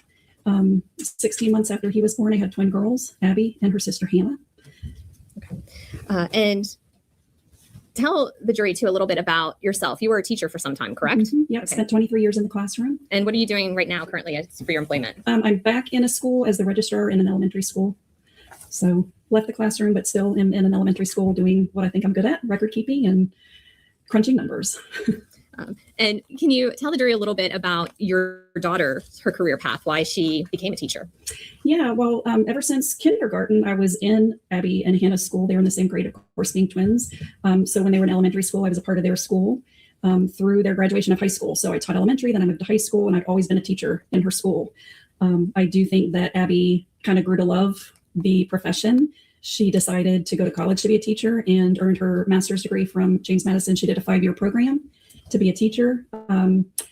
Part of that decision-making process, she did some shadowing at West Point Elementary, where she spent some time in classrooms and kind of decided, yeah, this is what I want to do. I think I'd be good at this. Also at James Madison, she worked part-time in a preschool and kind of learned that she did love the little ones. And I'm going to share with the jury right now, read a picture that you can tell us about from her graduation when you see it.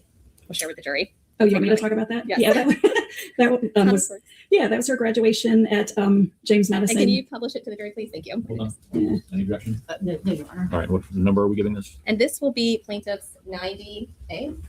It's first 90A. Thank you very much. Thank you, Judge. Without objection, published. Thank you. Okay. I mean, I see the big smile. Just so proud and happy to have accomplished what she accomplished. Looking right at the camera. And that was the day of her graduation. Yep, the ceremony at James Madison for her school. And so on that day, did she know she wanted to be a teacher and that was her plan? Oh yeah, yeah. She was already well on the path. She just had student teaching left, like that final year student teaching. And where did she do her student teaching at? She did the first part up in Harrisonburg. I believe it was a third grade classroom, and then she was able to do the second half in Williamsburg. We lived in West Point at the time, so that was great because she lived at home for that last semester. And that was kind of fun because, you know, we were both teaching, both working on our lesson plans at night and getting our materials prepared and that sort of thing. That was fun. And can you tell the jury a little about your daughter's interests and her personality before January 6, 2023? Personality-wise, Abby is kind and gentle, very compassionate, the kind of person that people are very comfortable talking to. She makes friends easily. When she makes a friend, it's a deep friendship. She loves music. She loves nature. She learned to love hiking from her dad. They spent lots of time, all the kids did, with John hiking in the mountains. Funny. Abby's quiet, but just will out of the blue say something so dry and funny, catches you off guard. Yeah, and silly. And I know this is a tough subject, but your husband has passed, her father, correct? Yeah, it's been 5 years. 5 years. Mhm. And tell the jury a little bit about her twin sister was a teacher, correct? Yeah, Hannah taught for about 2.5 years, up until the time when this incident happened. Hannah did not go back to the classroom after that. But Hannah didn't train or study to be a teacher. She had an English degree, English and musical theater. And she kind of fell into a job because the high school needed an English teacher. So she taught provisionally with a provisional license, which she was, you have 3 years to do that. So she did that. I would not say it was her passion. I definitely feel like Abby, it became her passion. Like she knew that going into college, if that's what she wanted to do. Hannah sort of fell into it. And how do you know that was the relevance of her sister's? And we'll move on, Your Honor, from her sister's education. All right, I will allow what has been testified to, but ask you to move on. And you stated it was Abby's passion. Why do you feel that was Abby's passion, that distinguishment? Why do you feel that that's her passion over her sister? Just the excitement, the joy, the dedication that she showed toward this. From student teaching on, the Saturdays she would go to yard sales looking for things to put in her classroom. The time that she would spend on her own time after hours, creating materials, organizing things. She would light up when she kind of discovered some tricks to teaching reading to young kids, or the science lessons. She was always so excited to share things that, trees or birds or the solar system stars, things like that. That's passion when you get excited about it. She was excited to be in the classroom and teach those kids. And Julie, now I want to talk about January 6, 2023. Can you tell the jury where you were at the time that you got a phone call about your daughter? I was at work. It was the middle of the day, mid-afternoon after lunch. And my phone rang, and I typically don't answer my phone when I'm at work, and I didn't recognize the name or the number, so I ignored it. The phone rang again, and I thought, well, something's going on. Let me answer and see who it is. And the name was Brianna Newton, and I knew who that was, but not in the moment. It didn't occur to me. I mean, it was so out of context. And real quick, who was that? Since you said Abby's building principal. Okay. I'd never met her, but I knew the name, after the fact. But when the phone was ringing, I was at work. I didn't know. I picked it up on the second ring, the second time she called, and she said, Abby's been shot. Just like that. Abby's been shot. And she must have said she's at Riverside. And that was the extent of the conversation. Hung up, literally grabbed my jacket, lunchbox, bag, went to the next room, told my coworkers, Abby's been shot. And I ran out the door. I ran across the parking lot, got in my car. I was working in Williamsburg. Before I hit the first stoplight, I had called a friend from church. Abby's been shot. Please let our prayer group know, our Bible study group. Called my sister Karen, same thing. Drove to Williamsburg. I don't really remember the trip, but I know I was, driving way faster than I should have to get to the hospital. By the time I was getting close to the hospital, I remember I was hyperventilating and saying, I can't do this again. I can't do this again. I remember that thought. I just object to, we're not here on this understanding, just here to talk about daughters. All right, move it along. With all due respect, Your Honor. All I knew is that she had been shot. I didn't know anything else. I didn't know if she was alive or not. And so once you get to the hospital, who greets you at the hospital? Well, nobody greeted me at the hospital. It was locked down. I didn't know that happened. So I got to the doors and I couldn't get in. and I could see police officers in the emergency room, and I didn't know what was going on. Again, all I knew, Abby been shot. So you That's all didn't I knew. know by who or No, when or no, I where? knew nothing. It was about 5 minutes, I'm guessing, when a deputy or a police officer came and let me in, and they didn't tell me anything. They just led me through the emergency room, down some long halls, and I realized we were headed to the sanctuary in the hospital. So you ended up being brought to Abby in a room eventually, correct? Eventually, yes, it was hours later. Okay. That, So at that initial time, you didn't know her condition. You weren't sure what was going to happen at that moment. No, eventually I was told she was in surgery, so I knew she was still living. But right, I didn't really know much at that point. So describe for the jury when you saw your daughter, what was her appearance like? What was her demeanor like? I mean, she was in pain, all bandaged up, all tubes and machines hooked up to her. Her arm was all wrapped up, and she saw me come through the room and she just said, "Mommy." And you had shared, she normally doesn't call you mommy. Oh, no. What does she normally call you? I mean, just mom. Yeah. But I hadn't been mommy in years.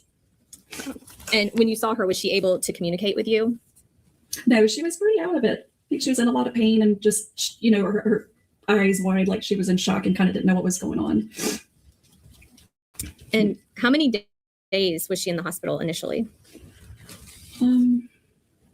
Maybe 4. I don't remember. I don't remember how many days she was there. And tell the jury, when she was released, did she go home with you? She did. She came to live with me so that I could take care of her. Yeah. And what was Abby's condition when she was released to you? When she came to my place, she had a cast, like a, elbow all the way down, big and bulky. Thank you. And Your Honor, there is another photo that we'll be submitting as plaintiff's 9DB. I'd like to publish to the jury now. Yeah, that's it. Any objection? No, Your Honor. All right, submitted and published. So you were describing a cast. Do you see the photo in front of you? Mhm, yeah. Is that Abby on the day she was released from the hospital? Yeah, because she's got her bag in her lap. We're wheeling her out, it looks like. Looks like she has a smile on under her mask. Yeah. So the cast, the size of that cast, why is it that large? Do you know? It was all the wrapping. Okay, was it just swollen? So yeah, it was very, very swollen, and all the wrapping. I mean, you can even see her fingers are swollen right there. Yeah, and this doesn't show the chest injury. She, has a bullet hole in her chest, and the bullet's still in there. So you can't see that in that photo, but those were also part of her injuries. And when you brought her to her house, what did the care of Abby look like? What did you have to do to help care for her at that time? Anything that would require 2 hands. So she needed help dressing. She wore that t-shirt home, but we had to order like hospital gowns that would button, could get them around the cast. We kind of got into a routine, what you did first. We had to figure that out, which arm goes first and so forth and so on. She needed wound care on her chest because that was a raw wound. So we had to take care of that. She couldn't bathe. She couldn't wash her hair. She couldn't wash her hands clearly. She couldn't eat something like a sandwich that would take 2 hands. She was unable to open her medicine bottle. She couldn't, physically, these are things, any limitations she couldn't do with her 2 hands. So I was dressing her, I was cleaning her, putting the toothpaste on her toothbrush, taking the cap off her deodorant, helping her step into her underwear, helping her step into her sweatpants, putting the hospital gown on, all that kind of stuff she needed help doing. So she wasn't even able to use the restroom alone at this time? No. And she wasn't able to shower for at least a month after, correct? Yeah, it was a good month before she showered. Yeah. And even then, you would have to help her with all of that. Correct. And she wasn't able to drive during this time at all? No, she wasn't driving. And did she have medical appointments that she would have to go to? She did. She had a lot of appointments. I took 2 weeks off work, and then her sister Hannah took time off after that to help get Abby to and from all the appointments and could, still take care of her. And tell the jury, are there still medical appointments that she's dealing with to this day? Oh, absolutely. Yeah. I mean, Abby is driving now, but she's still not done with surgery. She had her most recent surgery, I think it was number 6, was in April. She recently had a follow-up for that, and we're still just kind of waiting. She has a plate in her hand still, and it's not healing the way they want. That April surgery was actually a bone graft. They took bone out of her right hip and put it in her hand, and that's what they're watching for. That's what they're waiting on. She has another appointment in December, so it's just kind of like this waiting game. So between now and December, she's just continuing to wear the brace as much as possible, and go to the doctor in December, and at that point they'll decide if they're ready to remove the plate. If not, we're waiting more. Once all that's done, we still have more OT appointments ahead of her. So it's just kind of this never ending. And just for the jury, OT, occupational therapy. Occupational therapy, right, where she'll learn how to use the fine motor skills that she's lost with her left hand. And describe your daughter's personality since January 6th of 2023. Now, she's afraid a lot. Certain things scare her. Crowds, going to certain places she won't go to. Things I've never had to think about have been an issue for Abby. For example, we've had a couple of family, like baby shower kinds of things with balloons. And the first time one of those balloons popped, it was traumatizing for Abby. It was like being right back there. Nobody in the family ever thought twice about not having balloons there. We don't think that way. We've never had to. But that's what Abby's world is now. Those things that you don't expect to trigger can trigger. Something else that happened fairly recently, we were going to go see a movie, and we even had the tickets. And the morning of the day we were going to go see the movie, Abby literally could not leave her house. She said, "I can't go. I don't want to go. There's a scene in that movie. I can't go." Do you mind me asking what movie it was? It was the film version of Hamilton. Okay. And I know there are a couple of dueling scenes in there. And I don't know if that's what she was referring to. That's what I think probably. But things I never would have thought about before. I'm learning to consider what her world is like. Just being afraid of things or things happening without warning that kind of bring her right back.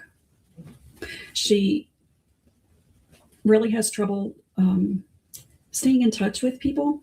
People reach out to her via text or leave a voice message, and she hears it, she reads it, she just cannot find the energy to reply or to commit or to call back or whatever it is. So that's been hard. I feel like she kind of is in a shell. She doesn't really have a purpose right now, where her job was the thing that centered her and fulfilled her and her way to make the world a better place. Abby's living from appointment to appointment, not really knowing what's next. And how was she immediately in the hospital when she was staying with you for those first couple months with getting out of bed or trying to? And she has really tried to get better. I mean, I applaud her, the way that she has just put one foot behind the other and just done what she needed to do to get better, to heal. She goes to therapy a couple times a week, to different therapists with different specialties. She's trying to get better. She's doing everything that she should be doing. But I see she's overwhelmed by it. I would say she's depressed. And yeah, any argument you want to make on that? I'll ask her if Your Honor would allow, to describe the emotion, but you're not a doctor, so please be mindful not to. I'm not we'll have someone her. else correct. But Right. does she seem sad or happy? So that's sustained. Yes. And striking the word depression. Okay. Thank you very much. Right. You may proceed now. So try to describe her emotion. Well, I can describe what I see. She has trouble getting out of bed sometimes. She has trouble setting goals, making decisions. She does not find joy in things she used to find joy in. She sleeps a lot. So those are things that I see. And at this time, do you know what Abby's plans are moving forward with a career? No, because she can't make plans. She doesn't know what her future is going to look like. Assuming the hand gets as good as it's going to get, and she finishes OT and all that, she's in a lot of pain. It's painful. And talking about that, she's had. Well, how's her right hand, the one that was not shot with the bullet? Right, and her right hand. I'm just objecting. We're getting into medical testimony from a layperson. These are things that Ms. Warner herself can describe. I've allowed this to go on for a fair amount of time, but I'm going to have to object. Yeah, response. And Your Honor, I'm certainly not asking her to get into any medical conditions, but to describe, she's very familiar with her daughter. She's the one who's supporting her daughter and seeing the struggles and having to, open containers and do certain things for her daughter. She certainly understands what her daughter's capabilities are. So I'm more asking for the capabilities that she can observe her daughter doing. All right. I'm going to overrule it, and you're permitted to certainly testify to your observations. Thanks. What Abby has told me is that her right hand, even though it's her dominant hand, because she's having to compensate and use her right hand more, that is often sore now as well. You were asking about future plans. None that we've discussed. She has shared that she doesn't want to go back into the classroom, which I think is it saddens me, but I totally understand. I think Abby was becoming a really good teacher. And so that does sadden me, but I don't know what her limitations are going to be and what kind of work she'll be allowed to do or be able to handle. Is there anything else that you want to share with the jury about your daughter since the shooting? I would share that Abby has never complained. Not once have I heard her complain about what's happened and what she's been going through. She's more worried about others. In fact, today she wanted to be here when I'm up here to support me, and that's who Abby is. Yeah. Thank you. You answer any of the judge's questions or opposing counsel. Cross-examination. Just a few questions, Ms. Warner. Are you aware that your daughter's been to cosmetology school since the shooting? Yes. Okay, so she there's some positive sides here. She's that was something she had been considering before this event, correct? No, she always liked doing hair, but cosmetology was not something that she'd considered as a career. No. To your knowledge. To my knowledge, correct. But she did complete a 1 year of cosmetology, Right. correct? Mhm. And she's become licensed as a cosmetologist. Right. That's right. And she's also made a lot of media appearances. You talked about being out in the public. She's also made a lot of media. I think she did two. One was in my home, and I think the other was at Diane's office. She's been on the Today Show. Right. They came to my home. It wasn't like out in the public. Putting yourself out in the public. Great. Sure. And you've there's been a tremendous amount of community support for your daughter, correct? I would say so, yes. No further questions. You follow up? No, you're right. All right. Is she excused? Yes, Your Honor. All right. And is she going to be recalled at any point? Not from us, Your Honor. And speaking for Ms. Warner for a moment, I think she'd like to be in the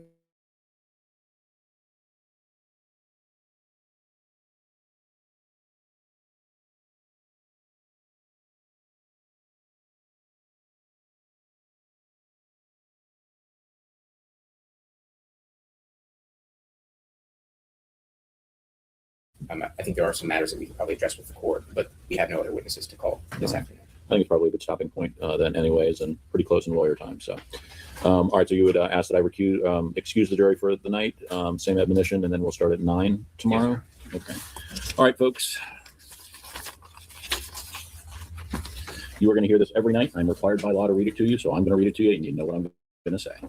Ladies and gentlemen of the jury, we will recess now for our evening break. I ask that you be back in the jury room at 9 a.m. tomorrow. During the break or recess in the course of this trial, you are not to begin the discussion of any of the aspects of this case. Upon your return, you are requested to go immediately to the courtroom and not loiter in any hall. You are not to engage in any conversation with any of the parties, the witnesses, the attorneys, or any of the spectators. You are not to go to the scene of this case or undertake any independent investigation. No one should approach you and discuss this matter, and you should not remain within hearing distance of anyone discussing any aspect of this case. That includes the television, the internet, a blog, or anything else that we've talked about already. Of course, that includes viewing newspapers or television or even listening to the radio. You must also leave your notepads and any notes you have taken with my sheriff. He's going to collect them. They'll be in his safekeeping. No one's going to look at them. No one's going to touch them. No one's going to read them. If you are approached by anyone concerning your jury service during the course of this trial, please make sure that I am aware and my sheriff is aware of that fact. We will take care of it from there. Once again, please be back in the jury room at 9 a.m. And please tell anyone who asks you, please tell me what you're doing. You are in a trial. I have ordered you not to discuss it. That is all. Thank you very much, folks. Please rise for the jury.